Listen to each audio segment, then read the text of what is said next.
Hello, everybody. How the fuck are we tonight?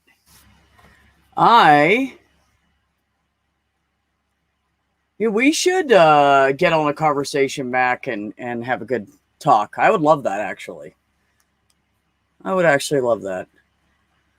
Yep. So everything's good with me. Ben's still at the hospital, and everybody else is, I don't know, somewhere on YouTube. Let's see. There is Skylar Fiction, Raging Atheist. The Line, Science Side Up, the EA Show, Godless Granny, and Miss Lemon are all live. So apparently, everybody jumped on my Wednesday. And I am not popular enough to beat all of those amazing people. So, yeah, so you guys let me know. Who do you want to go raid? We'll go raid somebody. Oh, and Tang. Thanks, Marie. Thanks, Marie, for digging that hole a little deeper for me, put me a little lower down. No, I'm kidding. I'm just kidding. Who do you guys want to go raid? What do you guys want to go do? You don't want to sit here and listen to me talk. I don't have shit to say by myself. Not really. I'm pretty boring, actually. Pretty non-eventful over here. Who's the least popular? That would be Science Side Up with Maddie. But she's got a premiere. She's not live. I'm not big on premieres. I can appreciate them, but I'd rather interact with the with everybody in there. Granny's already going for 30 minutes. But she has Tangelo on there, so that's kind of tempting to sit in the chat and laugh about that going on. Yeah, I know, right?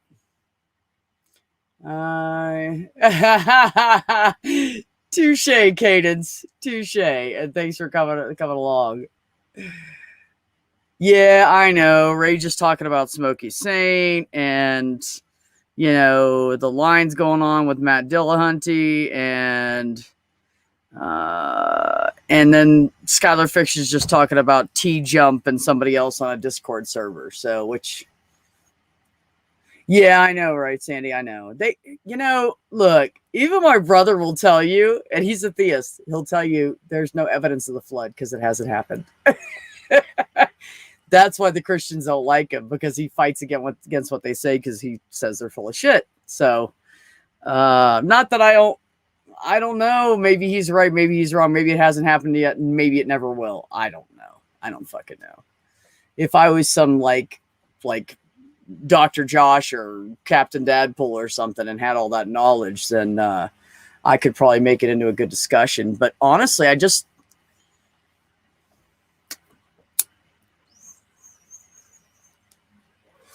don't care enough about the subject to sit down and read about it. Like, really, I'm ADHD and don't know what the fuck I am otherwise. Atheist / agnostic / atheist. I don't fucking know. I know so little about it and care so little about it. I don't even know how to label myself. That's how much I don't care. Yeah, no, I agree, Sandy. That's one of the reasons I don't discuss all this. I don't mind discussing atheism as far as how we feel as atheists or agnostics or pagans or whoever's not a Christian that hangs around, because we have a lot of different people. Ox, what's up, buddy? I miss you. I don't mind talking to those people, but I don't want to discuss religion. If I wanted to discuss religion, I'd go be religious. And I'm just not. I'll talk with my brother about it. Sometimes him and I get in deep talks, and I'll smoke a fucking bowl, and him and I will talk about it, and I'll throw some thoughts out there and go, what about this? What about that? And of course, he always has an answer, which kind of sucks. But anyways, he always has an answer that's 98% of the time different than the Christians. But besides that, I'm just not into talking about it all the time. Sandy went good. My voice started feeling weird today. I think it's dropping. I did my third one on yesterday. So, yeah. Yeah, I'm starting to feel a difference in my throat, and my voice is dropping a little bit, so that's good. Pretty excited about that. I've been shaving like every other day to stimulate the I know, right, Marie? I didn't think it would start already, but I mean my voice was already kind of deep, and honestly, I'm as far as hormones go, I really have um high estrogen and testosterone and all already. I'm on the higher end of the scale. Um, I'll get there in a second, Alex. Hold on about your beard talk. Um, I'm really higher on this. I'm not like amazingly high on testosterone for someone AFAB, assigned female at birth. For someone AFAB, I don't have an extremely high one, but it's higher than normal. And then for my age, she actually said that I don't know, Sandy. I haven't heard about that.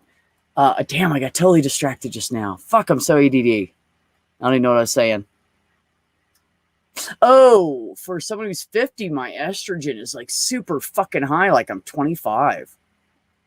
It's so that's weird. Because everybody keeps going, oh, you're probably perimenopausal, or you're probably premenopausal, or you're probably about to go into menopause. And everybody keeps saying that shit to me, but my doctor said, no, it's not true. I am nowhere near it. And I'm 50 years old. So I don't know when that would happen, but I'm going to tell you, I was really glad I had an endometrial ablation and got rid of my fucking period. I'm to deal with that for the rest of my life.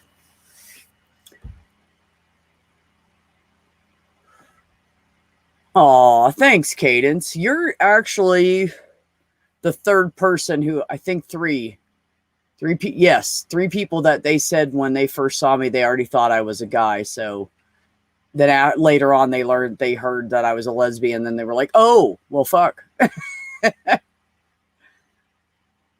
Oh, David, that's great. My rich white man money comes in after about 4 to 6 weeks. Dude, I can't wait for that to happen. And those privileges, whoo, doggy.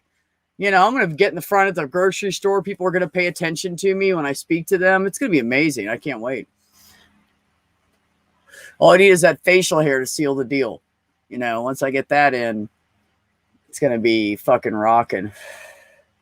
It's going to be rocking. No, Sandy, I haven't heard about his exam yet. He didn't say anything to me. He just said he's been really like stressed out about it. And Ben's more of a guy than me. Let me tell you guys right now, because me, I'll talk about my shit. Ben's like, no, it's okay. I don't want to talk about it. Every time. He never talks to me about anything. He doesn't talk to anybody. He'll just like, I'm fine. I got it. I'll deal with it. I'm just saying that I'm stressed out. No, I don't want to talk much. Okay.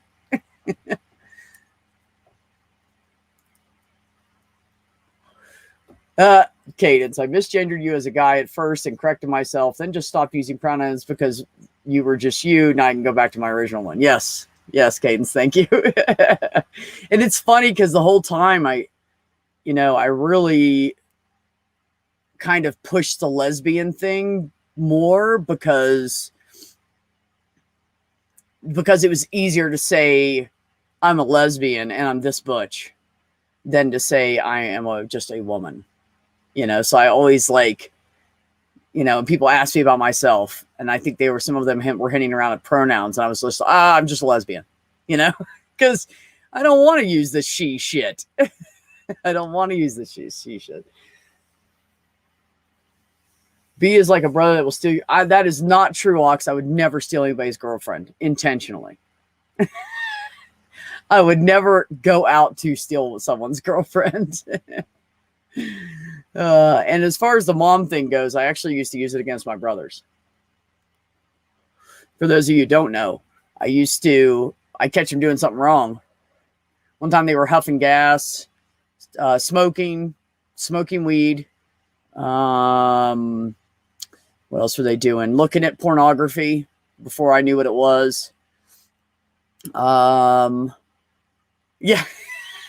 Yes, Kate. So I said intentionally. Anyway, so I caught him doing all these things when we were kids, and I was between 10 and 12 years old when all this happened. And I'd catch him, and I'd be like, what are you guys doing? Because I really wouldn't know. I was so fucking young. I had no clue. They'd be like, go away. This isn't for girls. Oh, okay. Well, I tell you what, I'll just go ask mom if I can do it. And every time it was like, here, look at this pornography. Here, huff this gas. Here, chew this tobacco. Here, smoke this cigarette. Here, smoke this pod. Just don't tell mom. Oh, it was so funny. I had so much fun for those 2 years torturing them. I was bored. All my friends were like way up the road. My bike was broken. I didn't have any ways of getting anywhere. And I was fucking bored out of my mind. So, yeah, I used to follow them around and fuck with them all the time. Yeah, Richard and I didn't really like each other for quite a few years, actually. And then when I hit like 14, 15 years old, it was just me, him, and mom in the house. Everybody else was gone. We started getting along better, and then we started being more buddies. And then by the time he went off to the army and got married, and I was in high school, we were pretty much good friends at that point, pretty much best friends. And then we got older and didn't talk very much. And then I started being in contact with him more again. And then he went off on his 2012 walkabout of the United States talking about God. So, yep. Yep. It's not true, Mac. Depending on your age, I might just go after your mom. Because let me tell you what, older women, they may be older, but yeah, you don't have to teach them shit. That's the key.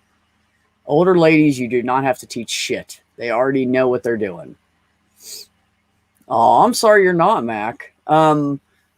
As far as sisters go, I was really close to my sister Susan. We were like twins growing up, and Wendy not so much, and we have become closer since Susan passed away, but we're still not like, I don't know, we're not like tight, we don't talk all the time or anything. And I actually texted her, and that's the first time I've texted her in 3 weeks, and before that it had been for like a few months.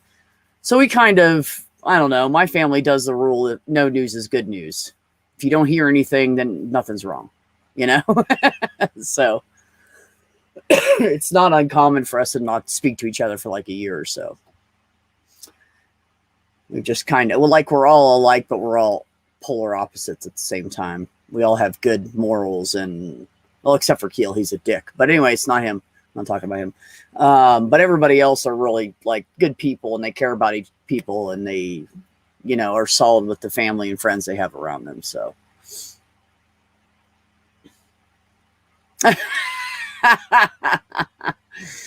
B's just trying to see if I'm still here. She's not referring to the older women of my age range. Hey, that depends. I'm going to tell you what, you guys. I've seen some older women come into work, like Joyce DeWitt. When she walked in there, and I realized who she was, that woman looks good, and she's like 74, I think now. She looks fucking good. She's full of energy and shit. I'd totally hit that. I would hit that. I'm not shy about it. Yeah, really, Mac, that is really the key, is somebody's got to take the first step. And you always know the person that wants even more to be in the other person's life, because they're the one that takes the first step. So that's up to you, buddy. Cadence. B. How are you, honey? I haven't talked to you in forever. Yeah, I haven't talked to anybody in forever. I know. What's been going on? How are you? I'm all right. It's just, I don't know. I got real fed up with things and people, and I just, it was one of those things where like I had to go antisocial for a while and kind of recharge. Yeah. A lot of streams I stopped, like, I don't want to say stopped watching, because some of them I snuck in, but most of the time it was just like, I can't people. Right. I wasn't ignoring you, Ollie. I was just trying to say hi to Cadence first before I brought you up and had to make you wait. So, yeah. Hi, Ollie. No, I had my mic screw up. I couldn't hear, or my headset screwed up. I couldn't hear anything. Oh, okay. I thought you left, and I was like, Jesus, dude, he only gave me like 2 seconds to bring him in. He's gone. No, I went to try and hit the settings button, and I hit the leave studio button in there. Oh, well, shit happens. Yep, That it happens sometimes. How are we doing tonight? Anyway? You know, I'm doing pretty good, man. I was just like, went to work today and I went to the gym this morning before work. And I do want to brag real quick. Like, my arms are starting to tone up already. Look. There you go. Like, I used to have this big, like, I had this 1-inch pull down here and it's almost totally gone already. And it's only been 2 weeks, but that's kind of my family, anyways. We like bulk up easy. So, Donna, you want to come in? Let me know. Throw you a link. We're just bullshitting. All the unpopular people are over here not doing content streaming right now. I had kind of a long day at work. The last half of my shift, they were teaching me a new something new. So it was like all just trying to keep track of my notes and break down what it is they're telling me so that cram I can information. For the future. Yeah, exactly. So the brain we actually going overtime today. Yeah, that happens. We actually had a good day. It was easy. It was weird. It's like the quietest that office has ever been. Like, I would randomly call on my phone to make sure the phone was working because it normally just rings constantly. And if it does stop, it never stops for more than like 2 or 3 minutes. So we were like, had these like 30-minute breaks today. And I was like, Marissa, has the phone ring? She's like, no. And I'm like, dude, that's weird. She's like, oh my God, we better check to see if they're working. So I'd call on my phone. I'd see the caller ID come up. And okay, it's working. I can hear. Like, nobody's calling. Me yesterday. I called out to a business yesterday, and when I got into their service, like the automated service, it kept giving me the message saying all of our operators are busy. Please press 1 to go to an automated attendant. So I'd press 1, and it would ring a bunch of times and just bring me back into the message. I called back today, reached somebody right away, and mentioned to them, was there something going wrong with? Because I tried half a dozen times to get through to them. It didn't work the day before, right? Was there something going wrong yesterday with your phone service? I don't know, but we didn't get any calls yesterday afternoon. Maybe that explains it. So it was like, service was all screwed up. That's like one of the pharmacies actually like called us or sent us a test page or something of a fax because they hadn't heard from us. And the doctor that usually sent, because they're a compounding pharmacy. So there's one doctor we have that does compounded hormones and stuff. And she sends everybody up through them because they're the cheapest. They deliver it right to your house. And, it's easy on the patients. Like, they don't have to go to the pharmacy and all that shit. So she was gone for like 3 or 4 days. And the last day she was there, she was gone for 3 days. The last day she was there, she didn't send in any hormones. She just sent other prescriptions. So they were like, are you guys still out there? Because they're not used to her being off work. She usually sends stuff in all the time. So that was pretty funny. And what's the funniest thing about it actually is the next day they had just moved to a bigger building or something, and they got new phone lines and stuff. And the next day after they sent that, their fax machine went down. There you go. Yeah. So we were like, who is it? I don't know. Is it me or you? I don't know. We just moved into our the office we're in. They moved right before I started there. And when I got there in April, they had 2 months worth of fucking issues with the phones. And I got in there and it was still going on. And everybody was just kind of like, well, something wrong with the phones. And I was like, Jesus Christ. So I kept calling Comcast. Hey, it's me again. Hey, it's me again. Calling Amazing Charts. Hey, it's me again. Calling UpDocs. Hey, it's me again. I'm blah, blah, blah from blah, blah, blah and blah, blah, blah. And I just kept doing it and bugging them until everything got fixed. So. The cell phone that they gave me for work for making calls. Yeah. When I try and call a coworker, it doesn't want to connect to them. I don't know why. I can call other people, it's no problem. But when I call in a coworker that's using the exact same phone I am, it just doesn't, like, for the first 30, 40 seconds of the call, I can't hear them, they can't hear me. We all know it's an issue now, so we just basically wait when we see it's a fellow and then it connects later. And then it connects later. Yeah, it's really weird, man. Yeah. So that is really weird. I don't know what to say about that, but it's one of those things. It's like, why is it doing this? It makes absolutely no sense. Don't know. That doesn't make any sense at all. Yeah. So our phone lines, if we call someone out of state, actually, it's not totally true because I've called like other businesses and I've called pharmacies out of state. to get like a fax number from them because someone was in like North Carolina and forgot their, fucking high blood pressure meds or something, right? So I'll call them and it rings and everything. But if I call the people that are on our list that have cell phones, our patients that have cell phones that are from another area, it doesn't ring. They just pick up, or it just goes to their voicemail. It's really weird. Yeah. And I'm pretty sure it's only with cell phones that are long distance. So it might be phones on another network too. It could have problems with, right? Yeah. I don't know what it is. And then some people that have, I think if they have like Verizon or something like that, that when they call in, it won't let them go into our system to leave a message or to call through. It just kicks them out. I know Verizon out in Alberta. For some reason, their service out there's a lot of phone numbers that are just not allowed to call their service. Just they won't connect. So it's kind of weird. So anyway, I got a parcel in the mail today. Flat rate box is what that says. That's very Canadian looking with the red and white as well. So when I opened it today, I already opened it because I wanted to get a vape pen out of it because I hadn't had one for a couple of days. Oh, it's your supply. But they sent me a beer cozy. Chivas, okay. That's the name of the company that I ordered from, right? They sent me a beer cozy. What else is in here? So there's 3 more vape pens that I ordered. So you had ordered 4 vape pens, okay. I ordered 4 vape pens, yeah. They sent me another one of these trays. They just give them to you? Now I've got this is free. This is well. Why don't you mail me that, man? I need one. No, I'm kidding. These 2 things were free, right?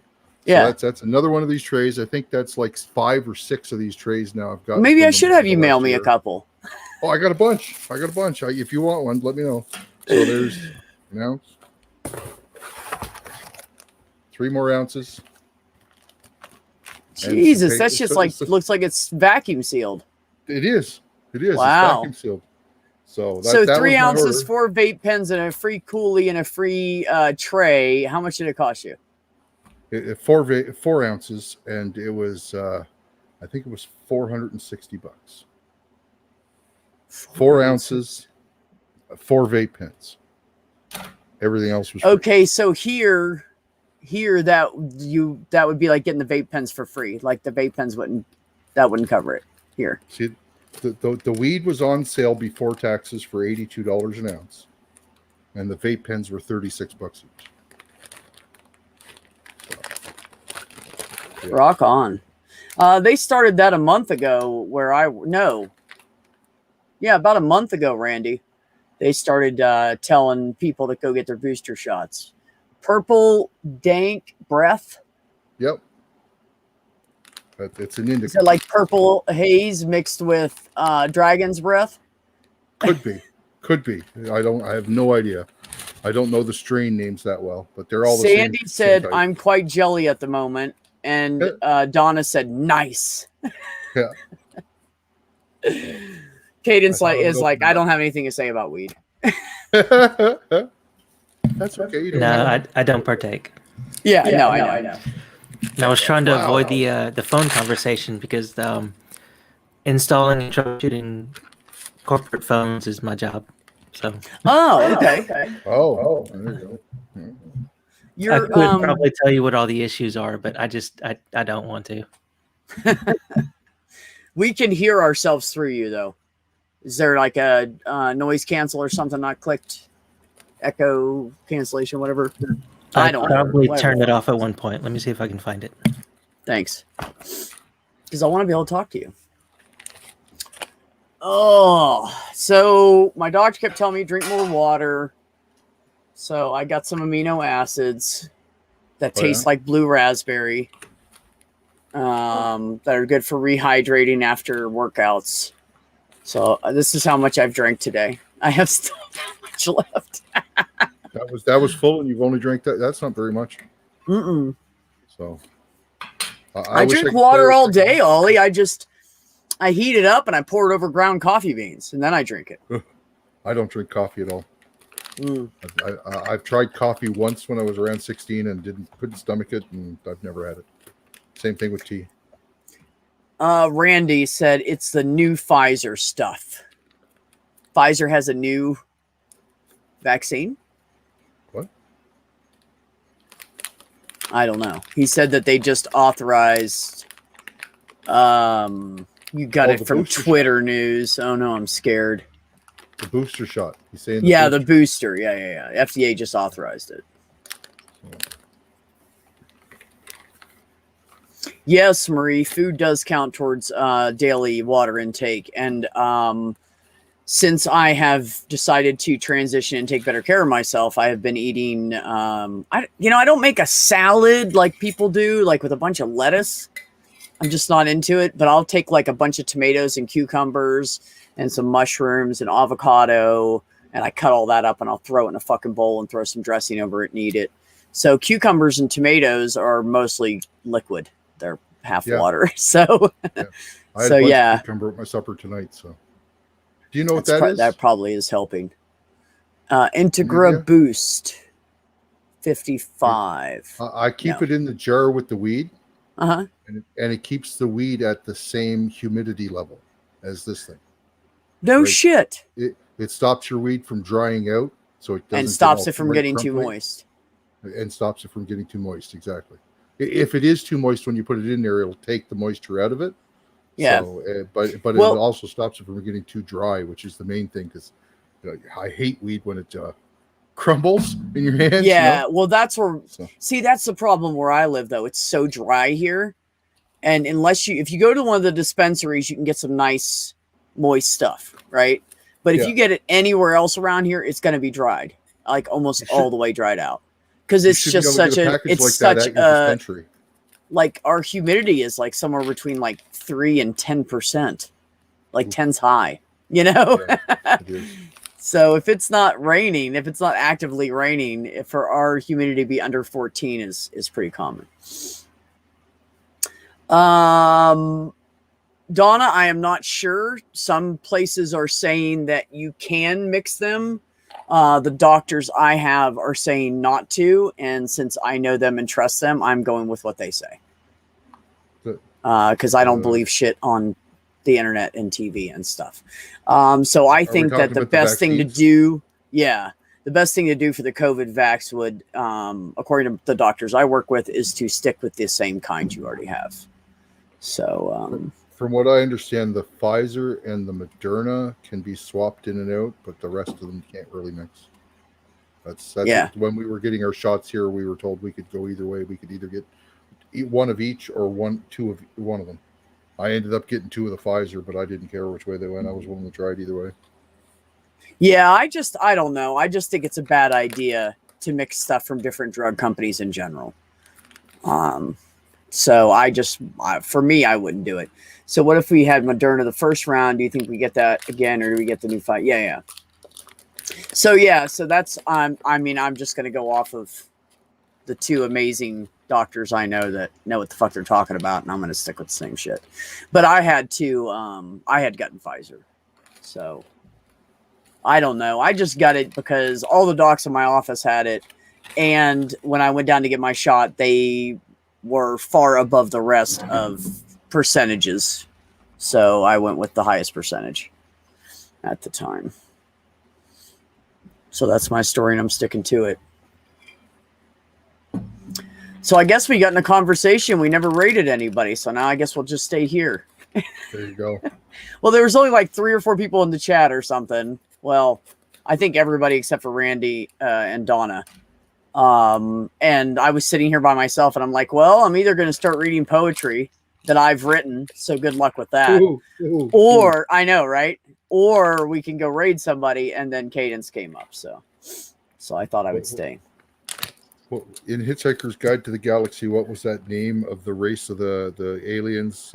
Dude, I never read it, but my brother Walt read it like 3 times. He probably has it fucking memorized.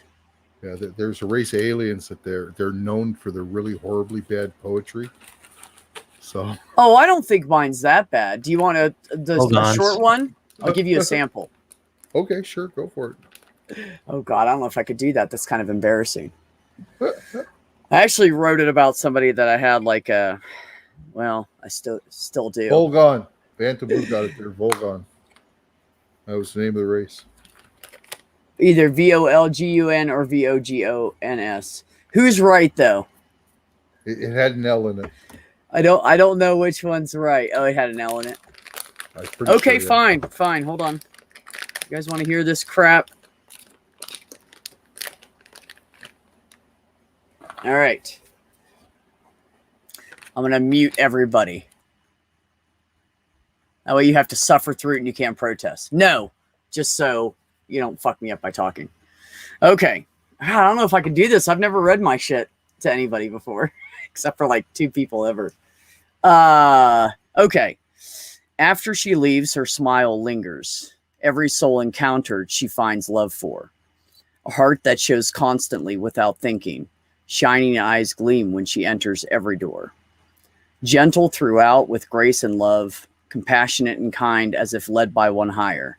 Strives each day to improve her surroundings. Guided by a gracious heart, you cannot deny her. She's been hurt and let down more times than allowed. Across enemy lines, her heart she has smuggled. Dreams forsaken despite perseverance, for she sees through the eyes of one who has struggled. There you go. That's my last one I wrote. Oh, I got to unmute you guys, right?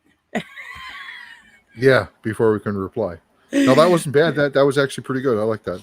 Oh, so, thanks. I weighed up each of those ounces, and the lightest one was 28.6 grams. So they were all over. They were all over. And that's how much of that jar it filled up. Wow. That's a big jar, too. What is that, 32 ounce? I don't know. That's got to be 30 or maybe 48. It's got a 32 right here. That top number is 56. Okay, so I between... I don't know if that's ounces or not, but that top number is 56. Oh, then that is ounces, yeah. Yeah, that is a pretty big jar. Actually, Donna, the person who I wrote that for, her and I were having start out a conversation about work stuff. It's one of my bosses. And I'm going to tell you, never going to tell her. Never. But what I will do though is I will take my testosterone and I'll start growing my facial hair and my arms are going to get bigger. And then I'm just going to let shit happen naturally. So, well, thank you, Donna. I appreciate that. I have another one, but it's really long because it's like, I wrote it when I came to New Mexico the first night I was here. I sat in my bed freezing my ass off because it was winter time and I did not have adequate heating yet in my trailer. And I only had a little space heater that one of those little indoor propane heaters that's like this big. Mm-hmm. So I had one of those and it wasn't doing shit. And I had my other heater packed away and I couldn't get to it. And so I said, fuck it, I'll just struggle through it. So I was like, went up the mountain towards, next to the ski resort above where I live. And, there was like 8 inches of snow when I woke up in the morning. It was butt ass fucking cold. And I slept with clothes on. That's how cold it was. When I sleep with clothes on, by God, it's fucking cold. I'm going to tell you. I hear you there. But that one's, I don't want to read that one though, because it's really long and I would just feel awkward making you guys wait while it's like a good 5 to 8 minute read or something. There you go. It's more of an epic tale. It kind of is. So I started out with a poem. I did a stanza and then I wrote about what I was doing in my experience. And then I did another stanza and then so there's 4 stanzas and 4 big sections of text. Not big, but probably 500-600 words of each part of text. So, were you there when Elvira came out of the closet? God, that's so funny because when I was younger, I was always wishing with her boobs that she was gay. No, I remember reading something about that too. Did I get a chance to ask you guys my latest very hard TV trivia question? Like, what was the No, first you did not. Okay. Tell me. What was the Or ask me. What was the first television show to show a married couple in bed together? Oh, wait a minute. I used to know this. It was after Dick Van Dyke, and it was after I Love Lucy.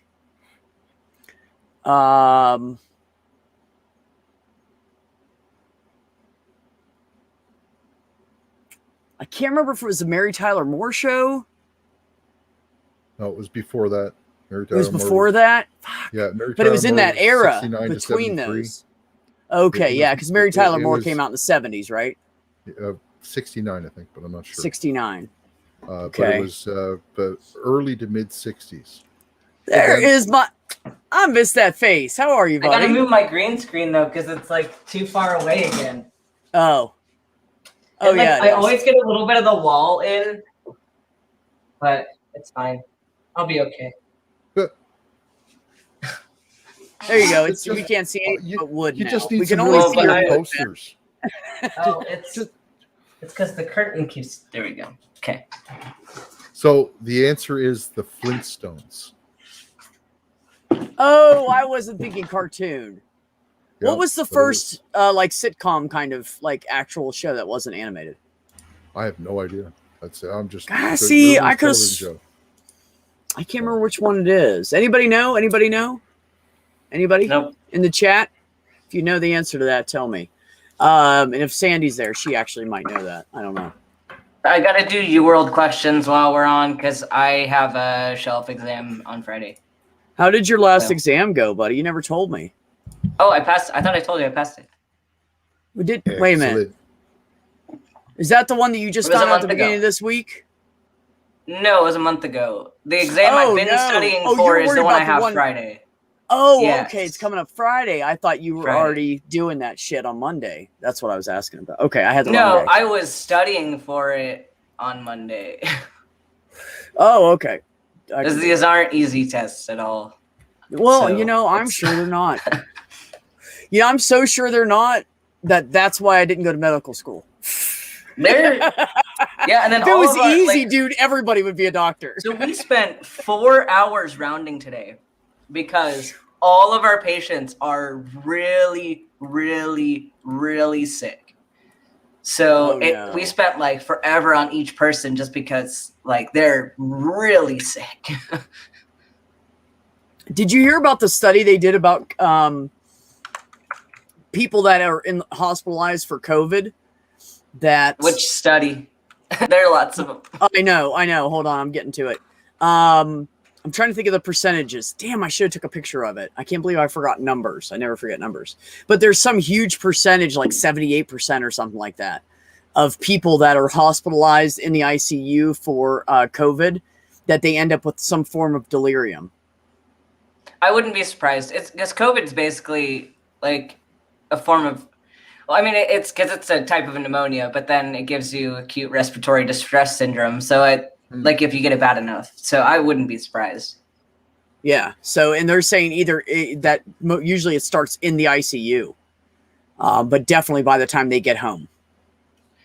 So Yeah, that was interesting. That's the cool thing about working at a doctor's office, because these legit studies, they email them to us because the doctors are part of that, whatever it is, shit. So they get all these CDC updates and everything. And So I you see know them first. the quack organization that like people keep citing when they troll my channel, the FLCCC. Oh yeah. Okay, so a few things about this, but it was interesting because today we were having we have a lecture at lunch every day, and the resident presenting today was presenting on COVID management in the hospital, and Right. he actually was like debunking them. Like he brought them up specifically and was debunking them. I was like, oh shit, that's the doctor's practice that everyone keeps trolling my channel about. So now I have Oh. more ammo to go against them with because I Yeah, have right. to talk about it. Right. But Word. Jonathan and I looked up, Jonathan looked up one of the specific doctors in that group, and he's sketchy as fuck. Like, we're going to do a medical myths on it. Oh, but good. So the whole organization is like Frontliners or COVID or whatever, and it's the guy that Jonathan sent me is Frontliners coronavirus something for Frontliners and COVID, not super important. But Jonathan, the guy Jonathan sent me was like, and when they say Frontliners, what specialty do you think of? Like you think ICU, you think emergency, you think hospitalist. Yes, kind of like you don't think PM&R, which is physical medicine and rehab, which is a great specialty. It's a very important specialty, but it is. It's a new specialty. So let me clarify for the audience. PM&R is like when you go to a rehab hospital for like if you have a stroke or like some debilitating accident, and then you need to go to a rehab hospital so they can control your pain meds and control like your muscle activity, and like they can do a lot of procedures there to help you like rehab. That's their job. It's a great specialty and it's very important, but they are not frontliners for COVID. They're rehab doctors. And so this guy is a rehab doctor and he's trying to say he's a frontliner. And then also on top of that, he's a rehab doctor that also peddles a lot of woo bullshit. And also icing on the cake, he is a theist promoting using faith in his healing practice. He's a doctor telling people, a rehab doctor telling people to pray on shit. Basically, like he is saying that faith is a super important part of his practice, and he's very openly theistic on his website. And it's like he's got all this stuff going for him. That's just beautiful. Well, you guys ought to like, rip him apart easy. Oh yeah, but it sucks because like PM&R is a great specialty, and like I'd considered it for a little bit, like doing PM&R, but it's like, but he's not a frontliner for COVID, and also he's spouting BS just in general. Right. He's not a trustworthy person. Mary Kay and Johnny were the first to indicate a married couple sleeping together because Mary Kay got pregnant, but the Flintstones are the first to show the couple in bed together. Yes, Randy, he's saying that the group is full of shit. That's exactly what Ben is saying. Yes. Yeah, and Sandy, like PM&R docs are legit. They're like the majority of them are amazing doctors. Like they go into it like really wanting to help people. They get to go help people. They get to like see people like go from not having any like ability to walk or anything to being able to figure out these new treatments to get them to do things again. And it's amazing. They're great. And they're great pain specialists. Like they make really good pain specialists. Like they can also do like sports medicine. They can do lots of stuff. So yeah, Sandy, I agree. They're amazing doctors. Because I'm going to tell you, all the ones that all the doctors' offices I've contacted on the phone, and some of them are small practices, and the doctor herself will answer the phone, like if her people are busy or whatever. And they're really, really nice people. Like all of them are really, really nice. Yeah, and I'm saying that this one guy and then everyone at the Frontline COVID-19 Critical Care Alliance are shit. Not PM&R doctors are great. No, they're great. One PM&R doctor at this fake BS COVID online thing is bullshit. Yeah, that's it. And see, the problem is that these guys are coming at Ben trying to say what these people are saying on their website because they're doctors. Yeah, and the scary thing is that this resident was telling us is that, and it's accurate, they get people because they sound legit and they know how to sound legit to somebody who doesn't know what they're talking about. Like they use language intentionally to make you think they know what they're doing, and they don't. Oh, actually, I disagree. I think they know what they're doing, but they're intentionally blurring lines. Oh, well, I'm sure they are. Yeah. See, but that's exactly the problem we have in today's society is we have all this bullshit news being thrown around, and then people hear it and they believe it for I don't know what reason, because their cousin does or grandma said she read it or something. I don't know. And then word of mouth goes around, and then there's all this bullshit and misinformation mixing, and it's fucking killing people. So it's fucking ridiculous. Yeah, and it's that whole except I don't have the schooling to fight it the way you do. And they love to talk about these meta-analyses that this group has done, and they're flawed. A lot of the studies that have been compiled for these meta-analyses are going to be like retracted at some point soon, because they're not good studies. They're awful studies. And so if you pull together a bunch of crap studies, your meta-analysis is bullshit, because your meta-analysis only means something if the studies you pulled from are legitimate studies. Right. I mean, yeah. If they're not like legit peer-reviewed, blah, blah, blah, blah, blah, published studies, then no, it's not fucking legit. Yeah, and what they're trying to do is they're trying to bypass the entire scientific method, and they're trying to like bypass actual study design and get things through quickly so that they have a cure that they can peddle, but they're not honestly undergoing science. And I'm going to say something right now because I know people are going to come at me and say, well, the vaccine went through really quickly. And that's not the same thing here, because we're talking about the vaccine that had like the mechanism of the vaccine was already being produced since the first time we had COVID. Like which that's was been in the 2003, works for a long I time. believe. It's just now a new application of technology that was already developed. So it's easy to undergo the process more quickly. However, using this drug for a new purpose, completely new purpose, is going to take more time, and nothing has been shown to be legitimate up to this point.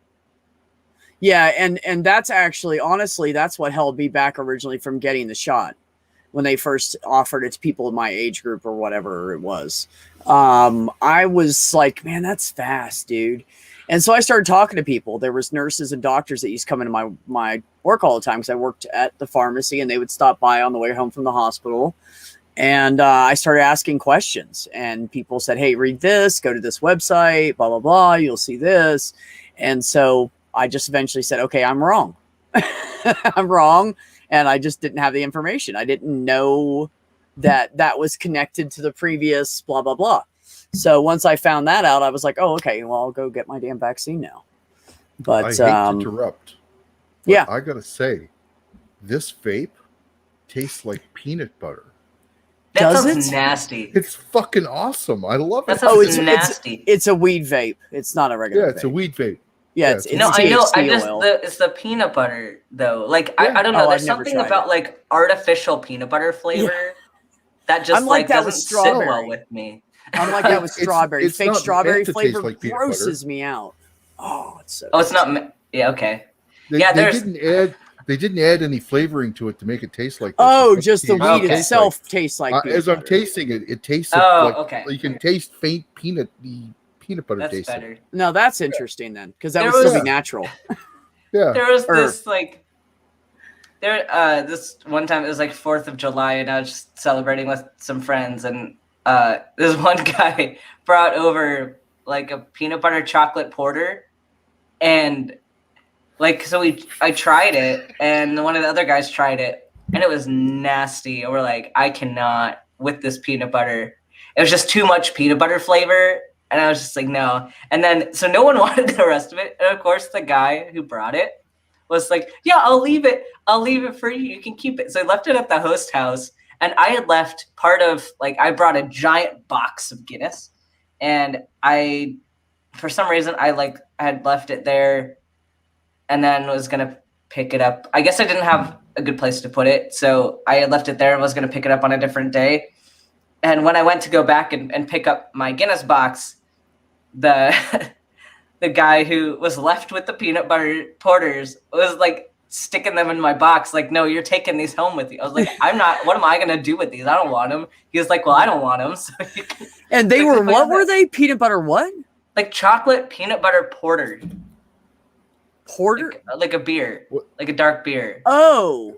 It was a That's Oh, nasty. no, that sounds flavored beer? disgusting. It was nasty. Fuck that. It's like, I mean, I'm chocolate porters are That good. would be disgusting. Like chocolate works well with porter, but peanut butter does not work with porters. No, I can't see that working. Put it on Like, you- Cheerios. if you all okay, not to be That's that not kind of a show, bad idea. but I'm not just gonna do that for the funsies.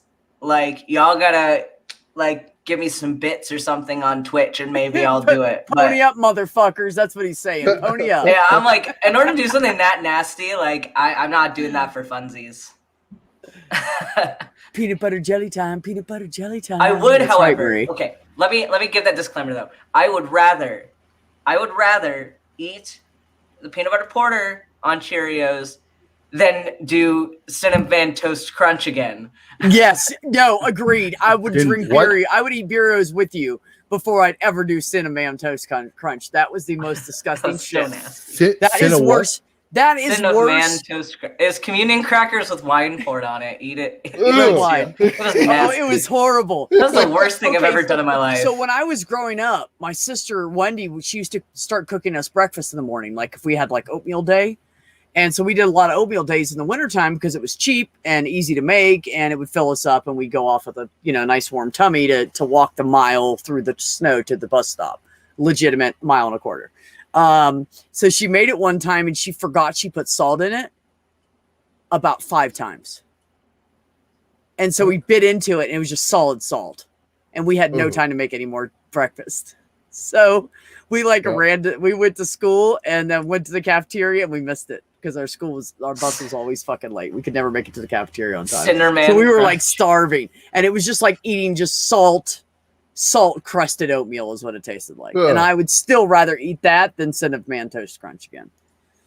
It was like the worst decision of my life, and I've made a lot of bad decisions.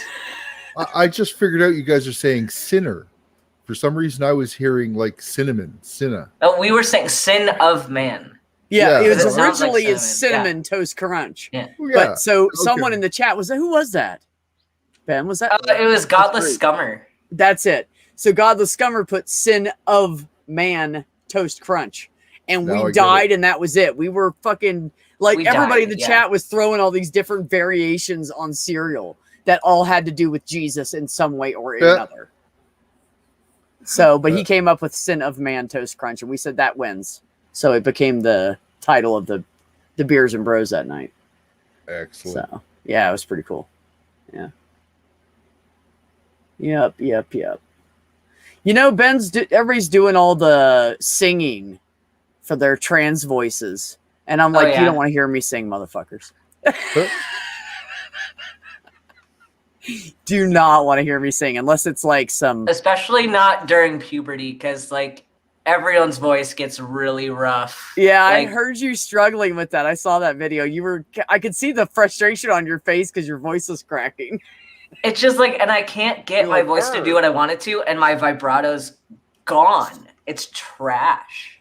And I'm like, I have to do so many takes now to sing because it's just like, sometimes my voice just doesn't want to work. Sinner. Yeah. Oh, that sounds painful. You know what? I actually noticed today that my voice is starting to do that. Started to sound like you have a cold. Like I'm going into... Yeah, no, that's how it feels too. It feels like I have a cold. Yeah, but I don't. that part comes on really fast. Yeah. Yeah. Well, yeah, I just did my 3rd shot yesterday. So yeah, that's pretty fast. Yeah. So Marie wants to know if you're going to give us all the test answers so we know. For what? I'll have you know, Ox, something similar to that happened to me. And it's a funny story.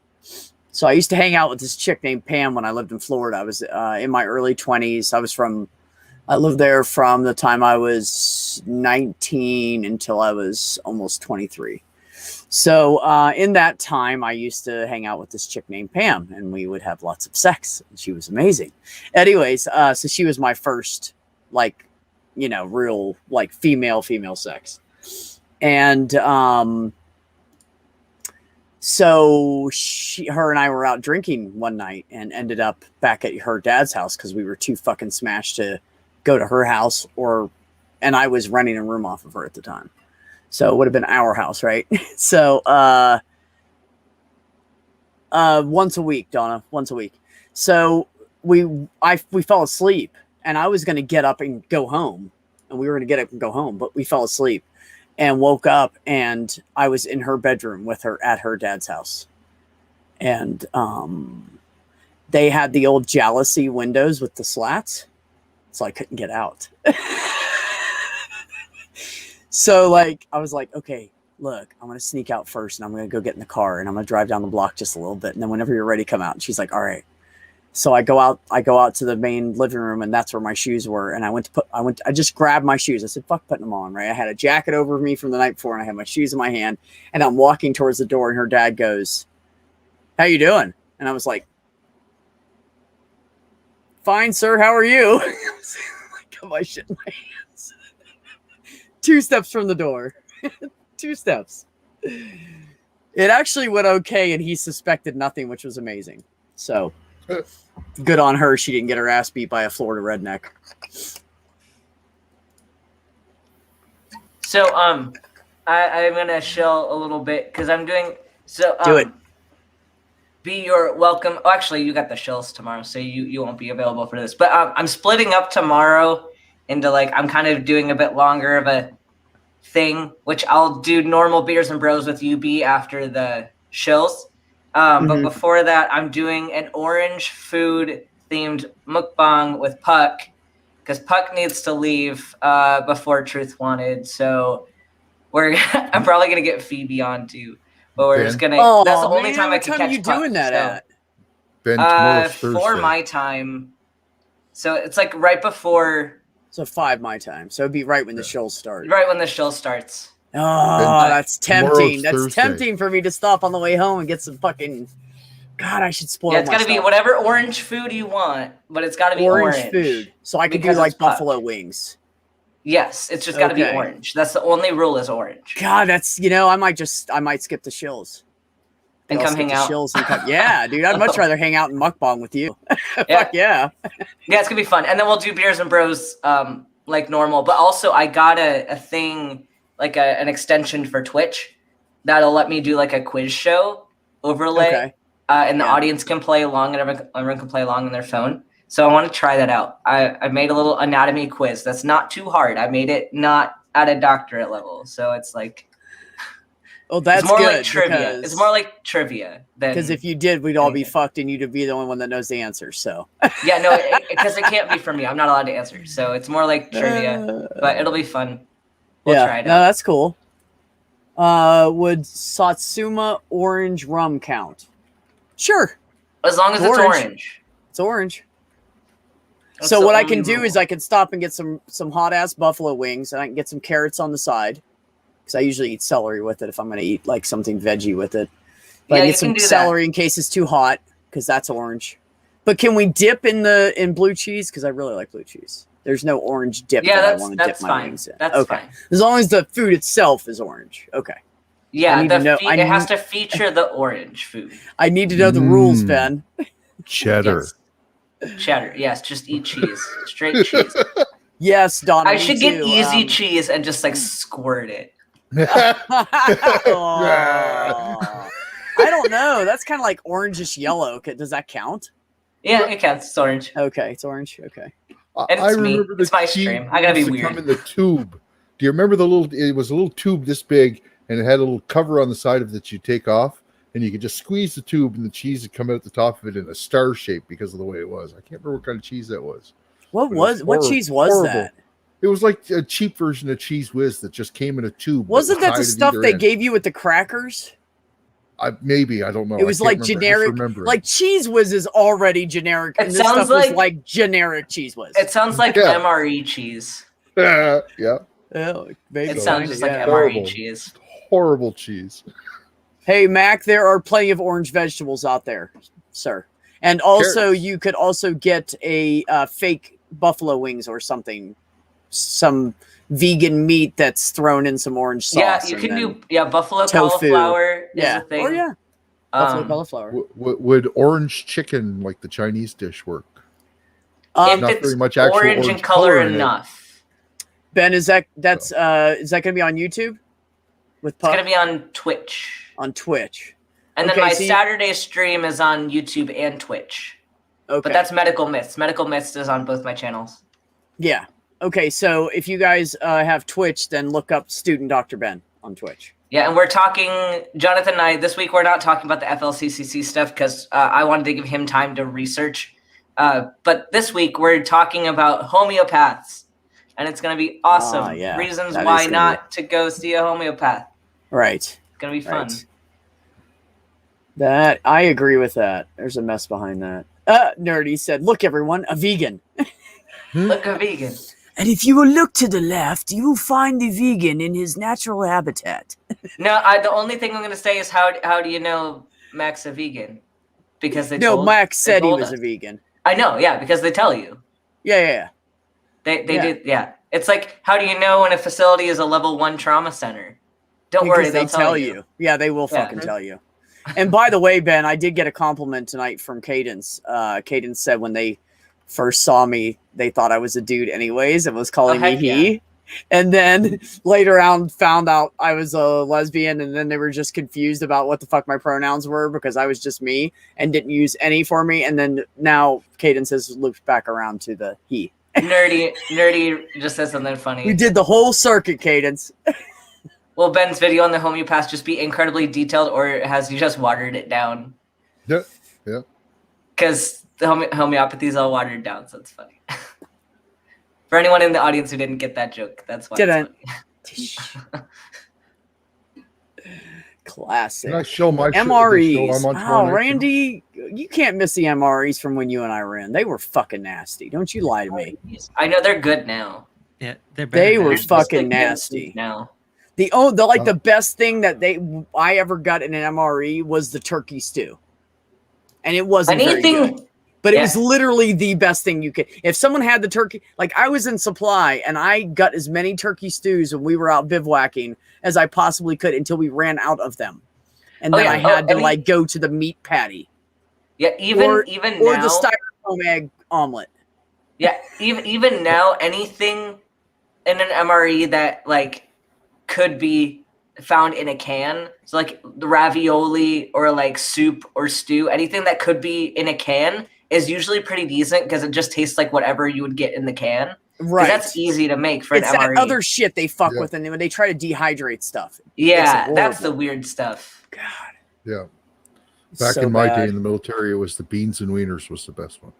We didn't have beans and wieners. No, I wish. The chili is a great one now. We didn't have chili. Yeah, our chili's good. Yeah, I mean, really, I can't think of the other stuff that we had, but basically, the only things I remember are the really bad things and the turkey stew because it was actually pretty good. Yeah. You had to grab that salt packet, though. Give it some flavor. Where's that little salt crackers. Packet? You need some crackers in there. My 10 granules of salt. Yeah. That they allow us when you're bivouacking. And then MRE coffee that you got to make in the little bag. Yeah. Well, no, we didn't have way to ours. You couldn't make it in a bag. You had to put it in your canteen cup to make it. Yeah, now they give you a little bag that you can use with the heater, and then you put it in the little heater element, and it warms up the coffee. You know what, Mac? I'll have you know I'm looking forward to having beans and wieners. I actually still have some MRE. I just want one wiener, though. I have an MRE cappuccino still. I kept it from training. Yeah. So Ollie had said something to say about if was. Tell us, Ollie. Yeah. Tell us. Tomorrow night, 9:30, we're doing an episode, and I guess the episode is Parenting Without Religion. Ooh. If anybody's interested in tuning into If Was tomorrow night, that would be great. I wish you guys could hear that. The coyotes are going crazy out there right now because it's dark. Yeah. Oh, it's loud. They're loud as hell. Sometimes they get kind of close in on this field that's behind us, and they'll be howling really loud, and it'll wake me up, and I'll be like, what the fuck? Yeah. I'm getting used to it now, though. I'm starting to sleep through it. I have no idea what you're talking about, Nerdy, but... Can I link it? I'll find a link. Yeah, just give me a sec. Good job, Donna. Tell him I said thank you for his service. Appreciate it. Link it, Ollie. Link it. Yeah, I got to find it first. Give me a second. You know what? Don't fucking whine to me. You can throw it in the private chat if you want. If you don't want to throw it in the main chat, I'll throw it in. I got it. I have a wrench. I believe I can do that. I have a nephew, Donna, who is actually, speaking of younger people in the military, who is a tank sergeant, and he's stationed in Germany. He was actually Richard's wife's kid, who he adopted and raised. So, but he's still over there. He got married and everything, and he's a tank sergeant over there.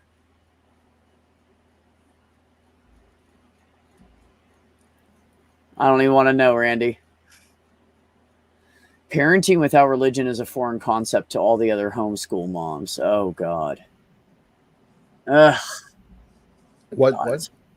Homeschool moms, and they're throwing religion into their kids' daily classes. Oh yeah, definitely Yeah. for the ones that are religious anyway. What happened to the separation, man?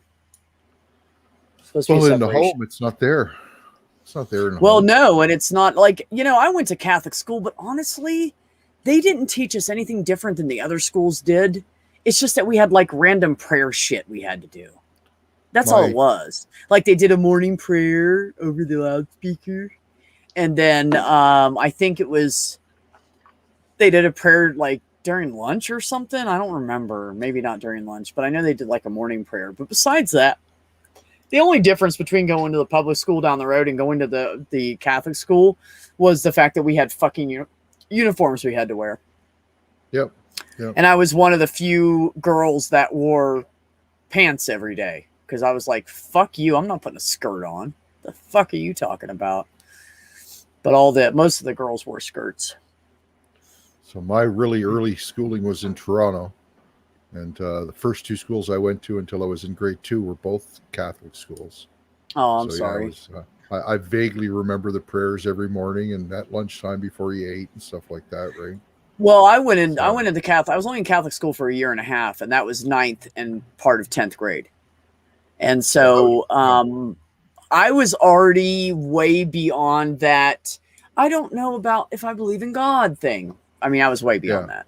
So, I just walked in there like, whatever. It's a basketball team that needs me, and it's a free tuition, and my mom works here. So she convinced them to give us all scholarships.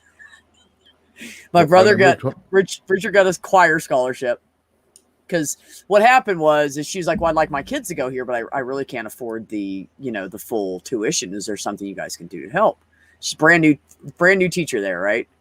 Yeah. And they're like, well, sure. I mean, do your kids have any talents? Maybe we can get them a scholarship. And she said, well, my son plays football, and he's a really badass defensive end. And they were like, really? We need football players. So they gave him a scholarship. And they're like, well, what else do you have? She knew what she was doing too, because this is what she did. So they agreed to that, right? And then she said, well, my daughter plays basketball.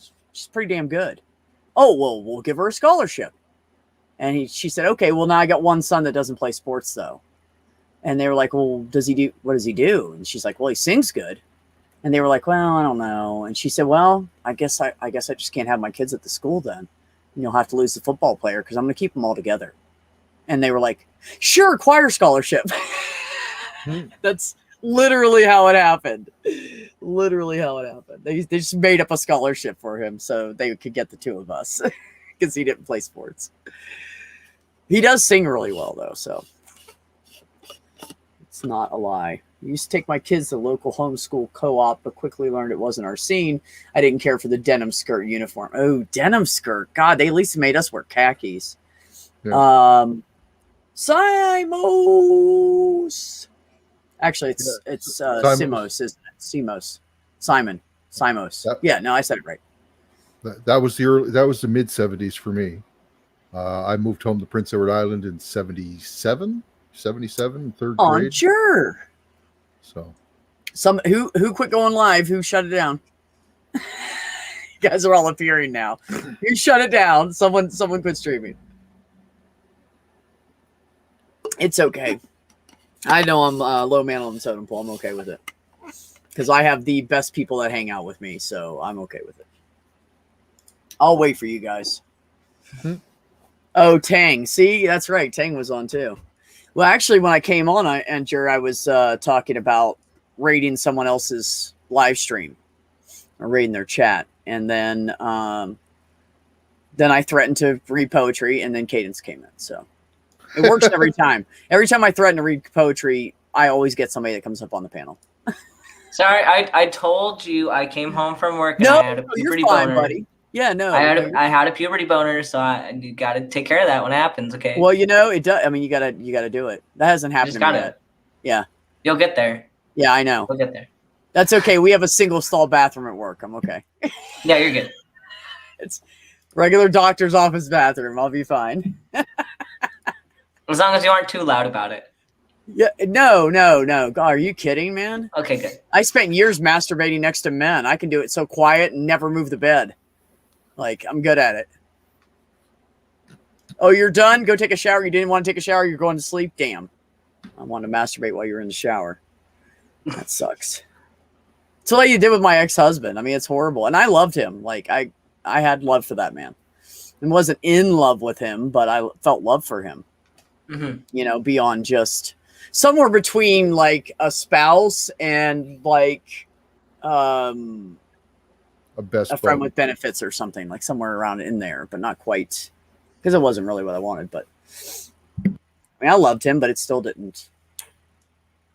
No, I got nothing. It's amazing the skills you have, I tell you.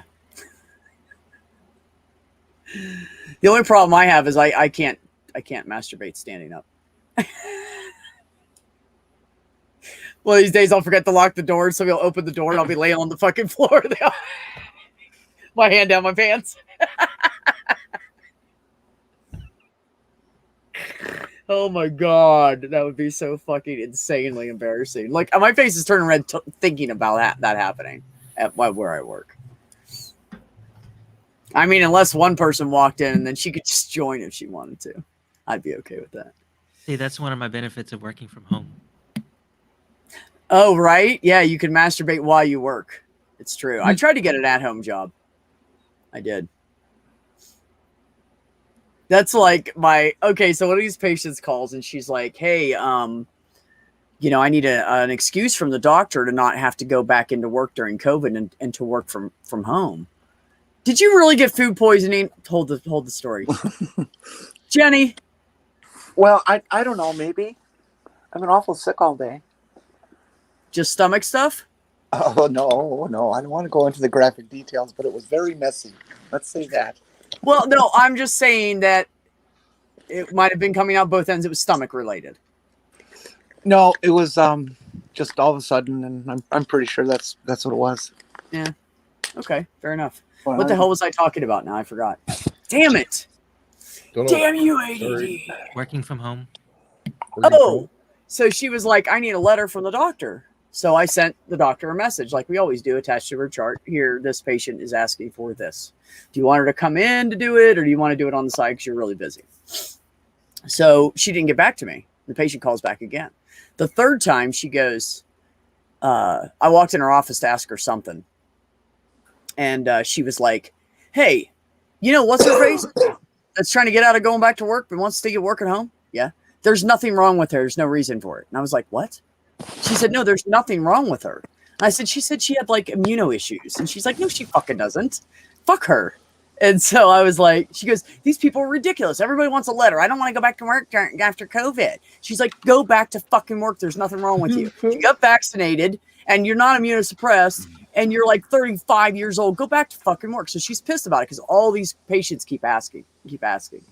And so so we talked about it. I asked her my question, got my answer, went to walk out the door. And I said, oh, by the way, Dr. Warenko, I meant to ask you about something. She's like, what's that? And I said, could I possibly work from home? And she goes, fuck off. And this is a woman who normally she does not cuss. I mean, the first part where I was saying, she was saying, fuck them. She wasn't. She was just like, screw them. And she still hadn't cussed. And when I said that, she told me to fuck off. I died laughing.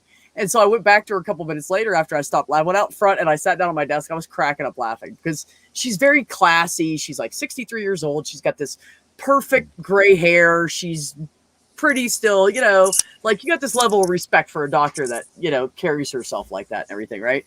So I came back in and I said, hey, Deb, do me a favor. And she goes, what? And I said, if you ever get mad, tell me you're mad so I don't laugh when you start yelling. Because it's fucking hilarious when you cuss. And she's like, fuck you, B. It's true, man. She's like one of those women that when she gets mad and cusses, it's cute and funny. Yeah, I know. I'm a dude. I'm sorry. Some women are cute when they get mad. My ex was like that. She'd get mad and I'd be like, oh, honey, come here. And she'd go, no, fuck you. Fuck, I'm pissed. And I'd be like, come here. Let's go upstairs. She's like, fuck you. But you're so sexy right now. All fired up. Little short thing, I'll get mad. It's not good, generally good to laugh at your boss. But she takes it well. She knows I don't mean anything by it. We all have such a good relationship there. I'm not like I can say anything and do anything, and it doesn't matter. Somebody, one of the patients brought in these. Actually, I have some still. She brought in these corn muffins, and they're corn and they're blueberry, and they're all natural. There's no like added sugar or anything in them, and they're actually pretty good because the blueberries are really sweet. And I was at work, and she gave me these, and Dr. Warenko ate a couple. Me and Marissa ate one each, and I was like, I'm going to take the rest home. And I said, those are going to be so good tonight when I get high. And Marissa was like, yeah, those would be good. I should start smoking pot. Like that's the conversation in the office, not the patients around. And I said, you should, man. I said, I sleep like a baby on that shit. Oh, yeah, right, Randy? No doubt. Then there's people like me who wish they could work still. Yeah. It's true. I have lots of patients that wish they could still work, and they're mad that they can't. They're mad that they're disabled. And then you have these people, there's nothing wrong with them, and they're trying to avoid working. I'm like, you don't understand, do you? You do not. I had a month held off. up by the system. Due to COVID, I had 1 month off. And then I didn't get any time off. I didn't even get a day. Yeah. I worked at a pharmacy. They were like, I was like, does this mean we're shutting down? They were like, no, we're going to give you guys notes saying you're essential workers. And they gave us like on company letterhead notes for every single one of us. And I was like, fuck. I can't. I have to go. I work in a building that had 2,300 people in it. So it's like they had to send us home. That's there not was cool. if it had entered the building, it would have went everywhere here in the province. Right, it would have just went everywhere. So they sent us home immediately, and then a month later, everybody that could work from home had gone into the office, picked up their computer, took it home, working from home. Right, and they had to schedule us all at different times coming into the office to pick stuff up. So it was kind of a process because I mean we have Go ahead. Now we have to go through security to get into the building, right? So, and at that point in time, security was at nobody's allowed in the building. So your supervisor had to show up, sign you into the building, let you go get your computer, and then come back out, type of thing, right? So, yeah, it was pretty good rigmarole, but it was. Yeah, no, that's pretty crazy. But no, you're right. And that's what people don't think about. That's why they were doing the social distance.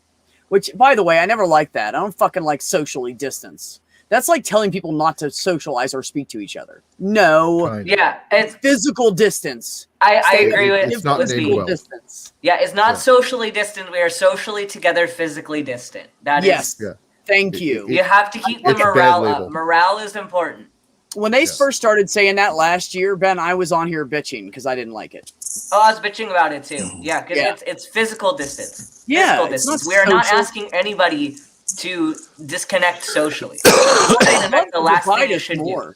They want to divide us more, but I'm totally against that. So I'm over here going, no, don't call it social distancing on my channel. I wouldn't let anybody for like a month. So I was like, don't you call it that? It's physical distancing for social safety. Mm-hmm. Wah, wah, wah, wah.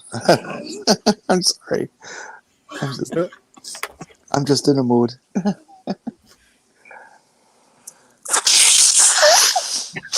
All right. Time to pick on Jenny. Okay, go ahead. So the previous week, previous Tuesday, when I know, right? That's why I love you, Jenny. We can do this to each other. Nobody cares. The previous week when I went to do my tee shot, I went to work and did it. And I told Jenny, I'm going to do it at like 5:10 p.m. my time, 6:10 p.m. your time. She said, okay, and everything. Then I leave work and I got a message from her. Did you do your shot? And I was like, yeah, I did it at it was like 5:09 or 5:11 or something like that. I don't remember. And she was like, oh, you didn't. And I was like, well, I told you what time. So I said, okay, next week we'll definitely do it. We'll do it around 6 my time. That's about what time I usually get home and do it. She's like, okay. So we discussed it.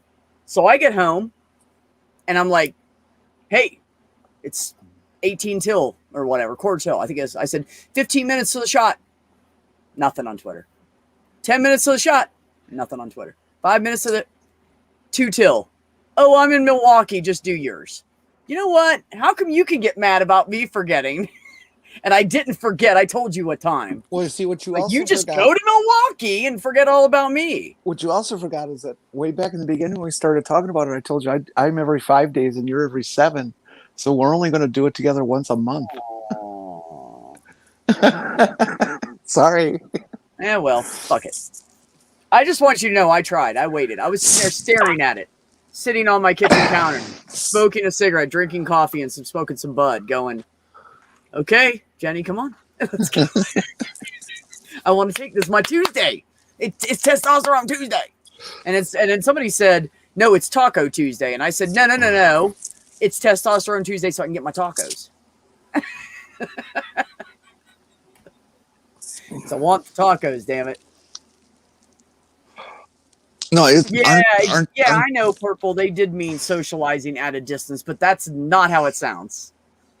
That's not how it sounds. It sounds like you stay away from everybody and don't speak to your fellow man and don't be friends with them. Ultimately, aren't you actually doing tea to get rid of your taco? Yeah, I'm trying to get a hold of others' tacos. I don't give a fuck about mine. It does nothing for me. You always want what you can't have. I don't want my own tacos. I want other people's tacos. I want other tacos. Yeah, that's right. Maybe other things. I don't know yet. We'll see. I'd rather have my own hot dog and someone else's taco. Okay. There you go. There's nothing wrong with putting your hot dog in someone's taco. I'm just saying. I'll trade you. That's what I want. My own taco with my 2 beans. No, I don't even care about the beans, honestly. I don't give a fuck. Keep them. Don't care. Don't even worry about that part of the surgery. Don't care. Just give me a fucking just the hot dog. Just give me a working. Yeah, I just don't care about the fucking testicles. I think they're just get in the way and be sweaty. I'm not interested in that at all. Y'all gotta watch the replay on Purple's show today, or from Purple's show on today. See, I've lost track. Is it Wednesday? It's still Wednesday. Yes. Yeah, it's Wednesday. Yeah. Yes. No, Jenny, I told you quit spending all your money on crack. Damn it. No, I've been really sick, honest. Yeah, no, I'm sorry. I was just teasing. We did a go. I didn't get sick until like the very end of it. I just said I gotta go. I don't feel very good. Anyways, we I usually do a live shot for instead of my mug on his show and on her show, and so today we did Milwaukee because I'm home for a few days. Oh, okay. And it was very pretty. Lots of very neat things. Cool. An active tour. We actually used a live cam in motion, and showed all the lovely things downtown and on the east side. So if you've ever wondering what Milwaukee's really like, go check it out. It's pretty neat. Really? No, I don't. I've never spent. I went into Milwaukee, and a lot of the cities I've actually been in were like that. I would go in at like 2, 3, 4 o'clock in the morning, drop a load or unload it real quick, and leave, and I'd be out by the time the sun came up. So I would miss a lot of. But on the flip side of that, where they send truck drivers in city is not the part of the city you want to hang out in, because it's usually right either next to or part of the ghetto. That's just how it is. I have been in the ghetto of the ghetto in New York City in a tractor trailer by myself.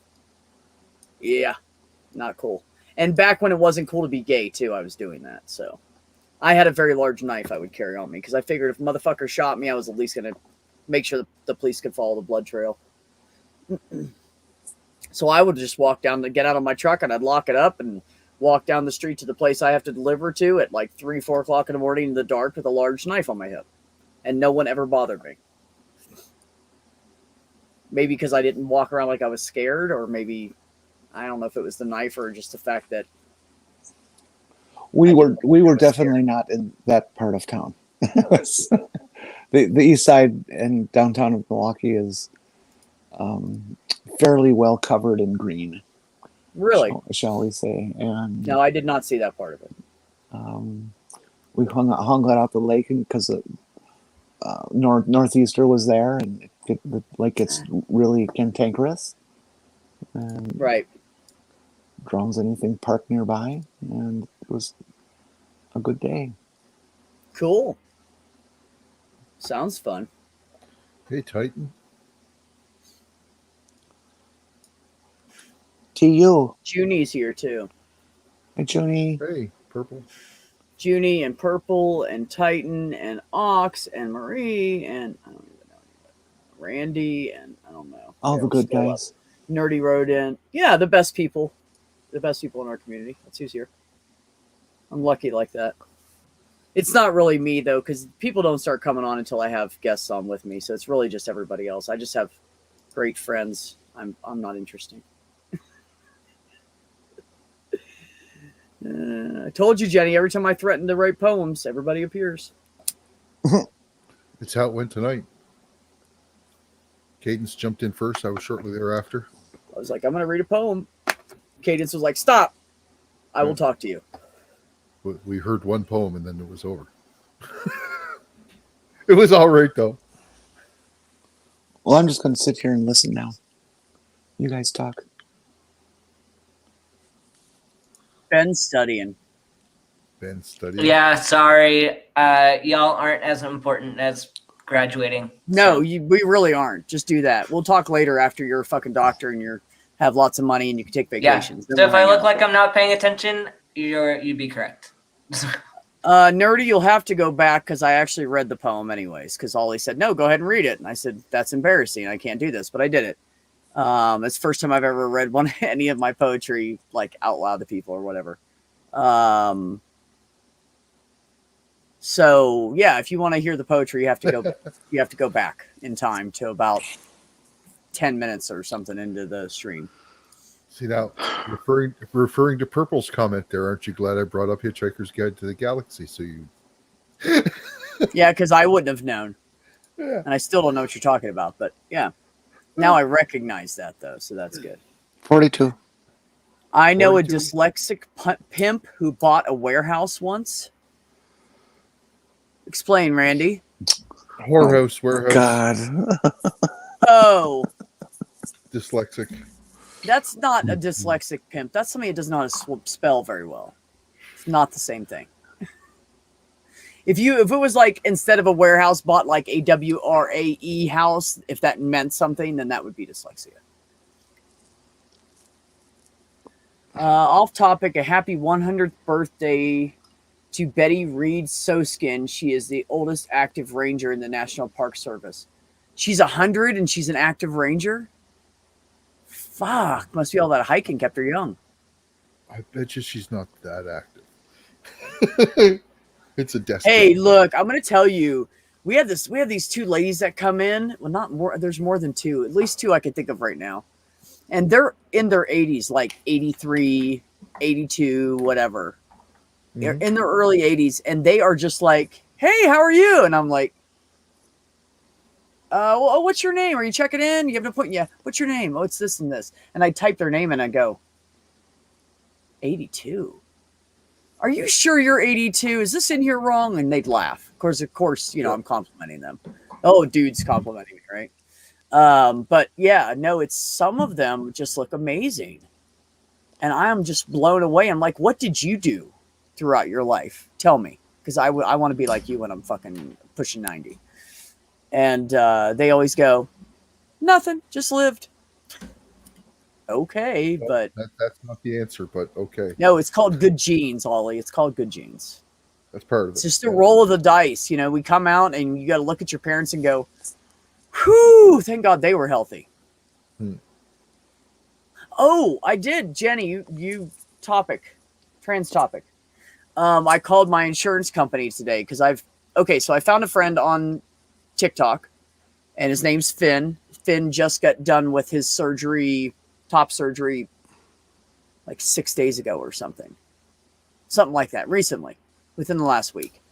And he went like yesterday, I believe, and had his drains taken out, and everything's looking good, and the doctors are happy and everything. So I started asking him questions, and he said that his wife works for this like big name insurance company, so he has great benefits and he can get anything he wants done. I'm like, oh, that's fucking shit. And I said, well, you know what? That's it. I'm calling my insurance company tomorrow. I'm going to get on this now. And so I called my insurance company, and they said mastectomies are allowed but I have to use trans binary for an ICD code. Like I called lady and asked her, she goes, you have to use this. Get a prior authorization. Okay. I'm starting this process now. Fuck this shit. Get rid of these fuckers as soon as I can. So, but yeah, I'm just excited that they will pay for it with the prior auth. Now my out of pocket for the year is $5,000. So I'll have to pay $5,000 into it. Well, that's better than 10, 20, or 30. Well, yeah, more like, 30, I think. So, and also I was telling Ben before, there's a plastic surgeon in the area. Actually, they're like less than a mile from where I work. Well, of course, you could drive across this whole city in 20 minutes with traffic. So everything's close. But they specialize in plastic surgery stuff for breasts. Never heard of a practice in my life that's a plastic surgeon who specializes in just breasts. But there's 2 female plastic surgeons there, and they specialize in breasts. Not men, they're women. I'm fucking excited about that. Because, I don't know, I just feel like because they know boobs better, they'd probably be better at removing them. Maybe I'm wrong. You still need to find out if they I know do trans, for trans. Because if they don't do trans, it's a different surgery. It's a totally different surgery. I understand, and I was waiting for you to fucking come in and say that because you and I. Yeah, because it is, and especially No, I know, I understand. I believe you. Yeah, I know. They might not know the difference either. Like if they're not familiar with trans issues, they might not know the difference. I'll be back in a while. Sure. Go. Do what you need to do, lady. Well, Titan, that's easy to get a hold of because they all do pictures and stuff. So you can always get pictures, but that doesn't mean that the pictures they have are actually one of their patients. You never know. Like, I don't believe anybody. No, what I'll do is I actually have one of our patients actually went there to get something done. I think might have had something to do with breast cancer, I think. But anyways, that's how I found out about this place because I had to call and I had to get a fax number off of them and blah, blah, blah. And I was like, do you guys, what all do you do plastic surgery on? They said, well, we'll do pretty much anything, but we specialize in breasts. And I was like, really? I said, so like women that get like mastectomies and stuff and want to like keep their nipples and stuff. And they were like, yeah. And I was like, oh, okay. So now I just have to find out, like Ben said. I haven't called them back yet because I'm not at that stage. But yeah. All right. Well, guys, I'm going to take off. Okay, Ollie. Thanks for coming by, buddy. Yeah. Survivor was on tonight. I want to watch it before anybody spoils any of it for me. So. Okay, touche. All right. Well, go enjoy it then. I appreciate you coming by, man. Yeah. All right. Peace out. Have a good night. You too.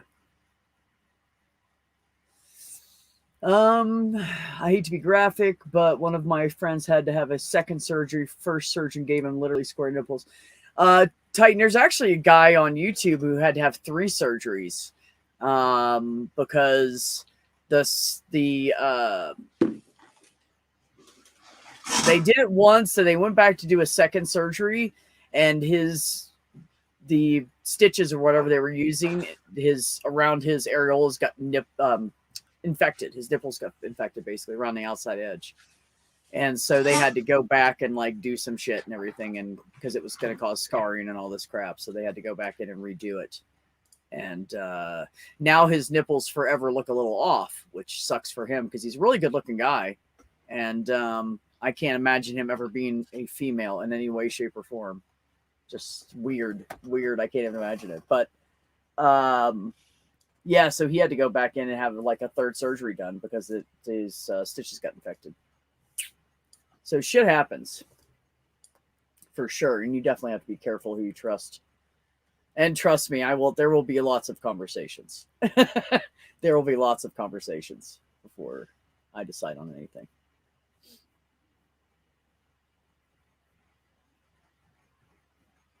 Yeah, it's true. There are sometimes there's just people that don't know what the fuck they're doing. Yeah, I bet, Titan, because you've seen so many in your life, right? What do you want today? Getting all needy.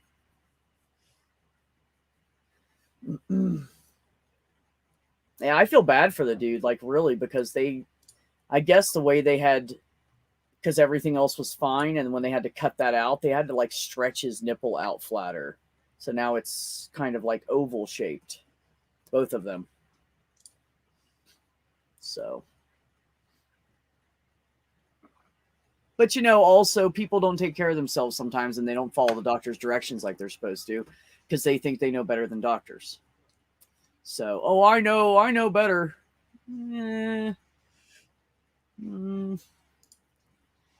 Maybe 30 years ago, but not so much in today's world. So, what you eating, Ben? Pizza and cheese bread. Because I literally, like, I get home and I don't have the energy to cook for myself. I just don't. Especially right now with my exam, like, I just don't. Oh my gosh. It's that Canadian guy, that Randolph dude. That Richard Randolphson. That's his name. It's Guinness. How you doing, Randolph? Hey, pretty good. I was just moderating a conversation on Godless Granny's channel. She had Otangelo on. And I know. We were all debating. Like, we all wanted to go support her, but we were debating it literally for like a good 10 minutes because we all wanted to go support her, but we're all so sick of Otangelo and his script that we were like, dude, I'm just not gonna. I offered to raid someone's channel. I said we could all like go raid Granny or something if you guys want. And they were like, nah, Otangelo. And I was like, oh, yeah, that's right. It went really well, actually. Good. Well, Granny's easy to talk to. I wasn't worried about that. Yeah. Yeah, he's probably he felt more at ease because I was there. He's told me before that he feels comfortable talking with me about stuff. And good. I get from quite a lot of people, so it's maybe that's helped. The tone was very calm all the way through, and nobody interrupting anybody. It was really nice. I hate to tell you, Randolph, but you're like a really like calm, gently nice person who is pretty laid back. So I'm laying back on a couch right now. Think you see? I told you, you're always laid back. Always laid back on that couch if you're not building a roof. But so because of that, people feel comfortable around you. It's just the way it is. So you're just gonna have to like absorb that and own it, man. Oh, you run a nice channel here too. It's so very relaxed and laid back. So look at you. Oh, and good. Yeah. Good. I'm glad I portray that because where you can't see, where there's no camera, I am constantly fidgeting. My feet are going like my toes are going like this, and I'm playing with something all the time in my hand, and I'm smoking and cigarette and pot and drinking something. I have to be doing something all the time. So I'm glad I portray a laid back, relaxed environment because really beyond the camera, it's not like that at all. I think I messed up though. When Titan asked a question, I misread his name as Titan. And read the whole name out, and I must have messed it all up. I do try to get people's names right. Titan Uranus. You fucked it all up. That's great, Randall. Titan Uranus, I think is how I read it out. It was just, it didn't come out the way it's supposed to, I'm sure. I apologize right in the stream for that moments later. No, you don't understand. We all strive to say his name incorrectly because he wants us to say it on stream. Yeah, I know. I was just. So that's why I was problem like, saying fine. it. I'm going to say it, and I said it for him. I have no problem saying it because I have snappy gloves. Yeah, of course. I mean, it's true. You are pretty snappy, Ben. Just saying. I know, Randy, I used the C word. He said, are you calling him a Canadian? So, why do some people look surprised when they find out the C word means Canadian? I don't know. I don't know why anybody's ever had anything against the C word. I don't even know why people have against the other C word. Well, no, that's not true. I can see where to offend people, but brings new meaning to the term C-level executives. Max said, "Tootin' around us." Is that localized farting? Is that what that is? I think that's localized farting. Tooting around us. So you had a larger crowd in here earlier, or it's just been the three of you the whole time through? Oh, Ollie and Cadence were here. Jenny stepped away for a minute. Ollie wanted to go catch Survivor before everybody told him what happened. And Cadence had to go speak to a friend who needed. I like everybody here. I like them too. It's I haven't spoken with Cadence for quite a long time, but yeah, Cadence has been kind of taking that. You know how you do that social media break sometimes. That's what it is. Okay, I call it social media recharge. Like you got to go recharge yourself before you go back and have the energy sucked back out of you. But I mean that doesn't happen with me normally, but I don't have those issues. I see. If I shut down, it's not because of social media. It's just because I want everybody to leave me the fuck alone. Oh, where'd Jenny head off to? I guess she had to go. If she wasn't feeling good, she might have had to leave. It's fine. Oh, I hope she gets better soon. She said she thinks she got food poisoning. Mac the Human. Oh, that sucks. Yeah. Mac the Human's asking in the chat about the characters in my name here, beside my name. These are Chinese characters. They're the first name is my wife's family name, Zhang, and then the next two characters are pronounced Wan Dao. So my Chinese name is Zhang Wan Dao. Wan Dao sounds very similar to Randolph. Okay. The middle character one means written kind of language, and Dao, the final one, means philosophy. I take an interest in philosophy, and I'm nowhere close to being an expert in philosophy, but it's just so much to learn. But I do enjoy reading it, and as I have time, I've got a lot to read, so I'm really behind compared to most people. So I need you to tell everybody why you have Chinese characters next to your name so they understand.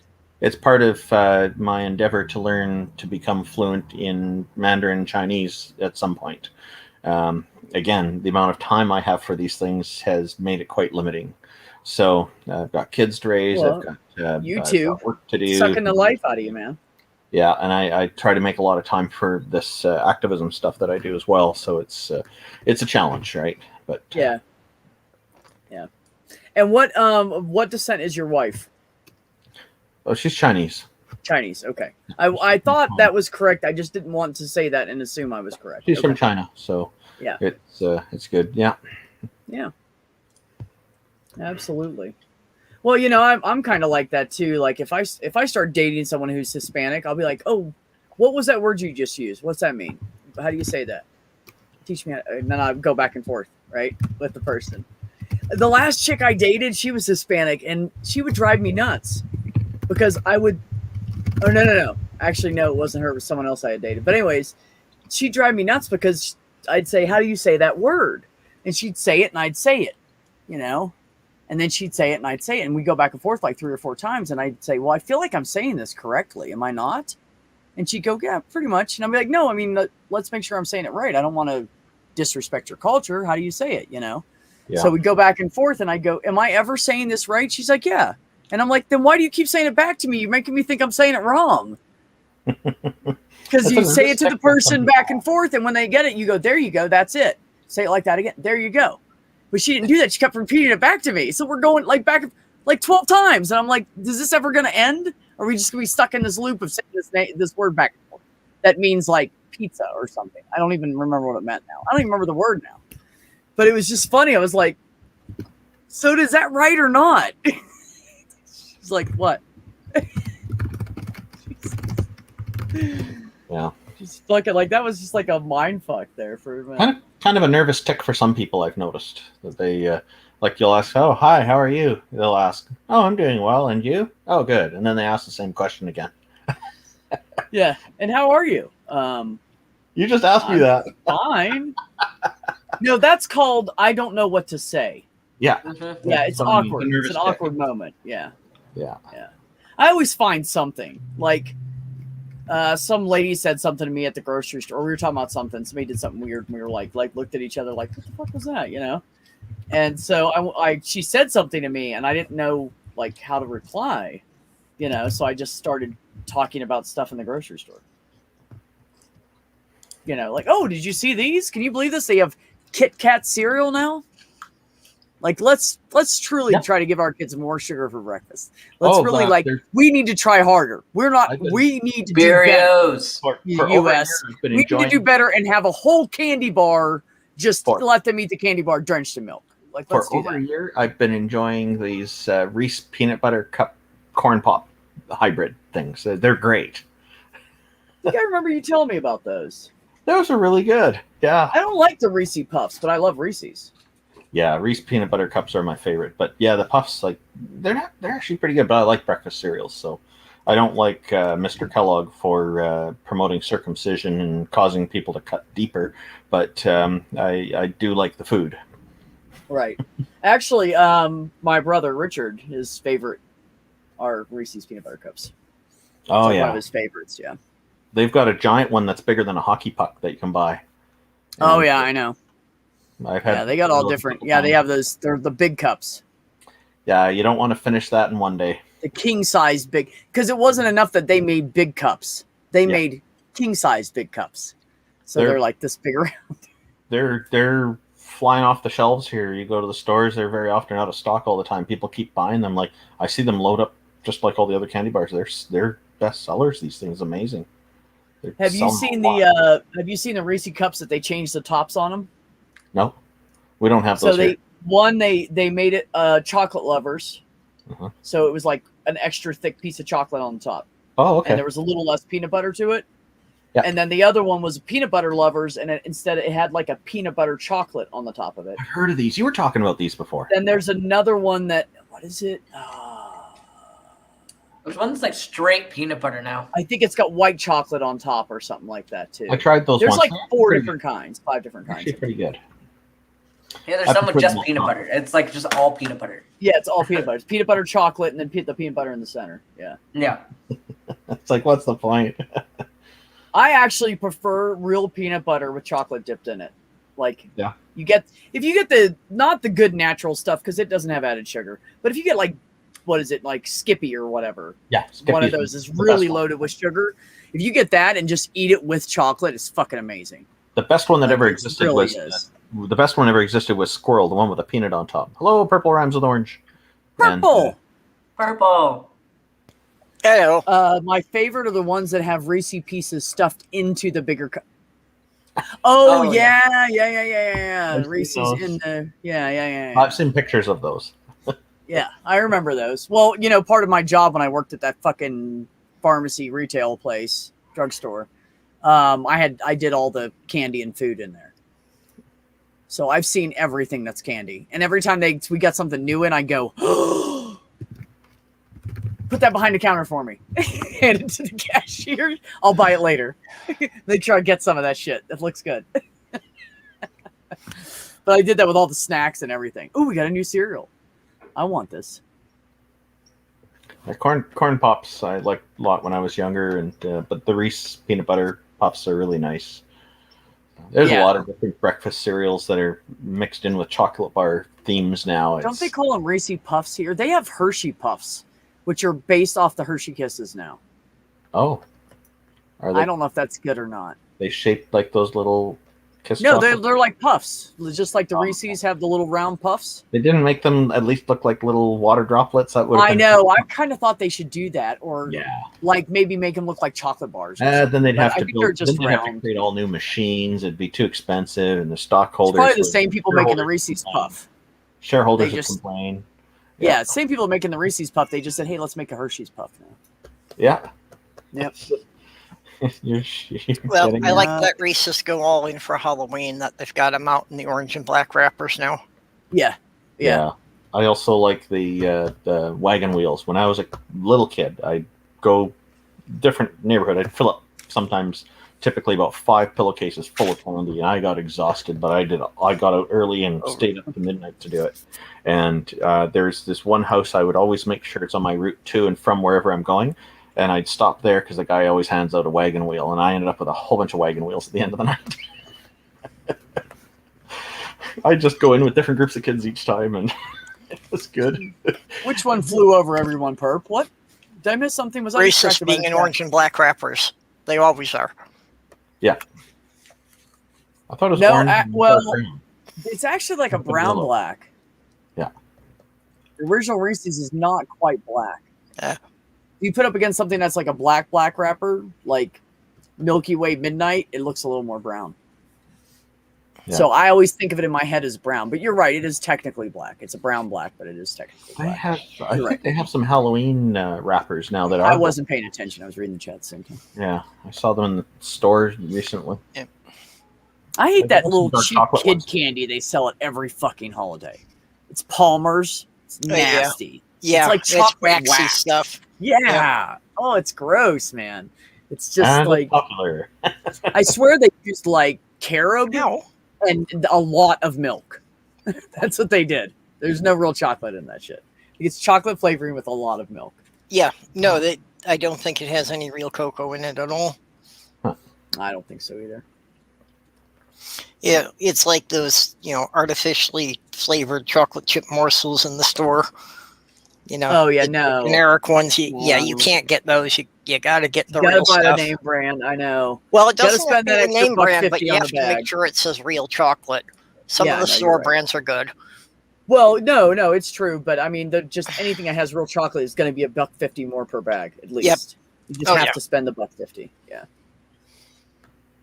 Pow gum is the worst ever. Now, what I do like, though, I will admit, I have a guilty pleasure, and that is this: those fucking marshmallow dispensers. eggs that they put out with the dark chocolate wrapped around. It's just not the hard ones. Oh, I know these ones. Like These marshmallowy, real marshmallow in the center. those And are like good. Russell Stover's makes them. I will eat the fuck out of those. I Those just are like so 2 good. bites, like all the marshmallows on your mouth. You got to lick it off, and you're sticky, and it's a good kind of sticky. I like Not I as like good as those- the other sticky, but it's close. I You like just those. like Pez, sticky white stuff in your mouth. Well, I depends like on who those. she is. I like those. Anyways, Pez, what? I like those Pez candies from the Pez dispensers. And Okay. when I introduced my children to them when they were very young, my wife's saying, "Oh, are they going to know what to do with it? Like this looks complicated." I said, "Oh yeah, they will." They'd never seen it before. They knew right away how to get the candy out. It took them less than a second to figure it out. Yeah. I think this is an intuitive thing for kids at the Pez dispensers that adults Yeah. miss. Yeah, and there's other adults I've encountered that what do you do with this? Just give it to your kids; they'll know what to do. How The will they first time know? I ever saw one, you know what I thought? Like everybody else is like, cool. I thought this. That's weird. Yeah. Why would you put candy inside of a tube like that? Why? Oh. You could just carry the Pez thing in your pocket and then just open it up and flip them in your mouth. So I would never buy the Pez dispenser. I would just buy the plain Pez and chew on them. Well, They're just like sweet tarts. yeah.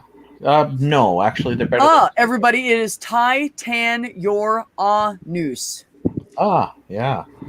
A Titan, your news. Oh, your news. And that's a awesome picture of a cat that I've shared a few times. And Oh.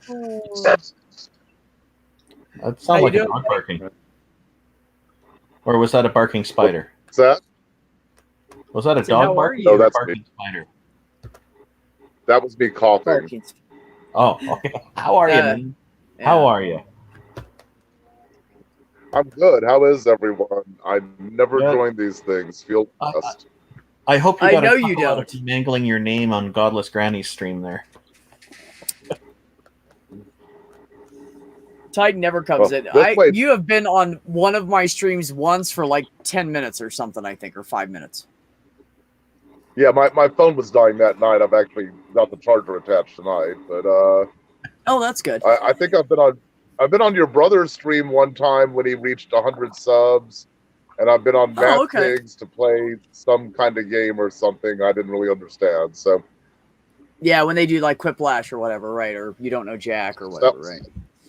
I actually miss Yeah, doing that that. was I it. like doing game night. It's fun, and you just get relaxed, and there's no serious subjects, and everybody's having a good time, and it's We can do distracting. something.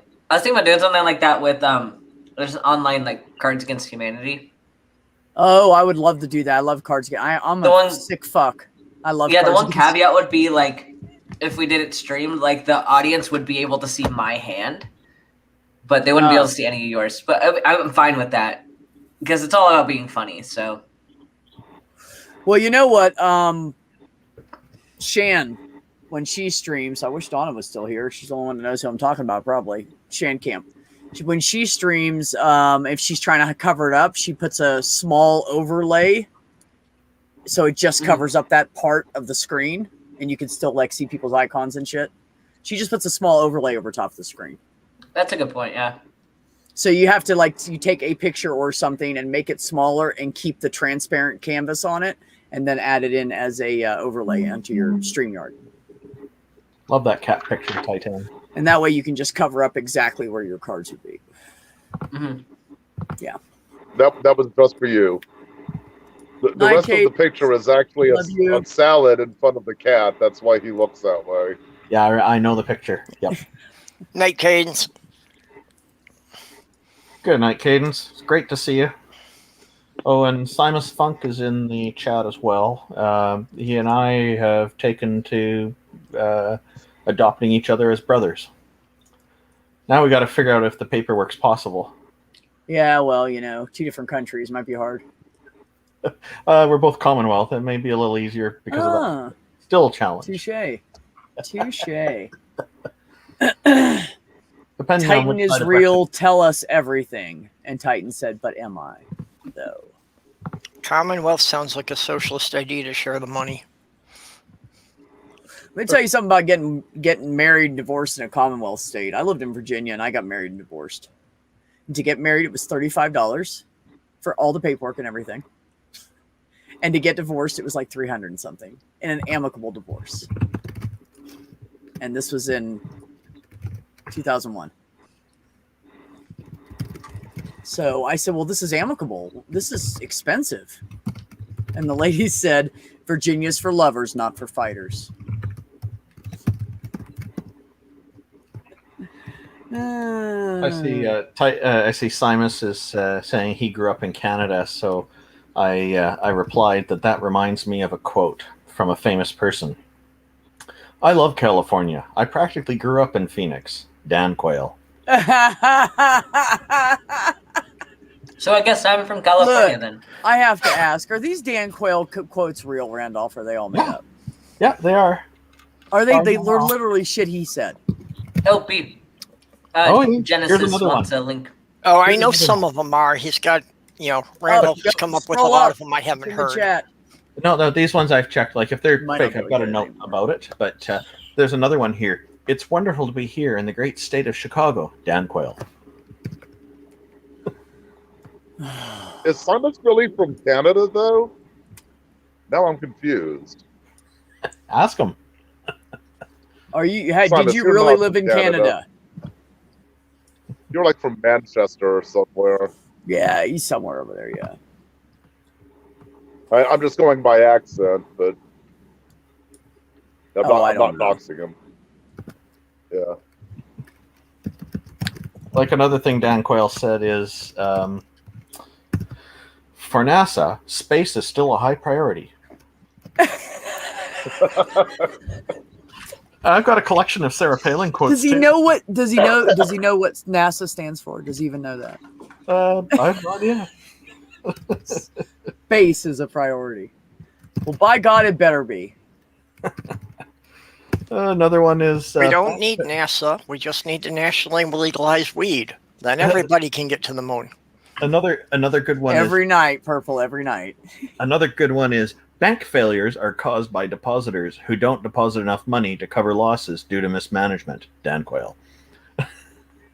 Bank failures are caused by depositors who don't deposit enough money to be covered. Oh, okay, yeah, that makes sense. What the fuck? Sarah Palin. Oh, you want some Sarah Palin quotes? Let me find a good one for you. Actually, I have a whole bunch. I moved to Canada with my family in 1972. Oh, here you'll probably enjoy this one. Hi, Sunshine. Poles are for strippers and cross-country skiers. This Sarah Palin said this on September 3rd, 2011 at a Tea Party rally in Iowa. Poles are for strippers? What the fuck? What kind of world does she live in? She can see Russia from her house. Well, I'm sure she was saying that people shouldn't believe the polls that showed that she wasn't popular. Yeah, right. You heard that she's not afraid of the pandemic because she can see Wuhan from her backyard.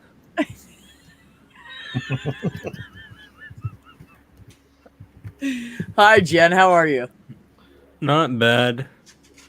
That's better than bad then. So that's yeah, good. I was worse earlier today, but I'm just forcing positive vibes. I've become so stressed in my life that I've created an alter ego called Chill Jennifer with a Y.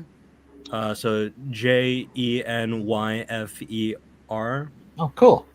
It's like a coping mechanism at this point. So whenever I'm stressed, just positive vibes, like good vibes, man, like all the time, like all around, positive vibes all the time. That's why I don't hang out with people that are negative all the time.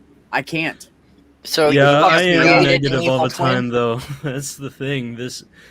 I'm trying to improve myself.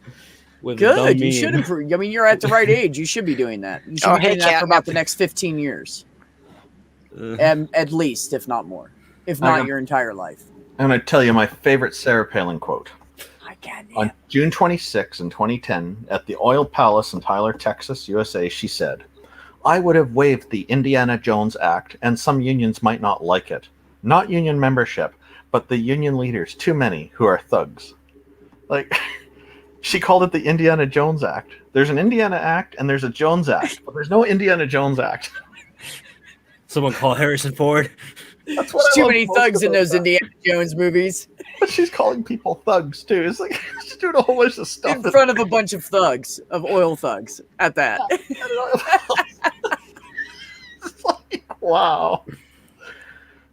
Yeah, she really lays it on thick like oil. I was in a voice chat earlier on Discord, and like I mentioned Donald Trump's 2017 address to the Boy Scouts of America. Yeah. Oh. Like all of those Republicans are just insane. Yep. Kind of. They're either insane or they're grifters. Like there's no in between. The two are not mutually exclusive. Yeah, but I feel like what I intended to say was like the ones making up scams, you know? Like all of them buy the scams, but like there's the ones that are just batshit crazy, and then there's the ones that are calculating and like shit, you know, like Mitch McConnell. I'm sorry, I'm really high. I'm just shouting non sequiturs. Okay. You don't have to apologize for being high. At least you don't have to apologize to a Canadian for that. Well, yeah, you know, I wish I could, but one, I can't buy the stuff here, and two, it doesn't seem to work on me anyway. Oh my gosh, Jen, nobody in our community smokes pot. That is just horrible. I have not been smoking since 4:30. Yeah, I'm surprised you didn't say since 4:20. I was going to say. That must be when you started. You were late. Okay, so I didn't want to exaggerate too much. It was really more like 4:40. I was just rounding it off, and if I went to 4:20, that would have been too much of a lie. So I went with. But it would have been a better lie. It would have been. It would have been. I digress. Your integrity is duly noted.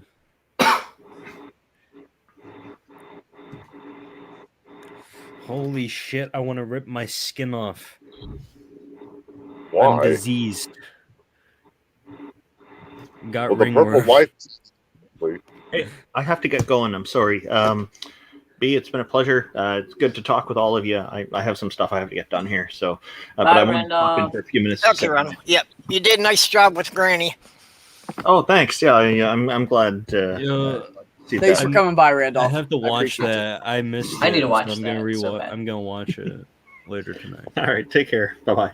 Well, it was all done, you know, very controlled and orderly. Randolph did a great job on that, but on Tangela was actually boring. Oh, dang. Well, you know, it's like... Did you just say that like it's shocking? Well, you know, he did his 15-minute presentation at the beginning, and it's like pretty much anything anybody asked him, he was like, well, I'm not an expert in that field. So he just deflected everything. He didn't answer anything. I actually pointed out in side chat, Tangelo was saying, I'm not an expert and I don't know a lot. And that's our fault because we've been telling him for ages he's not an expert and it's okay to say I don't know. He just finally learned it tonight, apparently. I guess. I'll have to watch it. Wow. Yeah. I kind of want to go on a debate channel, but like I don't want to pull a Tangelo. But I have a cool debate topic, like the only one that's ever worth watching. What's that? Should humans turn into robots? My Well, side is obviously, yes. Aren't we already doing that? We have mechanical valves, mechanical hearts. But I mean, like titanium full hips and legs. transferring your consciousness from an organic body into like a robotic synthetic body. Yep. I don't have a whole lot of feelings about that. I guess that would depend. I know Honestly, nobody like, wants to I debate don't- me on this. I was like, I could see pros and cons either way, and I just don't Yeah. know enough. I To really think That's have what an I was opinion going on to it. say is I'd have to read more about it because, what's the percentage of guaranteeing that my full consciousness goes with me? What are the chances of me being brain dead and dying? What are the It's how a does this work? How does that work? I'd have 5 million Yeah, I figured it questions. was a hypothetical, but it's just like it's something that like I don't see one side of the equation being like so much better or worse than the other. Like I think there's a lot of give and take with each. But like, I have a strong argument as to why we should, and I'm Okay, not gonna. I'd be interested to hear it. Like I'm not I'm gonna on. reveal it unless I can find someone to debate me on. Yeah, this. don't reveal it. But I mean, I would. I don't have strong opinions, so like I can be persuaded pretty easily on Okay. that. Probably. If you find someone on Twitter or something who's like really objectionable, just send them my way. I think the only debate I'd care to participate in is I would debate that debates are a pointless waste of time. Oh, I would love to have the debate that I'm an awful debater because either I win or I win. Either I prove my point and I win, or I suck and I prove my point. Touche. So you're going to be the guy with the table at the park and the sign that says, "I'm incompetent, prove me wrong." Yeah, this is like I win or I win. I am right both ways.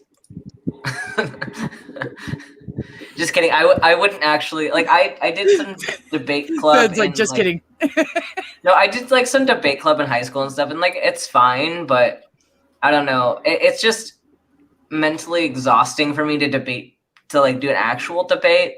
Like I think I'm gonna start getting into like the call-in show scene here because I'm getting some invites, but it's like, I mean, I'll do that, but that's just like a discussion. Like I'll have a discussion with people, and like knowing that I have the full ability to like walk away if I want to.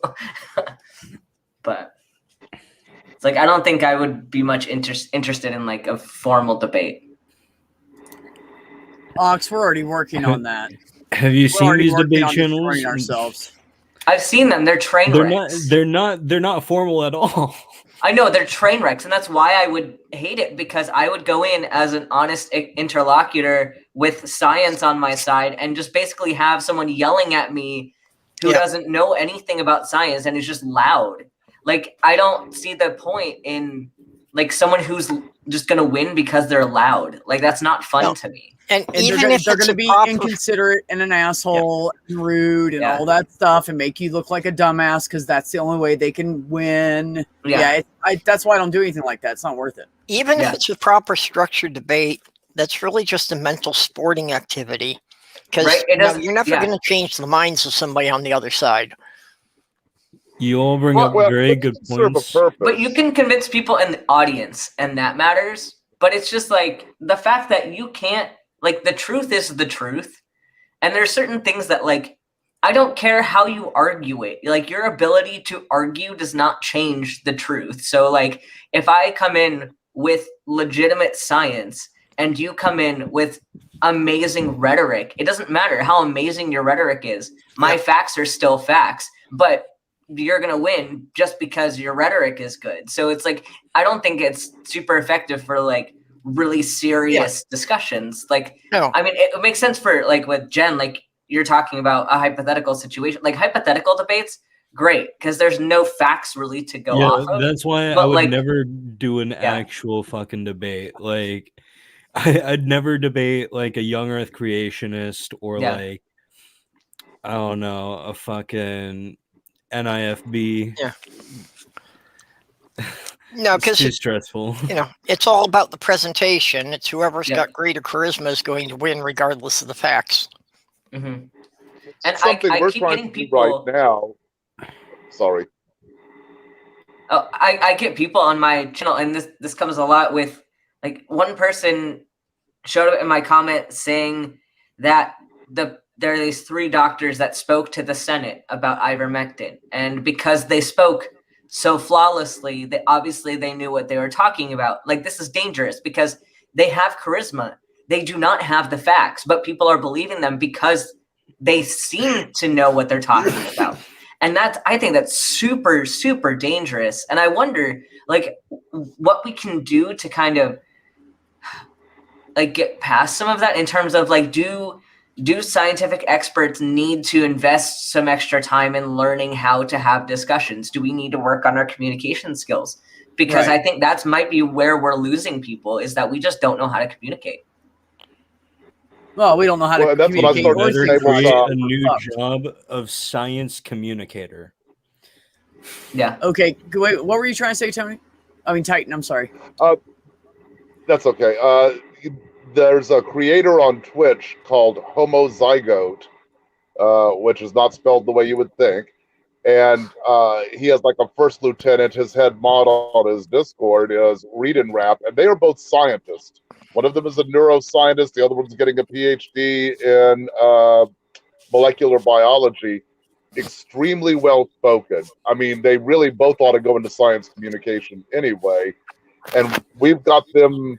They came up with the idea on their own after I got them slightly addicted to appearing on YouTube streams of doing the debate because over the mask mandates and the vaccine passports and bringing it out of the science a little bit because they're both so well spoken, but they can back it up. They can explain the reasons why those things are necessary.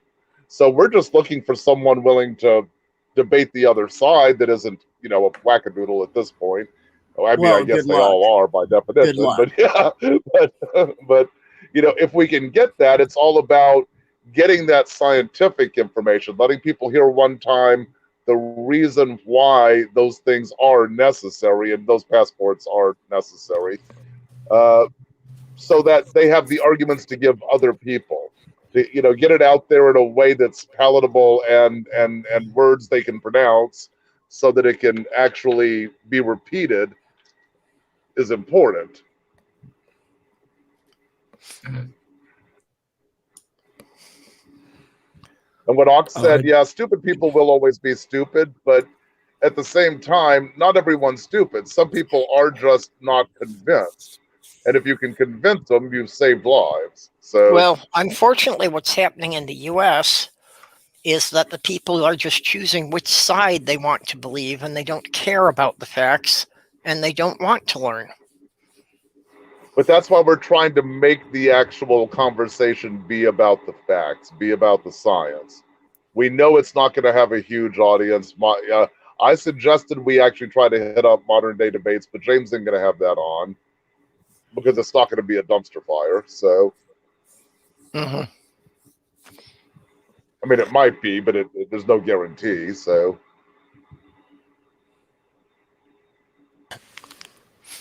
Okay, Genesis. Sorry, go ahead.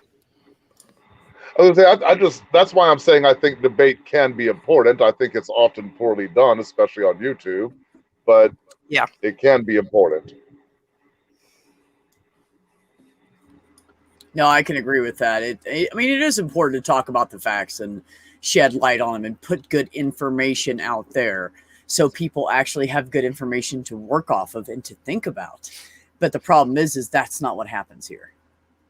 It's always like you'll have 2 people and both of them know this much usually, or you have one that doesn't know shit and that this other guy has everything, and people are going to believe that guy that doesn't know shit because you're right. Let's yell. Let's be use profanities and not be professional and not have a civil discussion. And because they're being loud and blah, blah, blah, people listen to them. And it doesn't make a fucking bit of sense.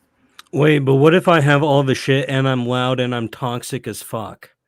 Have you seen my Twitter? My main just got suspended actually for harassment. I was attacking a turf. I hate the turfs. They came after me. Well, they didn't come after me, but one of them commented on something I had said, and luckily, like, they decided to walk away. I feel like they were embarrassed because they literally came on and were like telling me that they had more science education than I did.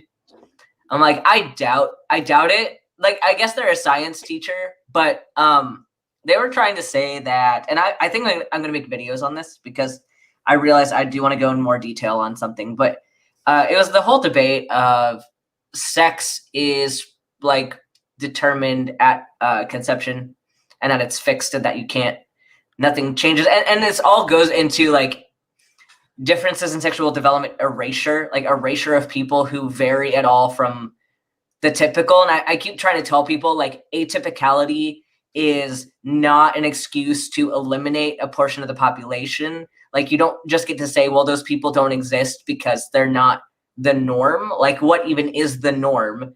And then also, like, she was reducing it down to like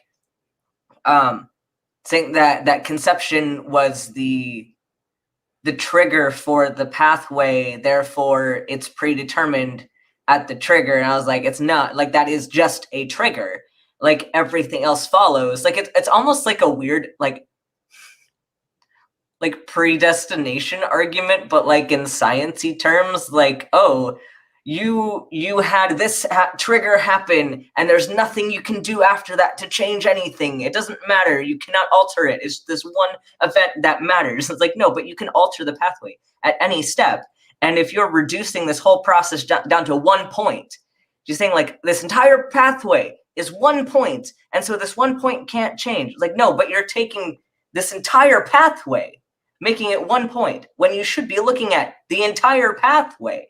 It's like saying that like someone has diabetes and just saying that like blood sugar equals diabetes and ignoring the entire pathophysiology associated with how you get diabetes from blood sugar. Like, it's reductive at best. And I think she walked away because she knew she wasn't gonna get to me on that. But it's wild. Like, I think like learning, because I guess I wasn't super into all the rhetoric before. Like, I wasn't super familiar on like how to use like rhetoric and communicate. Like, I had studied it, but I hadn't really ever practiced it.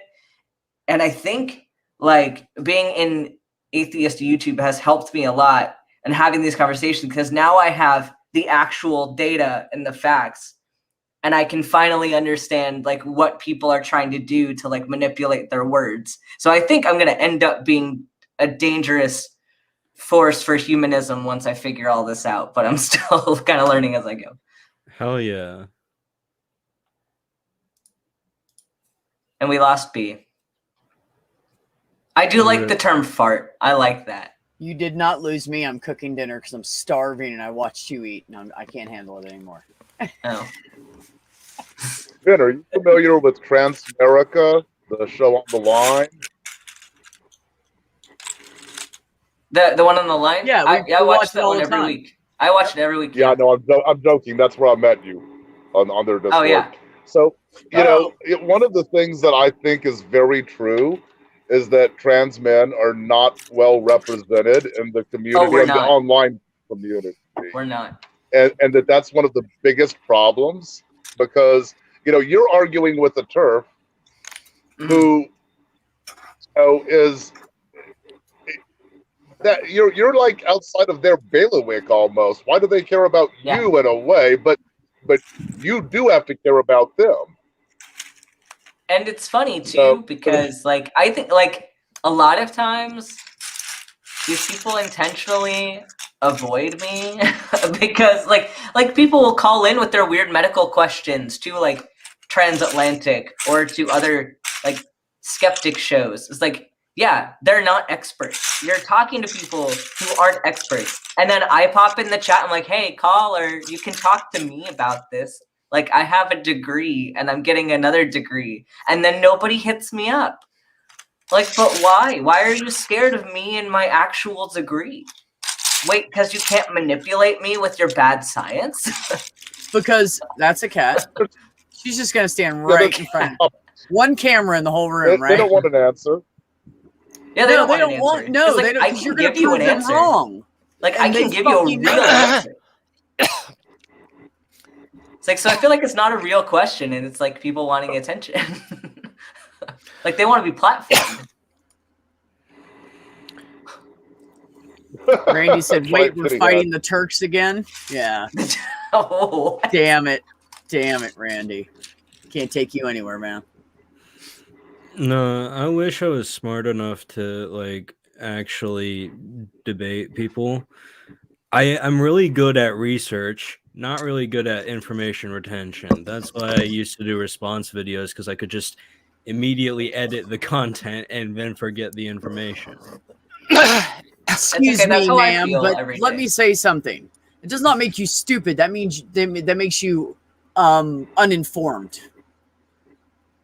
And that you can change with time and find a way to absorb information that works for you, which I have a problem with as myself. You're not I'm going next week and talking to my doctor about putting me on ADD meds because I'm really fucking sick of it.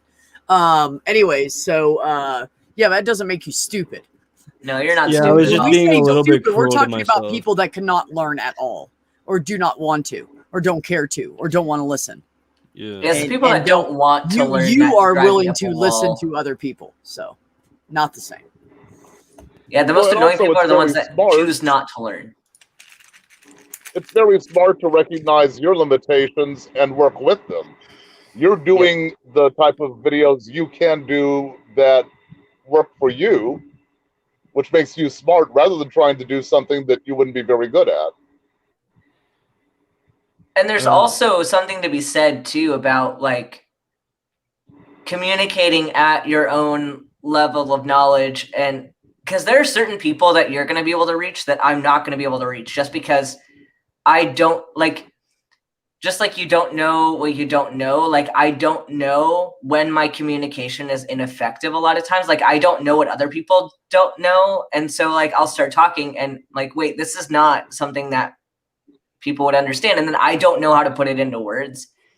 So like, there are plenty of people I'm not going to reach with my content for that reason. And so we need people from all different backgrounds and experiences to communicate in the way that they're good at. Because no one, like, it's a team sport. None of us can do this alone. Like, we all have holes in whatever we do. And you just got to recognize them and fill in where you can, I guess. Yeah, no, first of all, I agree with you. It's definitely, this is team effort shit. All of this is. All the topics that we have out there today, they're all team effort. But so with my brother, when he first started talking on YouTube, he was horrible at communicating. But he paid attention to what his audience was asking him, and he paid attention to what we were telling him or whatever about, you know, hey, you need to like slow down with it, because he gets too excited. He would go too fast, and then you need more explanation about each piece, and he would jump forward too soon. So, but he got better with it over time. So just give yourself some time. I wasn't good at speaking on YouTube when I first started this. I don't know. Never mind trying to like teach people stuff. I started YouTube in 2013, and I got pretty good at it. And then I nuked my old channel just because, like, I don't know, I just wasn't having fun doing, like, at a certain point, you get done doing atheist content because you hear all the same arguments. They never change their arguments. They never change their position. They move the goalpost. But at the end of the day, you know, it's either the watchmaker argument, or it's like the no true Christian fallacy, or it's any myriad of recycled things. And at a certain point, like once I got John Cragen to delete his channel, I was like, I can quit anytime, because I got John Cragen off the internet. Like, I don't think he's made a video to this day. So... yeah. Well, and you're also very young, which means that you're All right, going to Ben. naturally do things for a while and then lose interest in them and do something else. You know, you may go back to that someday with a fresh take. It's called Slim Chance Medical Center. I need to send you a video. Oh, Ben disconnected. Ben just killed himself. No, that sounded horrible. He just Phrasing. knocked himself off the stream. Hey, Cynthia Ben got McDonald, how yeeted. you doing, We pretty gotta lady? we gotta use YouTube friendly language. Ben got yeeted, right? Got disqualified. You got yeeted? Yeah, yeeted. My browser crashed. We're good now. Welcome back. Hello. We crashed, but we're okay. We're back. We're alive. So what did you need to show us? I need to show B a video. Okay. Just share it and I'll put it up there. Yeah, I don't know if everyone else is gonna get it, but it's so funny. It's probably my watch history. Yeah, here we go. I'm gonna send it to you because this is. I mean, people might find it to be funny just because it's stupid, but you're especially gonna find it funny just based on your life experience. When you pull a metal bowl Cynthia. out of the oven, don't move it on the pad that you're holding it with your hand. Ooh, balls. Bad idea. Okay, I sent it in the private chat, but it's funny as shit. Go watch it.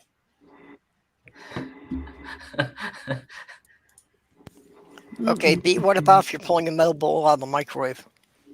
Oh my god, don't, Purple. You can actually, common misnomer, you can actually put a solid round thing like metal bowls. If it's rounded off and doesn't have any sharp points, like it's a totally round coffee cup, it doesn't have a handle, you can actually put it in the microwave.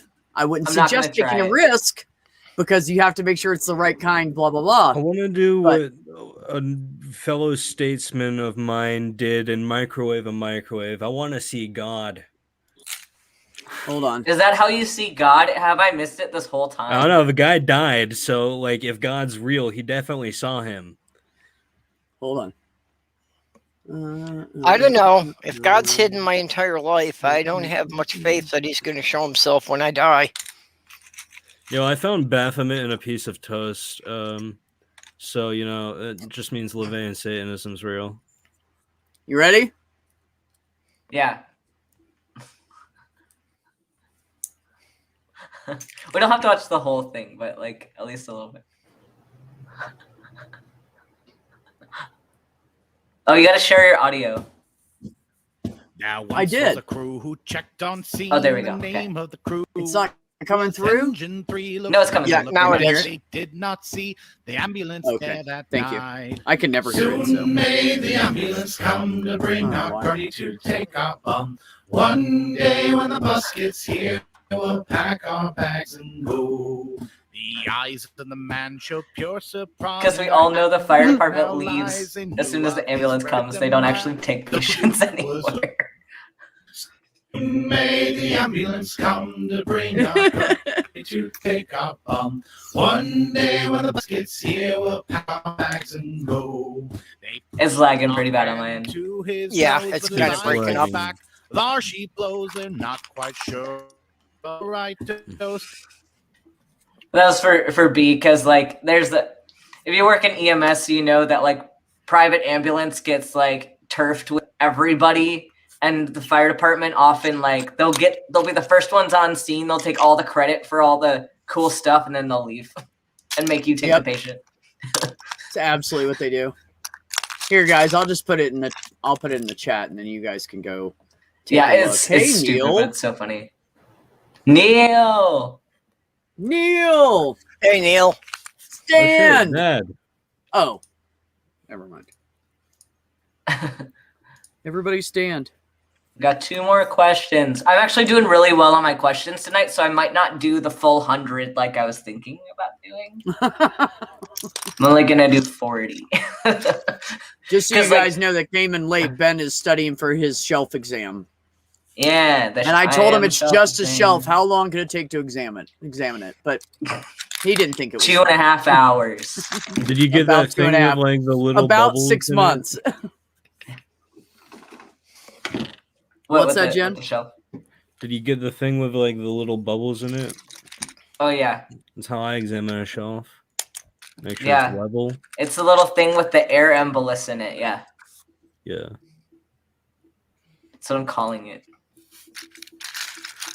Was this 2 Okay. questions?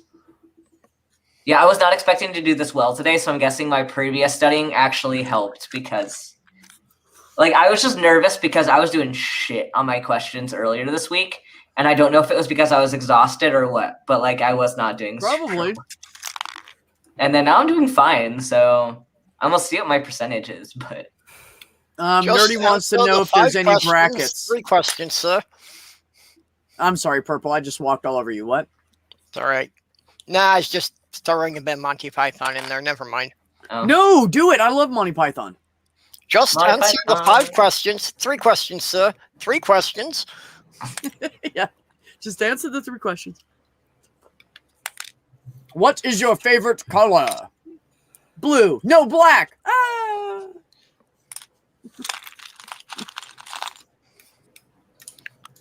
Actually, I think he said blue and purple, but whatever. I love it. Oh, it's this trolley. Wow, I missed Oh, it. no. They gave you the trolley problem? No, it's called trolley. I was not thinking about it. It's transfusion related acute lung injury. It's very specific, but Wow. it's called, yeah, we abbreviate it as trolley. So it is a trolley problem. Yeah. Just not about the lever. TRALI trolley problem. Well, at least it's acute lung and not a gross lung. Thank you, Yeah, it's a Neil. very It's cute- blue and then green in that scene. Well, so let's ask Ben some medical questions. Oh my god.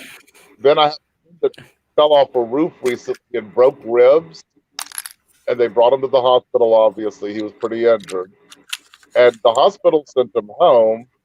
And literally, it had to be a good 3 or 4 days later, at least, he started having trouble breathing. He was breathing very shallowly, and they sent him back to another hospital. And that hospital said he was probably just in a lot of pain and, not breathing deeply because it hurt, and started doing tests. Ended up sending him back to the first hospital because they drew 3 liters of blood out of his pleural cavity.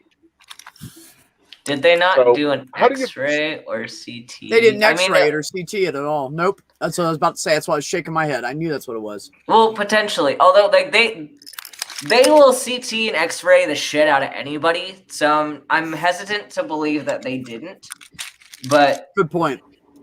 And unless this was it's in something New that Orleans, happened, and I'm wondering. like it might be something that happened later, because you don't always get like severe things that happen all at once. Like if it was a more prolonged presentation, like because he might have presented fine initially, and then something kind of like started to tank and then kept tanking, and then sometimes things just are like that. I don't know. I'm not an emergency physician. I never will be an emergency physician because it sucks ass.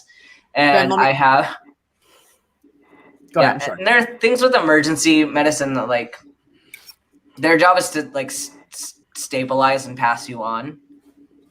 So if they don't find an immediate problem or they're not really concerned with something, there's not a whole lot they're going to do. Like if there's no reason to admit you to the hospital, you're not really going to get follow-up from them. And if it's not something like, otherwise they're going to be like follow up with your primary care. So literally if they had nothing, like no criteria to admit you or to do other things, their hands are a little bit tied. So my guess is they found nothing and just like, it's something that would have needed to trend to kind of see something like get worse, but you're not trending it if you're in an emergency department setting. I was going to ask Ben, what is the possibility that he did have a fractured rib? They missed it and he went home and it punctured something. It's possible. I think it's might have been like something not easily visible. Because if it was something easily visible, like think about it, you have physicians and you have the radiologist looking at it. Mm-hmm. Like if it was something obvious, they wouldn't have missed it. So there's something there that like didn't present. I'm guessing something didn't present in a typical way. Right. And that probably threw people because it happens. Like medicine's not cut and dry. It's very dynamic. So like if it's something that looked okay and then just needed, like maybe would have been noticed if you had trended it. Like if you had saw him every day for a few days, you might have noticed changes. But if you're outpatient or you're going to the emergency department and they're not going to admit you, you're not trending it. And especially if you're going to see different doctors each time, they're not going to know what you were the day before. So yeah, because then it probably just in care. Yeah. Yeah, it's probably something that appeared minor, but then just got worse and then finally was able to be spotted. So, I don't know. It's complicated. It's too hard for me to really say what it was. So they're not going to figure it out if it's not suggested on their Twitter feed, huh?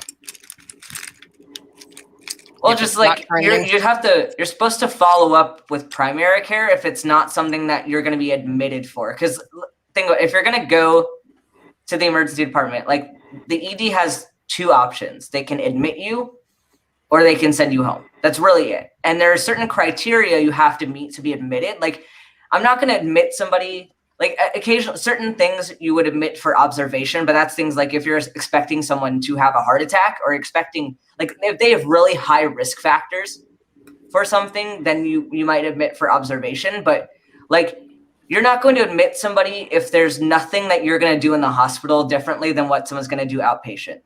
So if there's something that you can follow up with your PCP about, like they're not going to be able to do much for you. Like that's the purpose of the emergency department. So like, that's just my guess is that it wasn't something that showed any red flags at that time to where they could admit to the hospital.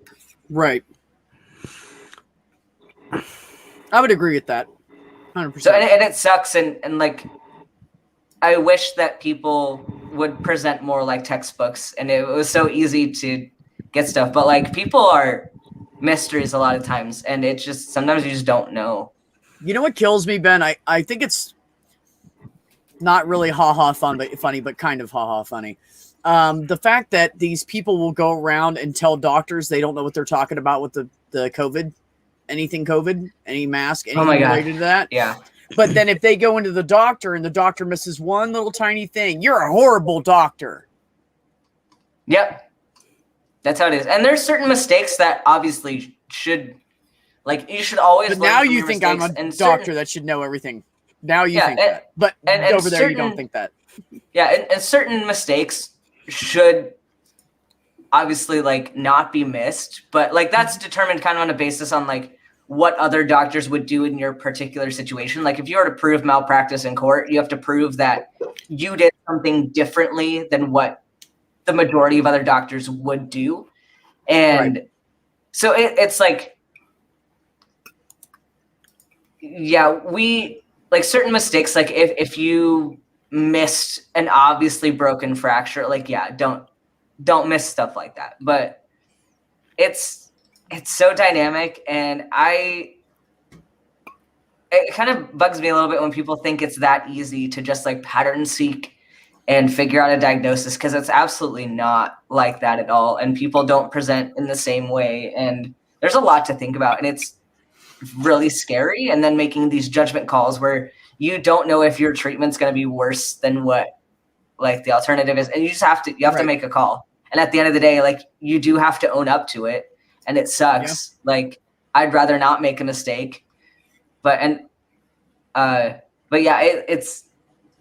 it's rough. Like the public perception is difficult because it's not a job where you can easily invite people in to see exactly what you're doing because there's a lot of privacy, but it's a hard job. It's a very hard job. Neil, I want to say that at some point in our lives, we all make mistakes. Just kidding. I love Sweet. How you doing, buddy? What's up, Sweet? Hi, I'm a guy that presented so badly that nobody can figure out what that was wrong with me. Yeah, and that's aortic dissections are a perfect example of like innocent mistakes that can turn out really, really bad. Because like it often doesn't look like anything, and then it goes bad, and then you're dead. Or it looks like a heart attack, or you walk in and you're like, yeah, my chest hurts, but my back doesn't. Well, you're supposed to have back pain if you're dissecting, so. Yeah, and this is the problem with pattern seeking. Like, medicine is not about pattern seeking. It should not be about pattern seeking. Like, that's how you start to learn, but it's a lot more nuanced than that. Yeah, you have to. A little bit. Yeah, you have to, because people are complex. And, it's just like it's just like I'll talk to one of the doctors at work, and I'll say, "Hey, this patient, blah blah blah, has these. Do you think it's this?" Because I just want to know if I'm even thinking down the. They're like, "Well, yeah, it could be, but it also could be." This is why. And I'm like, why I started to do my that's my right. streams. It could be because of, and they're like, well, because of this, and then this, and then this, and then that could be that, and then that, and that's connected to blah blah blah. And I'm like, damn, this is not a one-sided problem. This is not a sheet of paper. Yeah, this is why, like, why I do my cases on Twitch, and then I have my whiteboard, because I kind of want my audience to understand like the thought process that goes into medicine, because it's fascinating, but it's also like you got to understand how much it is. Like if B was in my chat the other day, and Sweet has also been in my chat, but like we get a differential diagnosis list of like 18 things. Like we had a pretty simple case for abdominal pain, and we had like 18 things on that list, and we just kept adding and adding and adding and adding and adding. And then you get down to the end of it. Well, what about that? Yeah. And then you get to a point where you start needing to cross some stuff off. Like, can I get rid of this? Okay. Can I get rid of this? And we end up with a few things that we really can't get rid of, but you have to make a judgment call on it. And so I always ask my chat, like, what do you think it is? But they all know it's at that point where that's not necessarily an easy answer. Like, do I admit? Do I send them home? Do I give them this medication or this one? Like, and it's not cut and dry, but I kind of want my audience to see that thought process, so you kind of understand like what it's like to make these kinds of decisions for people. Unless you're the ER doctor that walks into my room, because it's just going to be an instant CT every time I go in. Oh yeah. I have a medical question. Yes. Okay, so I was muted and I said, "Clutch my pearls." I don't want to see your rash. I'm not going to show you any rashes. Okay, good. Last time I asked you your opinion on getting a tapeworm friend, I got a friend. It wasn't a tapeworm friend. It was a ringworm friend. Does clear nail polish actually like kill it, or is that just bullshit people from Florida are like feeding me? I don't think it would kill it, but it might serve as a nice barrier so you don't give it to other people. I'm quarantining myself at home, so it's probably not necessary, but like I mean I could see it like as it's just covering it right with another material. I could see it being a barrier, but I don't think it kills it. All right. But I don't actually remember. Well, I don't think it does. I have something to say. It's very important. Cynthia, how the hell are you? Cynthia. Hey, everybody. B! Hello. What's up, beautiful? Purple. How are you? Hi, Jen. Everybody. Everybody. She got all the way except for Sweden and said everybody. Said everybody else's name. No, I'm just kidding. I don't know. Come on. I know you did. Yeah, how do you think Professor felt for that whole season where they just said "and the rest"? Oh yes, right. Then they did that. They did that for like one season or two. Yeah, until they actually got to the Professor and Marianne. You know. Yeah, and what the that, others. Like add 2 words to it or something. You know, it didn't make a difference. It's not like it was that great a song to begin with.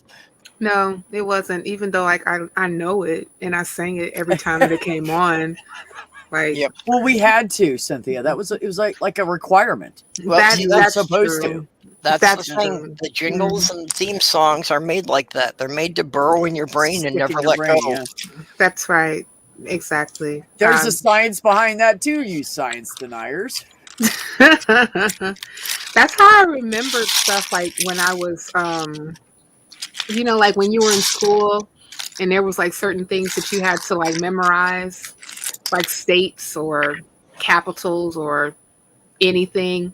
Like oftentimes, like I would, you know, memorize them in some type of rhythmic or jingle type form so that I can know how to regurgitate it on a sentence. Right. Yeah, my mom used to teach us to either like sing it or find an acronym. Mm-hmm. Yeah. Put the word together, put them all together, all the words together, and find an acronym so you remember all the words, which is also helpful. That's how I remembered where Norway, Sweden, and Finland were, because our teacher put it in an acronym of No Sex Fool. No sex what? No Sex Fool. What does that stand for? Well, Norway, Sweden, and Finland, because they're like right next to each other. Oh, NSF. See, I use all those. NSF. I use all those memory tools. Like my first 2 years of med school is like you got to use as many of those as possible because the volume is just insane. My favorite study method. There's these people that made a website and they do videos and they draw pictures. And it's like a scene. It's nothing related to medicine at all. Nothing related. It's just like a scene that, like, one of my favorite ones is like they're at summer camp, but it's for a certain class of drugs, and they have different symbols in there to mean different things. And so then you can think of it in your head, like, oh, okay, this is associated with this part of the picture. This part of the picture is alpha-1 blockers or something. And like, right. It's stupid little memory tools that like. It just worked really well for me, and it was all great. I could think of is that one time in summer camp. As soon as you said that, yeah, like, they had one like time at band camp. Yeah, they had it like half the camp was like scout camp, and the other half was band camp because it was the Alpha Scouts for like it was the Alpha Mimetics were the Alpha Scouts, and then the band camp was the Beta Mimetics. So it was like the Beta band that camp. makes sense too. Yeah, and then they had like epinephrine and norepinephrine go to both. So they're like Romeo and Juliet who meet in the middle, and they like try to escape on like this little raft thing. It's like a stupid little scene, but I remember it. Like I remember everything from that picture. And it matters. What is epinephrine supposed to treat? Lots of stuff. It's basically just one of your stress hormones. It's an alpha-1, alpha-2, beta-1, and beta-2 mimetic. So it'll stimulate all of those receptor types. So you can treat anaphylaxis, you can treat asthma, you can treat if someone has like incredibly low blood pressure, you can use it. Like it's got a lot of uses. Mm-hmm. And I think that Ben, were you like diagnosing people on the stream earlier, just real quick? Oh no, we're talking through a case. Just real quick. I got this rash. Right. No, but I do stream on my Twitch where I do case simulations. Like there's a game that I do case simulations for, and like I just kind of sit there and we go through a case, and I let the audience talk with me about it. And we have this whiteboard I pull up, and we write our differentials on it, and then like we talk through it. And it's a fun time.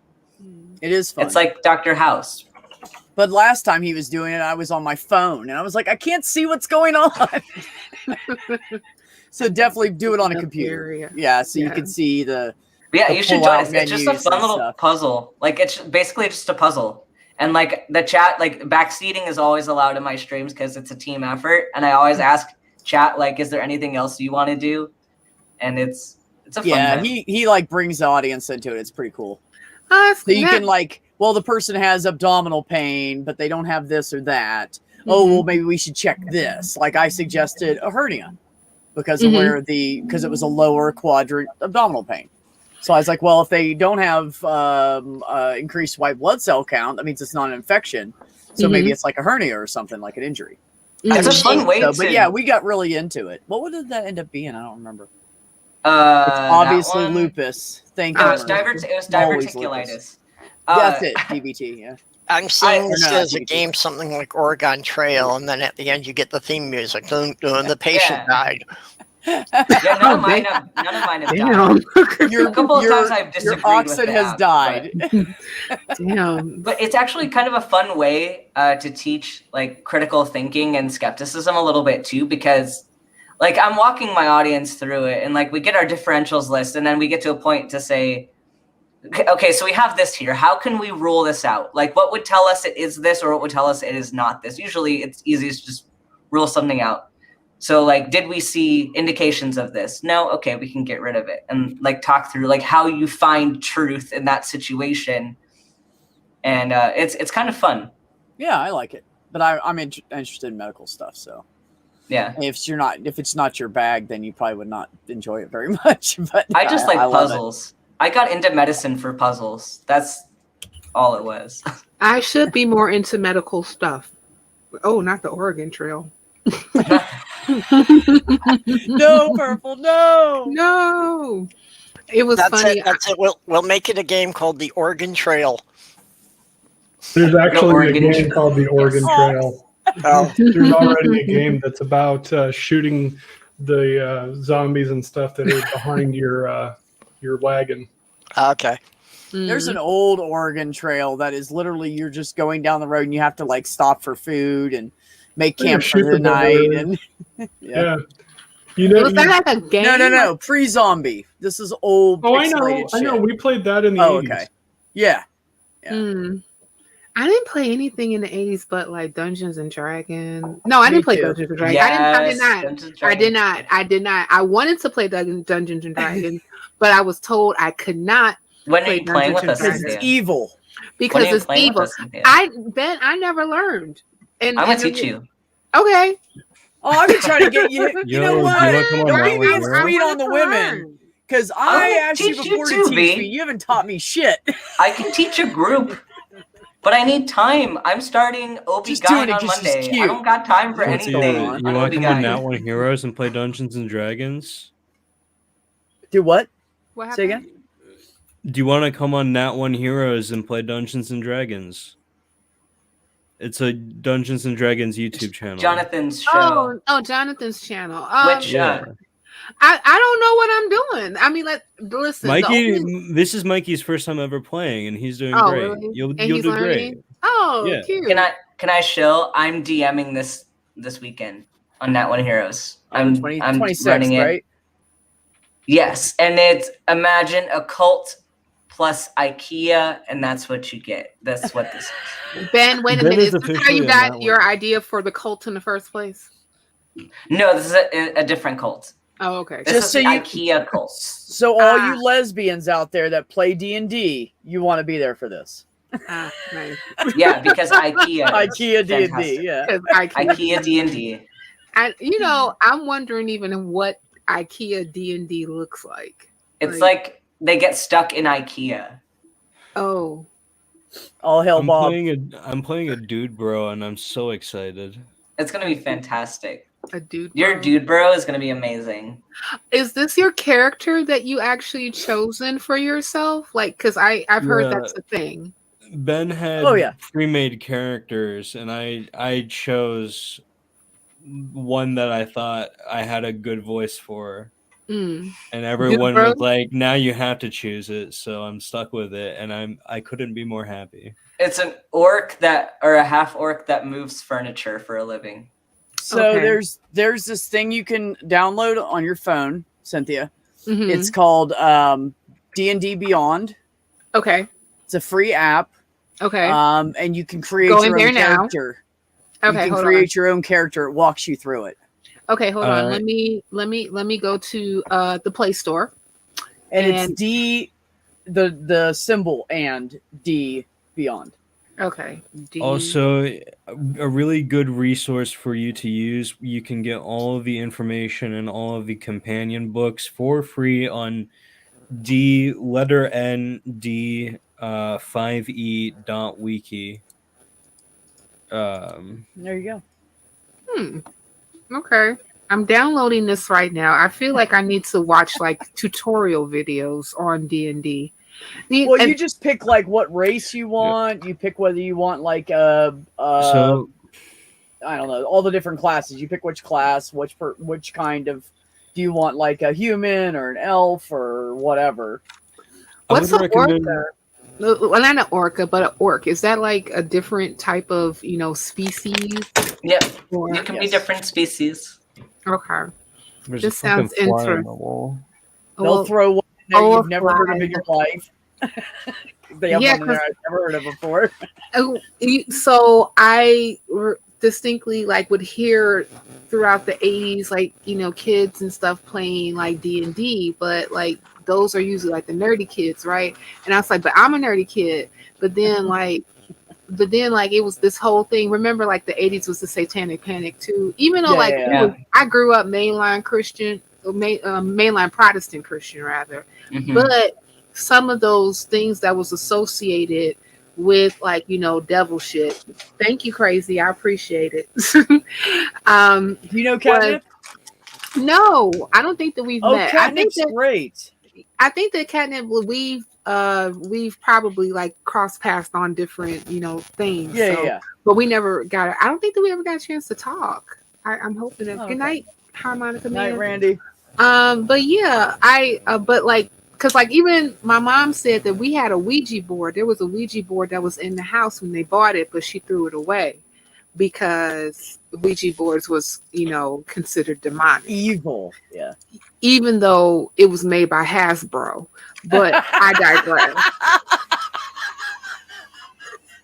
Yeah, I'm from a very evangelical family as well, and yeah, they were not happy with D&D until I finally, as an adult, as an adult, had some friends over for D&D, and they learned it's literally just role play around a table. God, what religion does to you? It's literally just acting at a table. It looks so much fun, even when I used to watch, man, I can't wait till they come out with a new season, Stranger Things. All the kids was role playing around the table, bless us, and Gesundheit, and all that. And so it looked fun. I was just like, man, I couldn't do stuff like that. We used to play when we were kids. My brothers were into it, and I started playing with them, and we played we would during the summer, we would go over to these friends of ours' house. They had this big, huge house and this huge fucking dining room table. And we would hang out there, and the older brother there and my oldest brother would take turns DMing. We'd just do dungeon after dungeon after. We'd sit there all weekend. We'd stay there all weekend. We'd stay up almost all night. We'd fall asleep for an hour or two, get back up in the middle of the night, Saturday night, and play again. Yeah. Now I will have to say, Mom would drag us out for church and bring us back, and then she'd hang out with his parents while we were finishing up or working on it more or whatever. Now I will have to say I didn't see a lot of black children playing D&D. Not to say they didn't. It just was not as prevalent in the neighborhood. I don't know, because there was 2 black people that I knew in the entire area. No, there was 10. There was 10 black people. I don't know. And did you know? Did any of them come with you to play D&D? Adam probably would have, but he was my best buddy, but he didn't get along with the guy that the older brother, so he wouldn't go over their house. Okay, gotcha. But the younger brother and me and him were all buddies. No, cool. Adam was my bro, tight. He committed suicide at 18. It was really sad. Oh no! Because he was mixed, and the black side of his family called him a honky, and the white side of his family called him the N-word. Yeah. Whenever his parents weren't around. Mm-hmm. And he flipped out one day, and his brother that was from a previous marriage, who was entirely black, called him a cracker and kept picking on him, and they were watching TV, and he was throwing stuff at him, and they just fucked with him all the time. His aunt, who was mentally disabled, used to walk around calling him the N-word all the time. Wow. And he'd go, "Fuck you." And we're 12 years old when this is going on. No joke, 12 years old, hanging out still into our teenage years. It was still going on. When I was 16 and he was 15, he picked up the baseball bat in the living room and broke his brother's arm because he was so fucking done with it. He couldn't take it anymore. And he was the nicest fucking guy. But he was angry all the time because of how everybody treated him. So I saw both sides of racism with him. So I learned about racism really young. And so when my dad came up to me when I was 10 years old and him and I were already friends, and told me that my white friends that were poor were white N-words, I specifically told him, fuck you. I told my dad off. And I told him to fuck off. And these are my friends and you don't know shit. And I walked away from him and I didn't speak to him for years, like 5-6 years. Because I was like, nah, dude, I've already seen this shit. And I know what you are because I listened to you my entire life so far. So, yeah, racism sucks. It really does. And it's only so much that people can really take after they've been insulted over and over and over again. And let me tell you, what a good looking dude. Like, we hadn't seen each other for like 3 years, right? And he was always shorter than me. And he always had like a fro or something going on. And then I saw him. It was actually the day after my mother died. But they do this thing in West Virginia, in Clarksburg, West Virginia. It's called the Italian Heritage Festival. And so I was spending time with my sister, whose husband's family had a thing there. Like, I was hanging out with her, and they did like pizzas and stuff. And they were like the best Italian restaurant in the area. Like, my nephews are related to them. Anyway, so I was hanging out there, and I was just like, I couldn't handle working behind the thing. She was like, look, here. She handed me a bunch of beer, stuck it in my arm, handed me one in my hand, cracked it open for me, and said, go for a walk. Come back when you're done with those. So I started walking down the street, and I have 3 Bud Lights and a Bud Light in my hand. And I'm just like aimlessly walking. I don't see any faces. And then I hear him call my dead name. And I was like, I turned around and went, Adam? He's like, comes up and he's like, dude, I heard about your mom. No, it was 2 days after she died. It was 2 days and the whole entire city fucking knew. Like, the news got out that fast. So he came over and he gave me a hug, and I looked at him and I was like, dude, how have you been? He's like, I don't know, man. And I said, I miss you, man. He's like, I miss you too. I said, I love you, man. He said, I love you too. And then it was a year later he killed himself.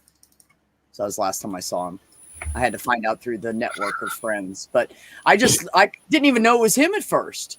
My God, he was like 5'10" and all muscly, and he had his hair trimmed short, and he had like a little fro going on. You know how they like leave it like that long?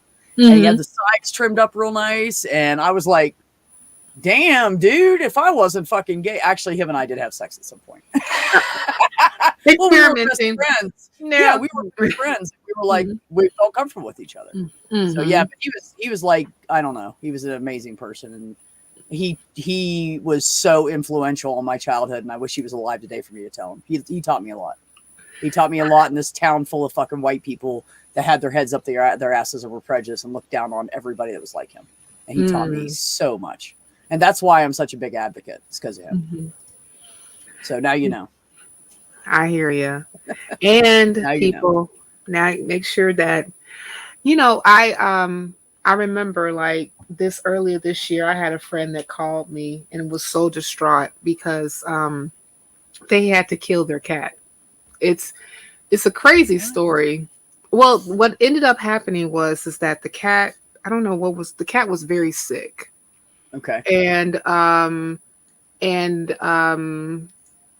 he was going to take the cat to the vet the next day. But while as the night progressed, the cat started to, convulse and was in a lot, and it was like meowing out of pain, like a lot of pain.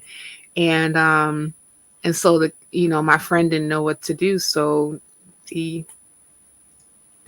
because the cat was just in so much pain and was like, and there was nothing that he could do at that time to stop it. Yeah. And so he was so upset. And so he called me. He's like, I'm a horrible person. I'm this. And I was like, no, you're not horrible. But like, he was like so distraught that he was really considering suicide. Yeah. And I ended up calling the national, suicide hotline. Because like, there's only like, even though like I've dealt with people and I dealt with my patients who had, had suicidal tendencies, thought about it, were even in crises. But, when a person gets so far in that moment, sometimes you don't know what to say. Yeah. It's true. You just want to help them just so badly. So I was like, well, I'm going to get some people on the line that are trained to Yeah. work with people who are, dealing with this. So, and I remember like we called the National Suicide Hotline, and my friend spoke with the counselor over the phone. And, after he got off before they got off the phone, he started to feel, he started to come down. He was still upset, but it wasn't like to the point where he was like considering actually taking his life. So, Right. So like shout out to the National Suicide Prevention Hotline. I have them motherfuckers on speed dial is basically what I'm saying. Cause sometimes you just don't know what people go through. Yeah. And if they're constantly, like being in it, especially like if you're constantly being inundated and insulted especially over stuff that you just cannot help, like that fucks with you mentally. It really does. When my mother was in the hospital from the car accident right before she died, our dog, we were like, we don't know what to do with her, because I was staying at the hospital with Mom. Everybody else lived out of state, and she was in really bad shape. And so she was to the point where she couldn't stand up anymore, and she couldn't see anything. Like her hearing was on point, and she knew everything that was going on. But this was a German Shepherd who lived her life in the woods, and she was 14 and a half years old. And her hips, she had hip dysplasia, and her hips were gone.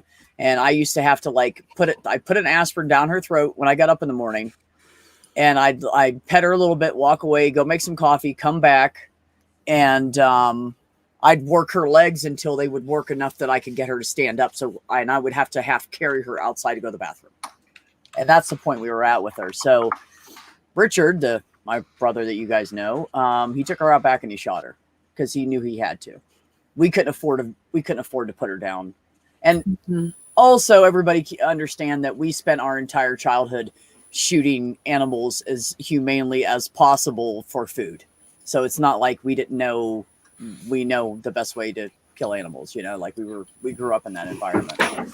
So I when I knew he was taking her and he picked her up and took her, and he had the shotgun over his shoulder, and I turned the music up as loud as I can, and we were packing up all my mom's stuff and putting it in storage because her stay in the hospital was going to be really long, and then she had to go to rehab and stay in a rehab center and all this shit and get a kidney transplant, and all this stuff was going to happen. So we were pulling all of her stuff out of the house because somebody had broke in, and it's literally the first time I ever saw my brother cry. Like cry. Yeah, not like kids whiny, but like crying. No, because like he came in and there was just like 2 tears going down his face. Yeah. Oh, I mean, well, that he was 7 and I was 4 when she was born. Yeah. No, I was 3 and he was 6 when she was born. Oh, okay. So she was part of our, like, there was no life without her. Oh yeah. She was an amazing fucking dog. Mm-hmm. So it's tough. It's tough. And I turned that music up as loud as I could, and I still heard that goddamn gunshot. It just wasn't loud enough.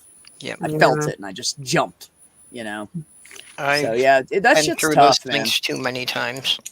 I think I would have been more fucked up about the dog if my mom wasn't in the hospital dying. But honestly, I just didn't have that emotion to give at that point because I was so invested in what this was going on. I mean, I cried. I did. I jumped. I cried for a few minutes, and then I went back and started packing up mom's stuff because you got to do what you got to do. Right. So but it's horrible. It's horrible to have to do that. Yeah. Humans always got to do the shake it off thing. Yeah, no. It's one thing to like have an aunt. Like I had that little kitten. I had adopted this little kitten, and somebody found him underneath the barn, and I took him to the vet, and I got him checked, and I got like shots done, all that. He was just getting old enough to get his first set of shots. He was literally this long, and we called him Squints because he had little squinty eyes, and he was cross-eyed. So one of his eyes were like pointed in like that, but it was really cute on him, and he could see and everything. He'd bump into stuff sometimes, but not anything too bad. He learned to be more careful as he got bigger. So he got to be like this big from like this big. I mean, I got him. He was little, like he was still doing the tail up in the air thing, while he walks. Like they're that little. So so it ended up that he had his whole system was just fucked.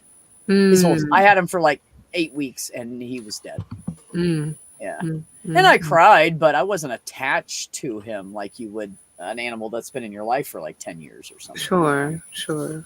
It was horrible. Like I took him down to the emergency vet at the local college and tried to save him. And I was like, I can't afford this, but I'm gonna fucking do it anyways. I'll just pay on the bill. Fuck it, you know. And I took him in there, and they came back out and they said, "There's nothing." His bowels didn't work right. Oh. So as soon as I got him and started feeding him solid food, the food was just backing up in his system. He was only pooping a little bit. And I thought, God, maybe he's not eating enough because it's just like diarrhea kind of stuff, you know? And I thought, man, he must be drinking too much water. So I tried different foods, right? I was trying different foods to get him to eat. And I thought, okay, he looks like he's eating good. He's still not pooping a lot. Like it just didn't dawn on me because he didn't seem like there was anything wrong with him. And then what happened was I saw him walking around. He had a piece of poop sticking out of his butt this big in a tiny cat.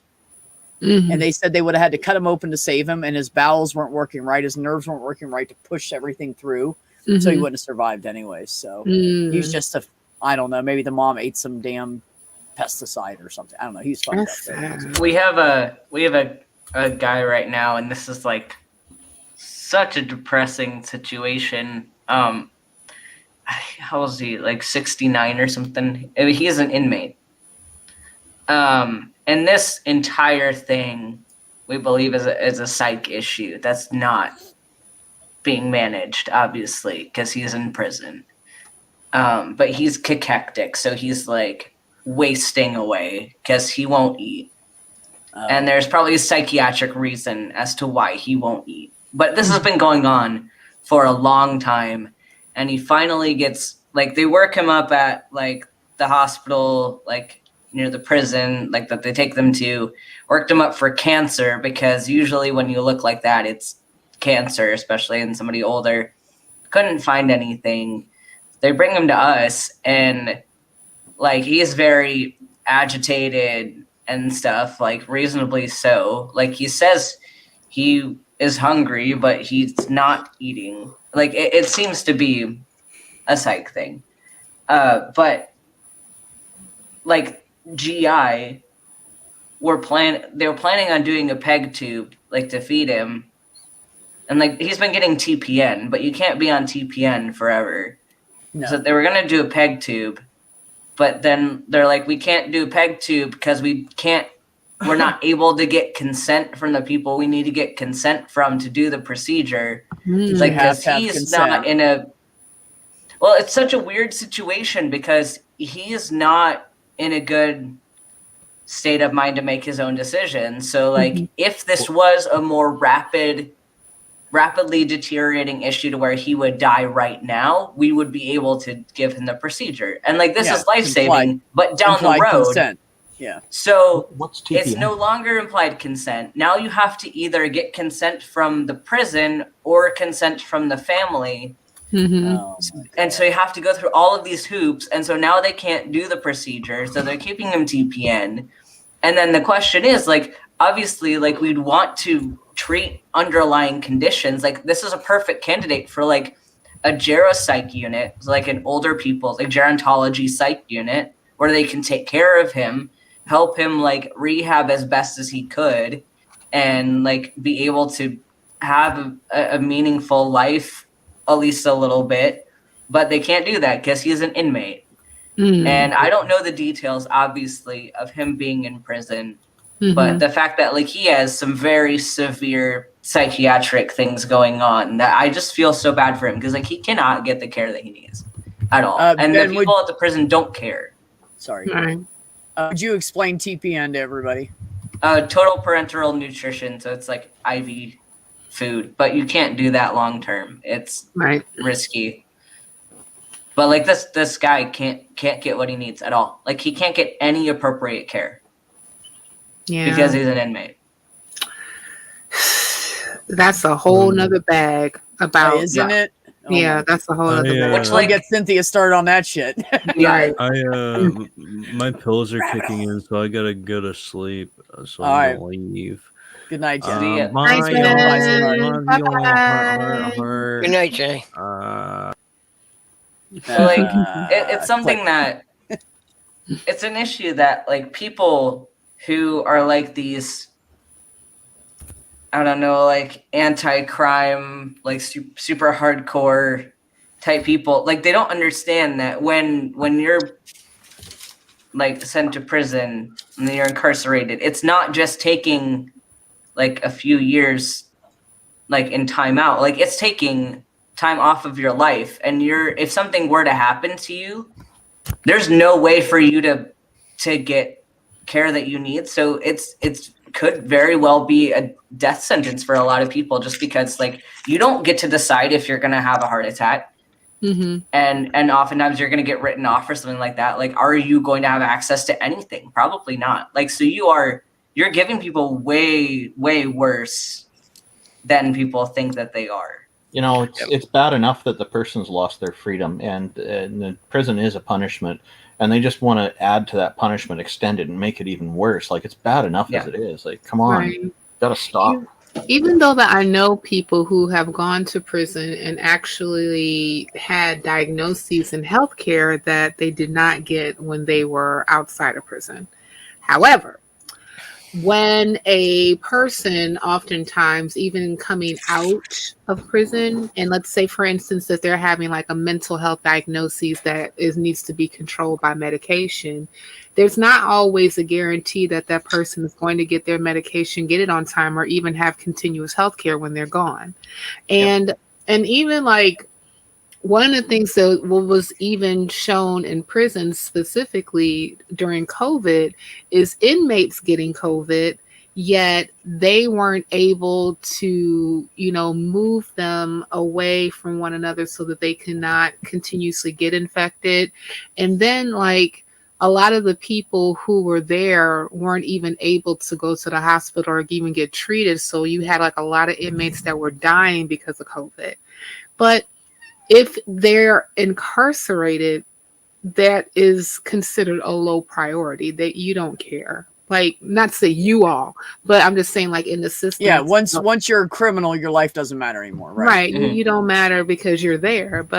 And we've already seen so many different circumstances where, depending on, where the person is from, what race that person is like sometimes the circumstances even around their imprisonment is circumspect in itself. And so, yeah. Even in the prison, there's problems with sometimes some of the guards will mess around with the medication so they don't get it on time. And especially if they're going to go to court, they'll screw it all up, and then when they're in court, they can't behave properly, and it just it's vicious because there's some really bad people become prison guards. Now, there's lots of prison guards who are good too, but there are some bad ones who really cause. Once they're in that system for so long, working in that system, it starts like fucking with their mental health. Yeah, it does. I remember like I was told by when I used to do my show, my first partner host. Worked in prison in Illinois, and was like, "Oh, I can get you a job at social service in the prison." I was like, "Nope, no, I don't want to be crazy in 10 years." No, thanks. No. I mean, like, he's like, "Well, you're one of the people that like needs to be there, like, because you actually care." I'm like, "Yes, I do care, but I need to also consider my mental health." I mean, like, because then you're gonna care too much.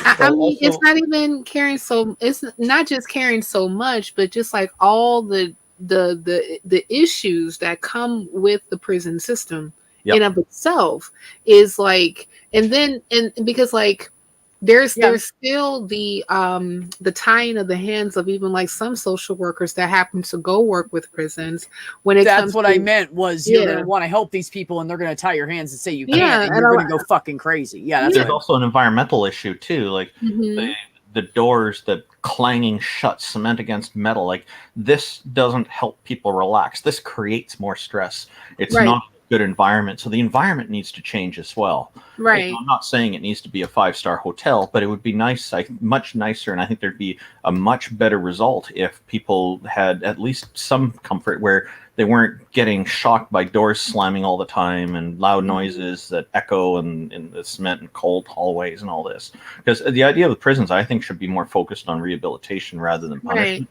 Absolutely. Yeah, there's very few that do that though. Yeah, and if you're thinking about putting people under when you're putting somebody in an American prison, it's like a very, very high stress, high risk environment. Like you're making people fight for their lives in there. Like if you want prison guards do people, that specifically. They make prisoners fight sometimes. yeah, like if you want people to make better choices with their lives, you need to give them the space to be able to do that, especially like high risk populations that like maybe that have some psychiatric things where they need extra help to learn how to like handle stress or things. You can't put them under constant stress and then expect them to just magically be able to compose themselves at all times. Like you deprive people of sleep and like basic necessities, and anyone is gonna like have bad behavior. Ben, like, you so treat them like they're human. You can't do that according to our system. Damn it, Ben. Yeah, That's enough of Ben. that on How this dare channel, you buddy. look at people actually as human beings? How dare you? Yeah, I like mean, if I had the space, like if I knew like I had food and like I was safe and like maybe I could actually put effort into my mental health and into becoming a better person because my basic needs are met. Like how do they not think about things like that? Like because they don't care about rehab. This is the full conversation that's always being had, especially like, you know, when you look at the prison population and you look at who's actually in prisons mostly, right? And then you oftentimes look at the environments that they come from. This is the same issue that is, you know, perpetuated over and over again. Oftentimes, you know, folks who come from under-resourced neighborhoods are the ones who usually end up in prison. Like there's this whole, you know, tagline of prison school to prison pipeline. And I've worked in an alternative school before. There's multiple reasons for this, though. Yeah, it is. It's multiple reasons. It's not just one. Yeah. It's not just like a one-hit thing or a black and white thing. It's not. It's a bunch of rocks that caused an avalanche. Right. Exactly. It's a lot of like, you know, stepping. A lot of different things. A lot of them, right? But one of the things that can definitely, I would say, you know, help as far as like even population is that, you know, first off, how we are even working with, you know, the prisons and how they're built and what's offered needs to change.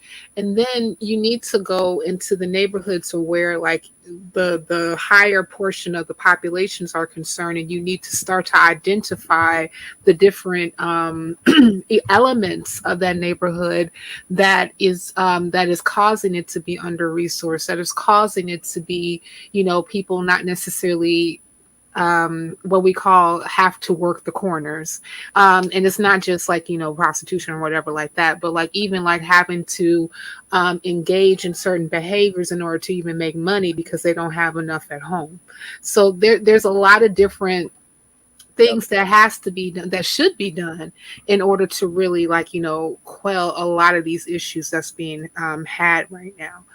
And there's a really fascinating study that was done quite a few years ago where they brought animals into certain prisons and they assigned one prisoner to look after that animal. And what they were finding is that it really looked like that was highly effective as a therapeutic method. They actually and they put somebody put an axe on it and ended the program at some point. I heard rumor that it was and I say it was not confirmed, but I heard that it was shut down by neoconservatives or right wingers, but they're very focused on authoritarianism and punishment, but they thought it's a waste of money, so they didn't get. Well, they actually do that here in the U.S. They actually do that here in the U.S. and it got so popular they made a TV show about it. And there are inmates that train service animals. That's what it was, training service animals. Yeah, and they still do that here in the U.S. and as far as I know, they still do it. And actually, it's only like one prison system that does it, but it's really made an impact. Those guys have come out feeling like they had a purpose while they were in there. Yeah, and amazing what it did for some of those people. And their self-esteem. I'm gonna say that the percentage rate of it coming out that person was better when they came out was extremely high. I would love to see studies that correlate recidivism with actually giving meaningful, you know, task or what have you to prisoners while they're incarcerated, and also if the environment in of itself is one way, because like one of the things that never works, and I know this from dieting, is that when you are trying to, punish a person or take away something from a person or whatever, that's not going to change behavior. Right. So, yeah. They've never had toddlers. Oh. Well, there's a difference between holding somebody to account and just straight out punishing them viciously for a long period of time. This is why I've never been like I never particularly care for like spanking or corporal punishment for children. Yeah, my wife and I, we never spanked our kids, and my parents stopped all that. Their parents did that because different generation, but they decided to break the chain, they called it. Yeah, like I remember like my sisters, they got a little bit more of the belt than I did. But when I came around, everybody said that my parents were tired by the time that I came around, so they didn't feel like beating up on me anymore. Well, they were kind of another one. Right. Well, as I like to refer to myself, I was the surprise. Like they didn't. Yeah. Right. Yeah, but I noticed Ox is talking about referring to prisoners as animals, and this is a common thing. I never liked this. This never sit well with me. And but he's saying from a prisoner point of view because he was in jail for a year. Well, hang on. I still, why I have an issue with it. There was something in the UK happened where prisoners took over a prison, and they basically got retaliated on a bunch of the guards who were there. But there's one guard who was kept safe, and they didn't touch. A few of the new prisoners wanted to hurt him too, and the other prisoners stopped it because he was the only one who was nice to everybody, respectful to everybody, and he treated it as like his attitude was, I'm coming into your home, I'm your guest, and this kind of attitude, as opposed to a lot of the other guards at that prison who were just there authoritarian and do all this kind of stuff. So he was the only one who came out without any injuries. All the other prison guards who were there ended up getting injured from it. So this is not how animals behave. These people know what's going on. I give them a lot more credit than to call them. I would say no. That's not what Ox was. Hold on, everybody. Oh, I know that's not what Ox was saying. He was just saying that the guards treated them like that. Yeah. And what I'm reflecting on is that the whole idea of calling prisoners animals to me is the wrong mentality. It needs absolutely be completely different from that. These are human beings. Like here in Canada, prisoners have the right to vote in elections. Doesn't matter what they do. Which is crazy to me that that's not a thing in the United States. I mean, like a lot of they did their time. They're right, no, even while they're in prison. Right. That's what I mean. Like because here's the thing. Because here's the thing. Even if there is a prison population in a state, those prisoners are counted in the census and they're used as representation to see how many Congress people are going to go to represent that state. However, so are immigrants that aren't citizens. Yeah, but they're counted as far as representation too. Yeah.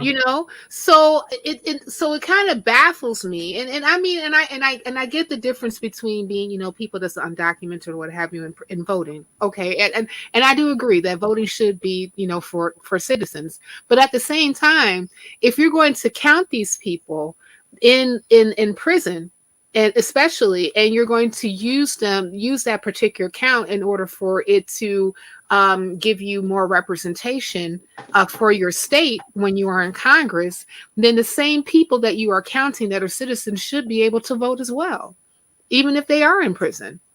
Like, I don't think that should be something that's taken away at all. They're being taxed without representation. Yeah, was this not what the Boston Tea Party was all about? The thing is, if a society is to take human rights seriously, then it's my opinion that this has to apply to people who are incarcerated as well. I agree. Your society should be judged by how you treat your least, your fewest, and your most in need. That's what Jesus said. And if you're going to redesign society, you should redesign it in such a way that you get a random like Star Trek to me. You get a random roll, a random dice, and you don't know where you're going to be born next. And so you design society so wherever you're born, you get the fair shake that you deserve. You're talking about John Rawls' Veil of Ignorance, I believe. Behind so, yeah. blue eyes. Exactly what Veil of That was for you, Ignorance. Mac. Fantastic, fantastic thing to look up if anybody's not familiar with it. John Rawls is kind of a boring philosopher to read because he's very laser focused on his area, which is pretty uncommon among philosophers. Most philosophers tend to branch out in a lot of different areas. But he did come up with that idea that Irish Sweet just described so very well. And it's such an important thing, and it's so important in lawmaking. But I think it also, I find, is very useful in judging morality. There's an applicability for it there. Yeah. And there's a really good, we talk about the undocumented and the prisoners. We need to rewrite the 13th Amendment to say all slavery is banished, period. No ifs, ands, or buts, no exceptions. If you think there should be an exception, fuck you, leave. Yep. Number 2, we need our complete repeal of all immigration laws because all of the ones currently on the books were written with racism in mind. And the reason that I can say that is that people that come over on visa and overstay on their visa are now illegal. They are roughly 65 to 70% of the total illegal population, but we don't care because they look like me. Yeah. You want to know why we care about the southern border? Because they have a darker complexion than I do. And you all see what's happened at the southern border with the Haitians. I'm livid. I'm absolutely livid. I felt so bad. My mom earlier, she was so upset when she was looking at, some of the images of the patrolmen on horseback whipping these people. Sorry, Cynthia, I'm not familiar with this. What happened? I'm far away. I'm out of the loop. Right. Well, you're in Canada and shielded from all shittiness in the United States. So check this out. You wish you were, though. But basically, get better. Well, basically, what's happening is that you have like about, I think that the last time that they counted, it was like roughly about 15,000 Haitians that's living in a tent city under a bridge at the southern border. Just about all the other surrounding countries, including Mexico and some Central American countries, have completely closed their doors to these people. And so the Biden administration decided that they're going to deport all of them. There's not even, I don't even know if there's like any exception for any person if they were wanting to apply for refugee status or an asylum. Because, and why that is so important, because Haiti in of itself has become completely flattened by natural disaster, bad infrastructure, corruption in their government. They just had a president that was just assassinated. So there's not a lot of stability in that area whatsoever. So the Haitians that are now at the southern border were hoping that, because they really don't have anything to go back to, they wanted to come into the United States. So, but instead of them being able to do that, they have been rounded up and sent back to Port-au-Prince, which is the capital of Haiti. Now, but what's worse though, is that in order to control this population of people, they have been sent out. There's been a dispatchment of patrolmen that have been coming on horseback, masked, and whipping people in order to look like the old slave patrols. That's exactly what they look like. Seriously? That's exactly what they look like. They look exactly like the slave patrols, and which is crazy. And you all can say what you will about Trump, but that never happened to the people that was at the border. And people were upset about the children being separated from their parents as they should.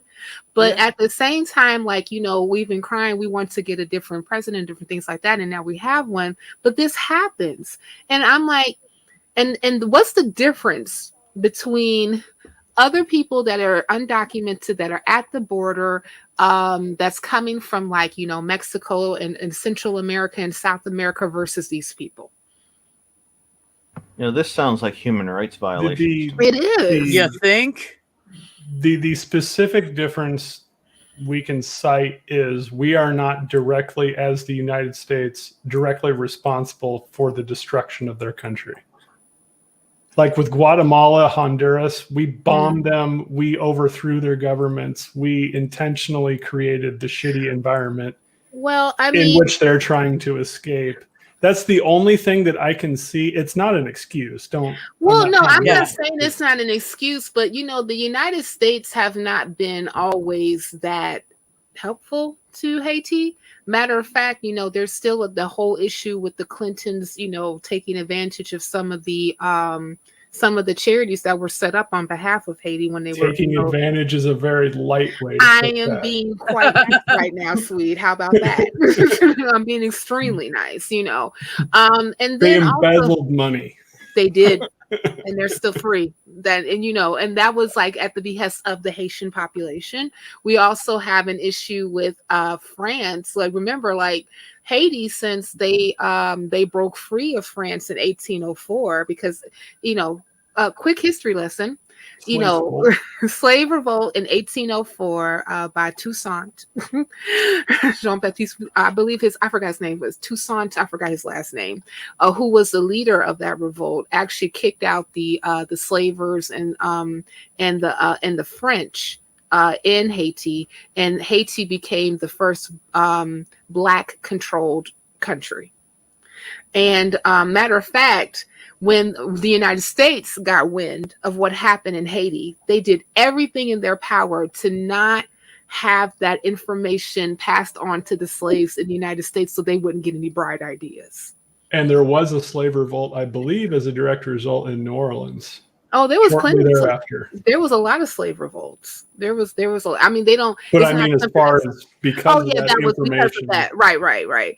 Because like Louisiana, especially towards the south, that particular port was also an area where you did have like a slave exchange between Haiti and the United States and goods and things of that nature. So that's the thing. But so like that's a thing. That's a thing. That's being very nice about that. But as a result of Haiti kicking out France from being in that particular area on the island of Hispaniola, the Haitian government was cited to pay reparations to France. Yeah, that's like Larry Elder saying that slave owners should be recompensated for losing their slaves. But they did. But they were. That's a great. This is one of the reasons why I want to slap Larry Elder every time I see his funky mug. Because, like, he said that on Candace Owens' show. He said, did you know? Because, like, he only mentioned that in England, but they were compensated in the United States, too. Matter of fact, during the Civil War, Lincoln offered the slave owners compensation, just to stop this shit. They was like, no. But after the Civil War ended, when Lincoln was assassinated and General Order 15 was rescinded, all those lands plus money went back to the slave owners. So they were compensated. So Larry Elder doesn't know what the fuck he's talking about. Nope. Where's the 40 acres and a mule, too? No. Yeah, it was given to white people. It was given back to the slave owners. Yep. And then they're forced into serfdom. I mean, sharecropping. I mean, serfdom. Serfdom. I mean, surf cropping. He's got a Twitch tonight. Must be that valve. Surf cropping is basically what happened. So what we did was we took the South and we made it feudal England, where like people had no freedom of movement, and it was you worked the land that you were attached to by your feudal lord. That's right. That's no different than fucking slavery. It's kind of funny, not funny, haha, but interesting that when even these arguments about slavery was such a long time ago, there was a man named by the name of Willie Wilson who ran for mayor in Chicago very recently. He's from Louisiana. He left Louisiana when he was 13 years old so he can escape sharecropping. This man is still alive today. And there was, matter of fact, I was looking at videos of people talking about their experiences in sharecropping in the 50s and the 60s, 1950, 1960, not stills from 1850 and 1860, which was just basically another form of slavery. I have to remind my parents all the time, like, when you were born, the Civil Rights Act didn't exist, and you could literally tell someone, I'm not hiring you because you're black, you're Mexican, or something like that. That's right. And screw people out of that. That's right. Yeah. We're 0 generations away from this shit. That's right. Like my parents was able to buy the house that we live in now after the signing of the Fair Housing Act in 1968. Like, before then, that was like just then. Yeah. And I mean, like, they just like a year later after it was signed, that was able to get 1968 is when, the mortgage one wasn't signed and enacted and given any teeth until like 1978. That's the Fair Lending and Credit Act. So you can still, depending on where you were, because like remember a lot of those particular laws were enforced in the states area. So if you had a state that had a tendency to be a bit more on the Jim Crow side of life, they can still, utilize those same practices that were happening previously if Black people went to go try to get a loan from a bank or a mortgage company. Luckily, my parents were in Chicago, and even then they tried to deny them until my parents' lawyer friend went to the mortgage company and told them to consider my mother's income too, even though my father had a pretty decent job at the time. He said, you have to consider her too, because they weren't, and they were going to use that to deny them the loan so they couldn't buy a house. And that happened to a lot of us. But most white people had worse credit ratings than Black applicants for mortgages from 1960 through 1975 that were accepted. Yeah. It's just the same thing. Even what happened with the subprime mortgages back in when the housing market crashed in the early 2000s. You had Black people who had just as good as credit as white folk or better, and they were pushed into these, subprime mortgages where it was upside down because like it started to inflate double and triple within the next 2 to 3 years that you were within your mortgage. And so people got to the point where they couldn't afford their house. So you had a whole bunch of foreclosures. Yeah, you had what the chat may not know, they're called teaser rates. So you sign a mortgage for 2% that 12 to 18 months later jumps to 17. Right. Yes. Right. It's the same thing as the credit card with the 0% balance transfer, that if you don't pay it off by that 12 months, they'll start charging you 17, 18% interest. Yep. Yeah. And the reason that we have the unregulated interest rate industry that we have today on credit cards and everything else is due to what Paul Volcker did in the late 70s, early 80s to get stagflation under control. So back in the day, credit cards could only charge, I believe, like 8 or 9 or 10%. That was like the ceiling.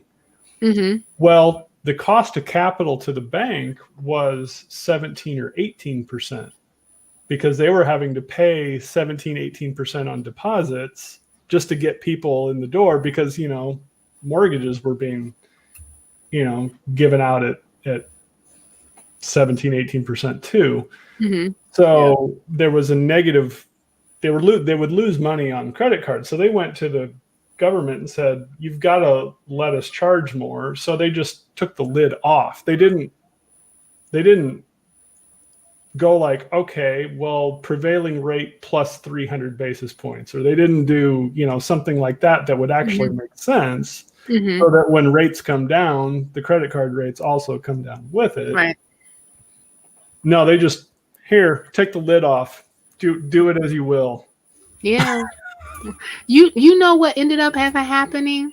They had in Illinois specifically, our governor just signed into law to cap what do you call those type of loans? Payday loans? Yeah, at 36%, because oftentimes like they were going to the utmost of 100 to 200% APR.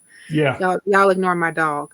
But yeah, I don't know. Did you hear my dog? Check cashing and payday loans and everything else. There was one that was based on an Indian reservation that was not owned by indigenous people, but was using indigenous language and people in their ads and things like this, acting like they were, that had an APR upwards of 5,000%.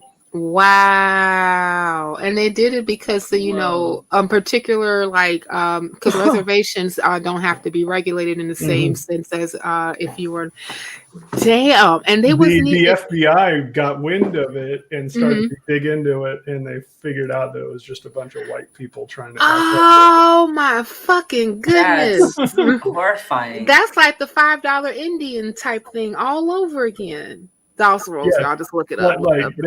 They couldn't prove any ancestry or any membership to the tribe or anything else at all, and somehow they got an address on the reservation, so that's how they claimed all that. And the people that acted in the ads and stuff had no idea what was going on, did not know the amount that they were charging people for the amount of their, it was.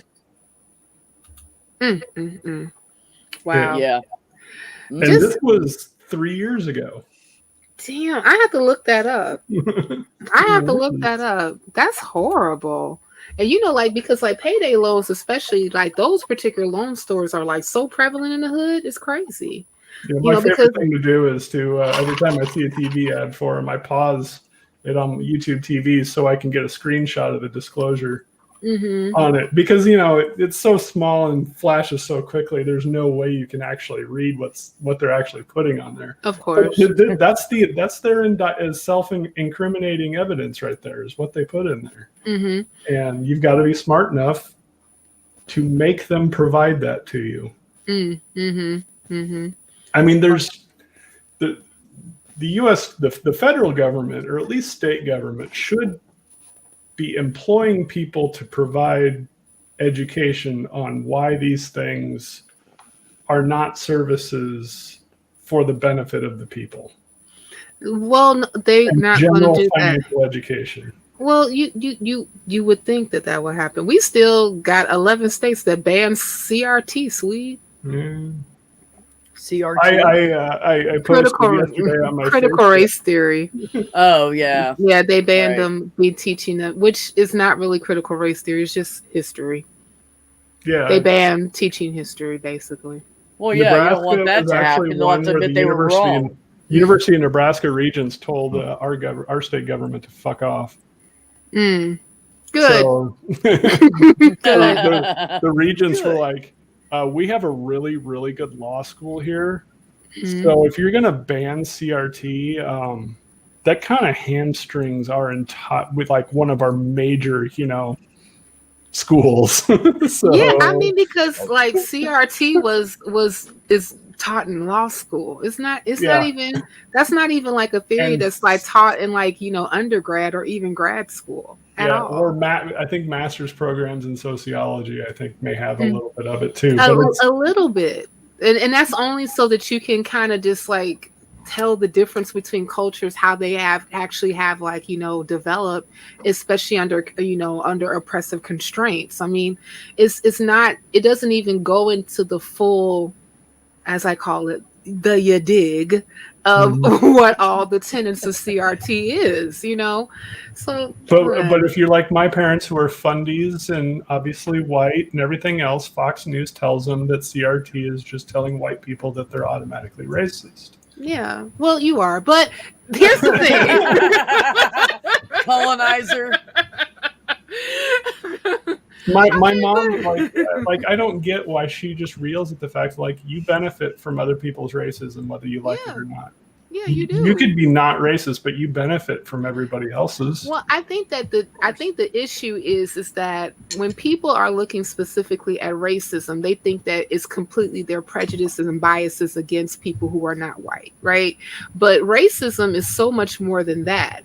We're talking about power and how it's baked and codified into systems and how certain things are doled out to one group versus others, right? I think we need a different word because racism has a very broad definition that can be used in several different contexts. It does. And the definition has also kind of been broadened over time because remember you had like the definition of racism 1.0 who just said that you feel that you are more superior to another group of people because of your race and whatever, and that was just racism.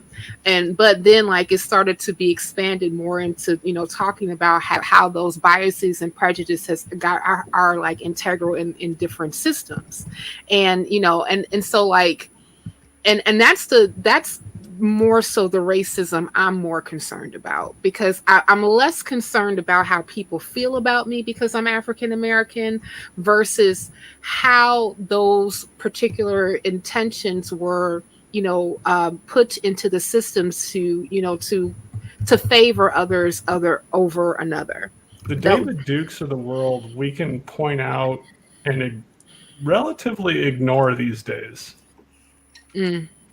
The way our law is written and codified to create an environment where a David Duke can point and use the old 1350 arguments and things like that, that's what I think is destroying the conversation because when we say that's racist, my parents hear, oh, you just think you're better than the black people, or you think and that's not what we're trying to say, but that's what they hear. So it's kind of right.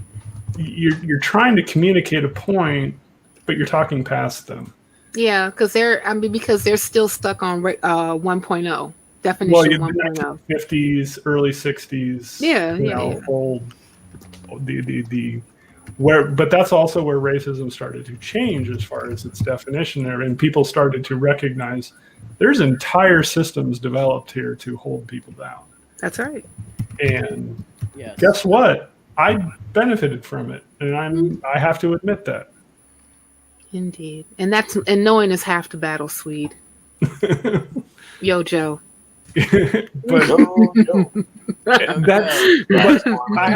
I had to get over like that's not an indictment on my work ethic to where I am. Right. And that's why I don't mind standing up and telling people they're fucking assholes because, I mean, first of all, my mom's side of the family came over, like, the Italians came over through Ellis Island in, like, 1800 and something, 1878, I think it was, or 1882 or something.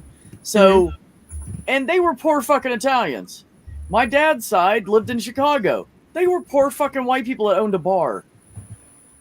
Like, their family had nothing. But they owned the bar.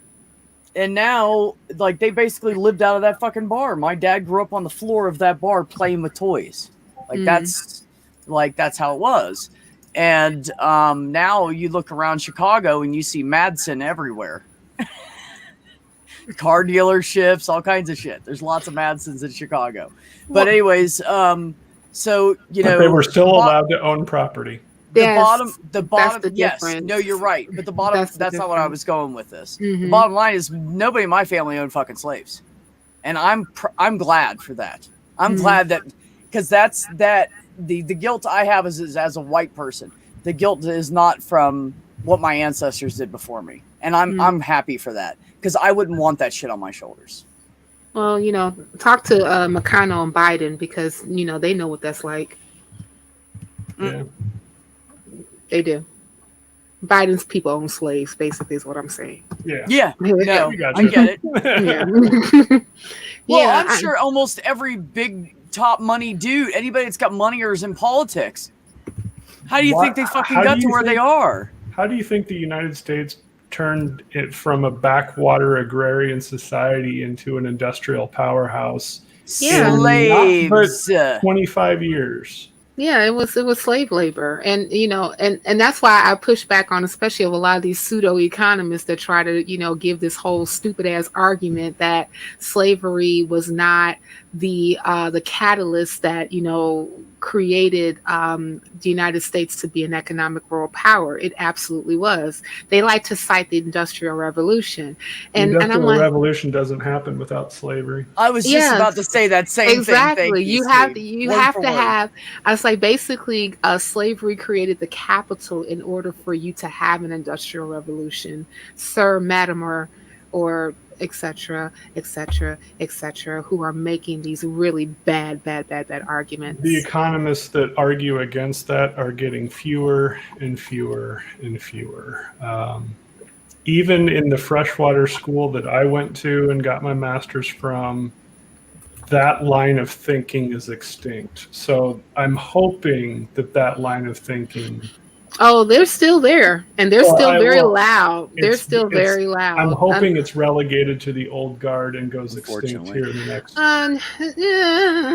Not really. I mean, because you still. I mean, because here's the thing: old guards trains new guard, and you still have even younger people who actually still regurgitate these same bad arguments. Unfortunately, it's more so like, and this again is one of the reasons why I really do feel like this is like the whole attack on on history and being committed to being ahistorical, because we really don't want to get into the thickets and the weeds of what made America great. Yeah, you mean America powerful? Let's I was being completely sarcastic. Sweet, trust. Great.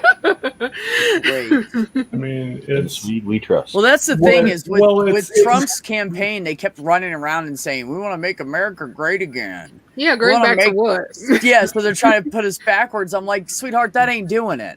We've been fucking this up for a long time. Yeah, there has to be some serious fucking change. When I say it's relegated to the old guard, a lot of that thinking has left the houses of power, though. In the Federal Reserve and in the Treasury Department, they don't think that anymore. Yeah, and that's where policy is made. Yeah, and we there's still so much more policy that needs to be taken care of on that side. There is. Yeah.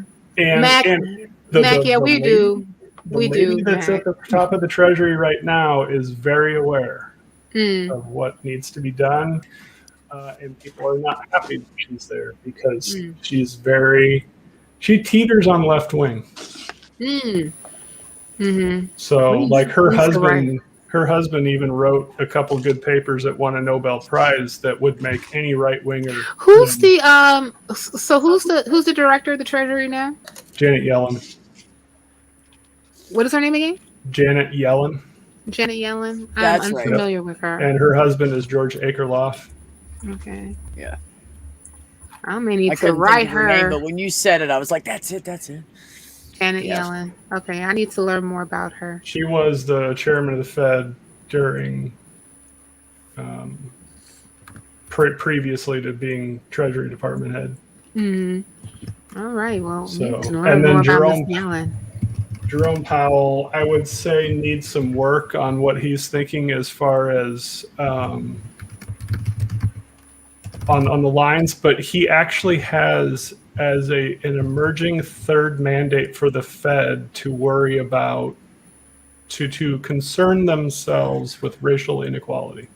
Did you? There was this paper that an article specifically that I read that was released earlier this year. I think it was through Citibank. He said that Ben started to turn. The thingy started to go. Oh, lost connection. Okay. Yeah. The pizza of death. The pizza of death, indeed. Hey, the only dick that's ever allowed in here is here. Hi, Hey, Dick. Nick. Go ahead. But there was an article that was released by Citibank, Right. saying that the economy lost about $16 trillion because of racism, something like that. Oh, that's let's see here. It's in one of these. Hi, it's the Quarterly Journal of Economics. Oh yeah, it was towards the end. CNBC talked about And it. it wasn't Citibank provided the commentary on Yeah. the paper. There's an underlying academic study, and it just came out not too long ago, and it's in one of these. Yeah, so some of the key points is that the Citibank has put a number to at least one aspect of social injustice, finding a new study that $16 trillion has been erased from the U.S. GDP over the last 2 decades due to discrimination. Yeah, $1 trillion a year. Trillion, that's crazy. How many trillion a year? 60. It was 1 trillion per year. 16 trillion. 16 total. trillion. Oh my God. And it said the study also found that if the racial divide were addressed today, $5 trillion could be added to the economy over the next 5 years. And the report was released at Citi announced a more than $1 billion initiative to help close the racial wealth gap. Even though racial wealth gap is like a lot larger than that. You know what year and what was the policy that reduced the racial wealth gap more than any other? I'll give you a hint. It was 1968, and it was the minimum wage jumping from $1 to $1.60. That's not a hint, sweetie. That's an explanation. That was the whole kit and caboodle. The argument against the minimum wage, to me, is an argument against reducing the racial wealth gap. But the thing about it is, but even with the introduction of a higher minimum wage, which I'm really for, there is still such a chasm of the racial wealth gap, especially between black and white, that only just like really raising the minimum wage is not going to be enough. Like, it's going to take a massive transfer of capital. Dr. King talked about it in his book, Where Do We Go From Here? From Chaos to Community. Specifically, in the African American community, in order for this racial wealth gap to close. That transfer of capital starts with home ownership, because that's where most of white wealth is stored, is within the home ownership sector. Real estate. Real estate in general, but your own personal home has become the American bank account that people used as their it's 50 to 80% of most people's net worth. Yeah, and other means of capital needs to happen as well. And the ability to own a home turns around and then opens up so many other doors to capital, such as being able to save for retirement through retirement plans, and all the other ways that you can utilize the capital on you to continue to pay you even if you're not working. There was a congressperson that testified at the during the when the 3 surviving people from the Tulsa massacre addressed Congress. And they addressed specifically, I want to say, the House Judiciary Committee. I forgot her name, but she was mentioning because there was never any after Tulsa happened, there was never any reparations that was given to the residents at that time, and they lost their homes, their jobs, their businesses, etc. And even one of the women talked about how she was in school up until she was 9 years old, and she was forced to leave, and her education, her entire education got completely interrupted because what happened on that fateful day 100 years ago. And she never completed her education. Like she never even finished like her high school diploma. And so when the Congress people who testified and said, at first, like when we were talking about having this whole idea of reparations or what have you, even in this particular instance, I was thinking to myself, well, all the other opportunities such as education, home ownership, blah, blah, blah, blah, blah, blah, blah, blah, can be happening for anybody, right? But she mentioned, so she got onto the GI Bill, and how her grandfather was able to use the GI Bill to buy his house. And even though she said that we weren't really very rich people, the GI Bill allowed him to get his house, and he utilized that capital to send 2 generations of people to college. And that education is capital in and of itself. Yeah. Even though even that doesn't always completely close the racial wealth gap either, but it definitely helps open opportunity for people to be able to, to take advantage of other occupations that could be higher paying. But yeah. But there's also an awareness that comes with a broad education of social awareness, class awareness. Across the divide, that we should be giving to everyone, but especially it's been held back from minorities, especially over the last forever. Sorry, I speak slowly when I'm trying to formulate thoughts, but it's okay.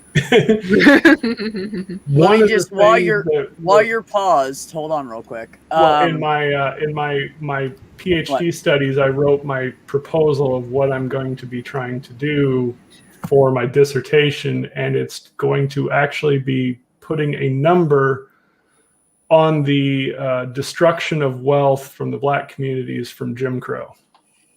And I think, and you know what, me and my partner had this conversation specifically about Jim Crow. And I said, slavery did a number on the African American community, but I would argue that Jim Crow was worse, because this is the time period that, African Americans were out to slavery, and you actually had Black townships that were popping up in different instances across the United States, where they literally made something out of nothing. And they were able to purchase property and purchase homes and build businesses and things of that nature. And From Here to Equality, written by Eric Kristen Mullen and Sandy Darity, they talk about how over 100 different townships were actually burnt down or destroyed in the beginning of the 20th century, and how all that capital was lost. And then you also had land theft, you had lynchings, you had people basically telling you to get off your farm or what have you, that actually spurred the Great Migration. And to your question, Mac, what should we do? Agitate for social programs? No, it is not enough. Social program, and one of the things that social program happens to always be most likely our piecemeal policies. They're never really the proper, never radical enough. They're never really radical enough in order for you to really address the problem. It's the things that has to be done is that you have to consider, the economic and social development of a group of people that has been disenfranchised for over 400 years. We talk about, I know, a matter of fact, I'm speaking at the Women of Color Beyond Belief conference this weekend, that's hosted by the Black Non-Believers, if you all are familiar with Mandisa Thomas. And one of the things that I'm going to be is incredible. Yes, she is. You should check her out. She knows what she's talking about. She's an advocate for a long time and runs her own nonprofit. Go ahead, Cindy.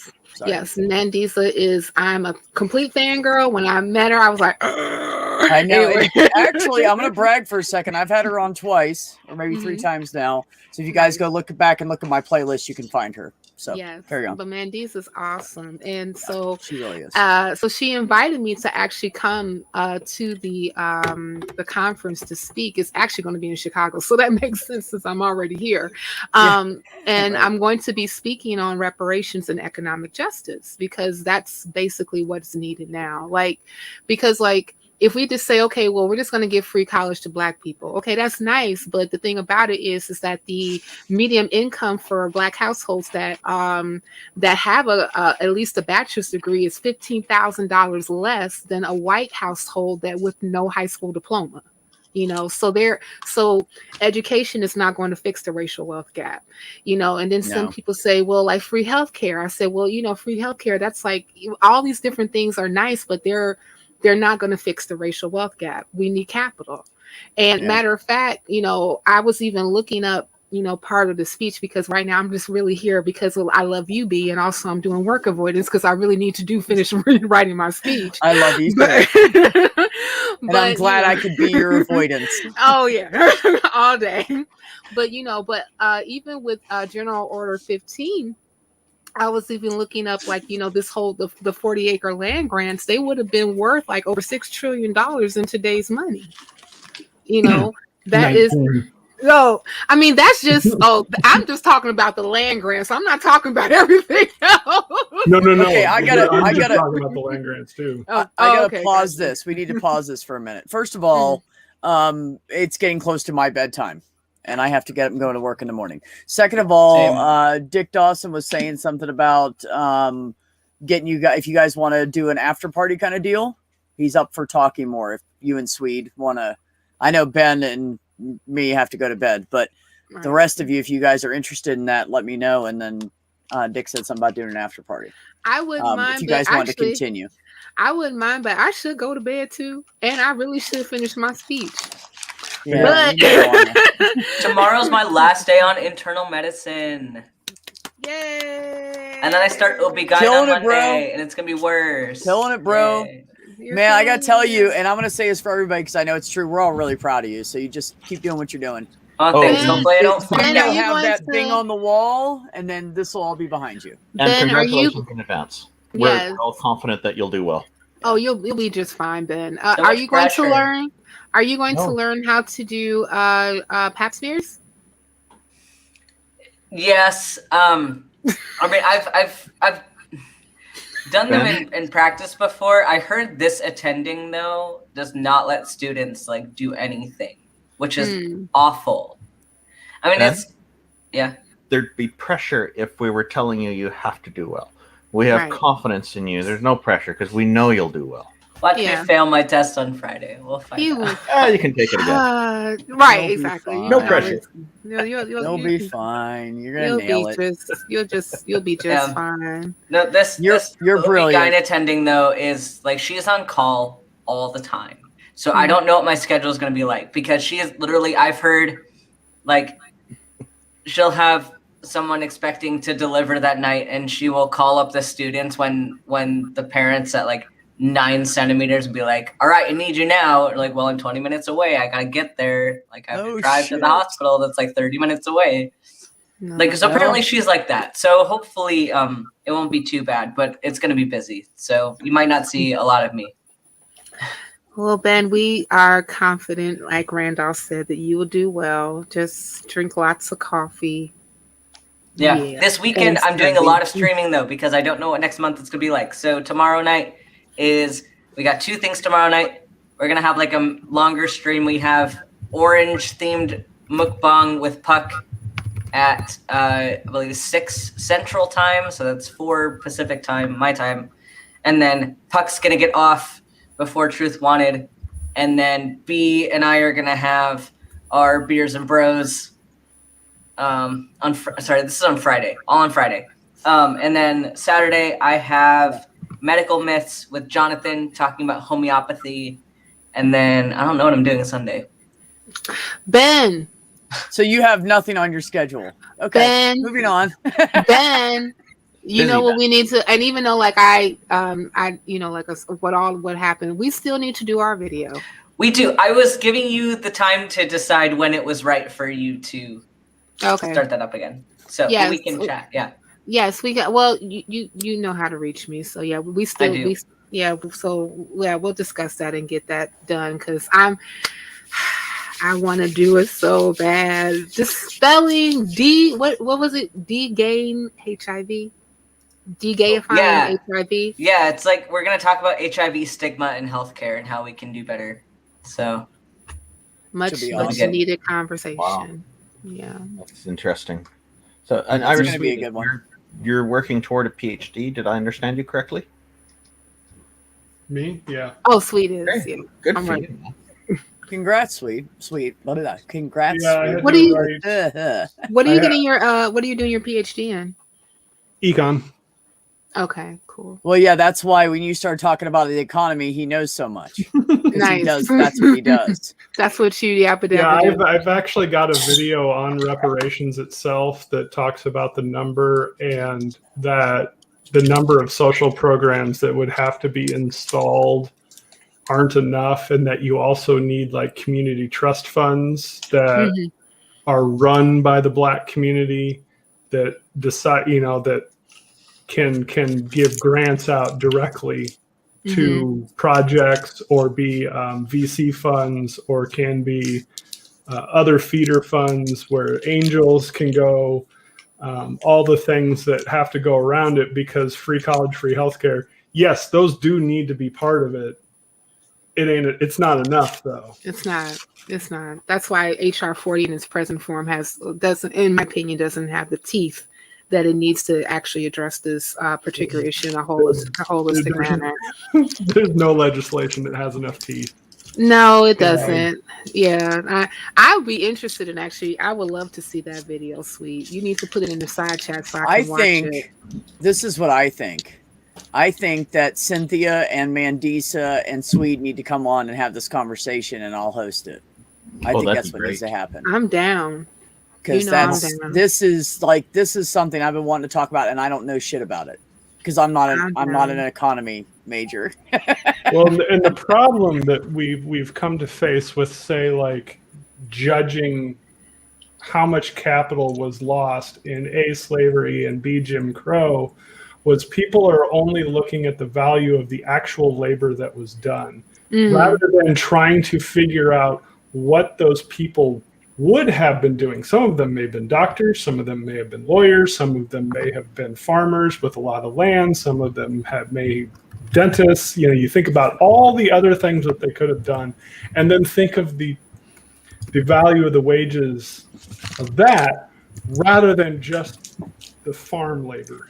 And that's what my proposal in the PhD program is to be like, okay, if we match population job demographics to the Black community that was here in 1865 through I either had to go through 1964 or 1978 because those are two watershed years of when Blacks could achieve legally, not actually, but legally. It's an arbitrary year of legislation. I got you. Well, 1964, 1965, 1968 is like when, you have more pivotal, legislation that kind of like peered the door open specifically, right? To, to kind of like, do a little bit more of inclusion economically, with disenfranchised. That's why I like 1978, because that's when the last banking law came in and basically codify the unification of all of the anti-discrimination laws across all financial institutions. And so that's when you could say, all right, I can point to this year and actually like have a reason for it. Well, it's not good enough. It's never going to be good enough, but it's a year. In Canada, we went through major banking reforms, and when our first bank went bankrupt, I think it was in the 70s sometime, and like 72 or 74 or something. I'm not quite sure. I'll have to look it up. But after that, the laws were made so strict that capitalists all over the place were complaining about how hard it is to start a bank here. And it's so stringent that any kind of specialization, special customizations to the contracts for setting up the bank it's all federal. It's never provincial only or whatever.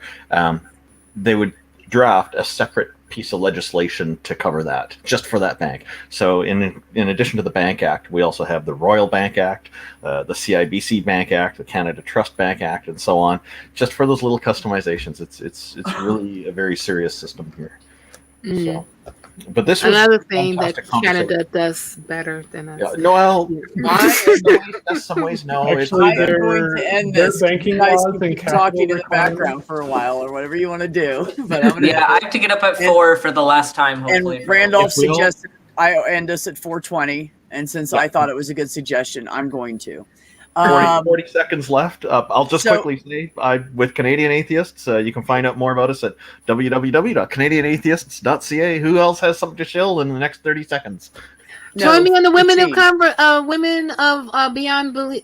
Color Beyond Belief conference. It's actually, you can go to the website at wocbeyondbelief.org and you can actually purchase virtual tickets. They're $25 and you can actually see the entire conference all 3 days. So, and I'll be speaking on Saturday. So yeah, watch me because I'm gonna say shit, y'all. And also going to be on the nonprofits this Sunday at 3 p.m. Central Standard Time with the lovely Jenna Mew, the lovely Cynthia McDonald, the lovely Mateo Atea, and also and the lovely Cindy Plaza. So make sure you also watch that as well. We're at the 420 Swede mark. you'll find everywhere in everyone's chats, so just look for him. And I do charity streams. The charity stream I just did last Saturday raised $7,600. Oh, nice! Really? Wow, congratulations! That's fantastic. That's For awesome. the John Ritter Foundation for Aortic Health. Yeah. Obviously near and dear to my heart because of literally. Literally. Because they paid for my kids' screenings and genetic testing. Oh, blue. Oh, good. Wonderful. Good. That is That's fantastic. awesome. That's beautiful. And literally probably saved my youngest one's life because he tested for the genetic mutation that caused what happened to me. Yeah. More fans. Yeah, so they were able to catch it early. Yep.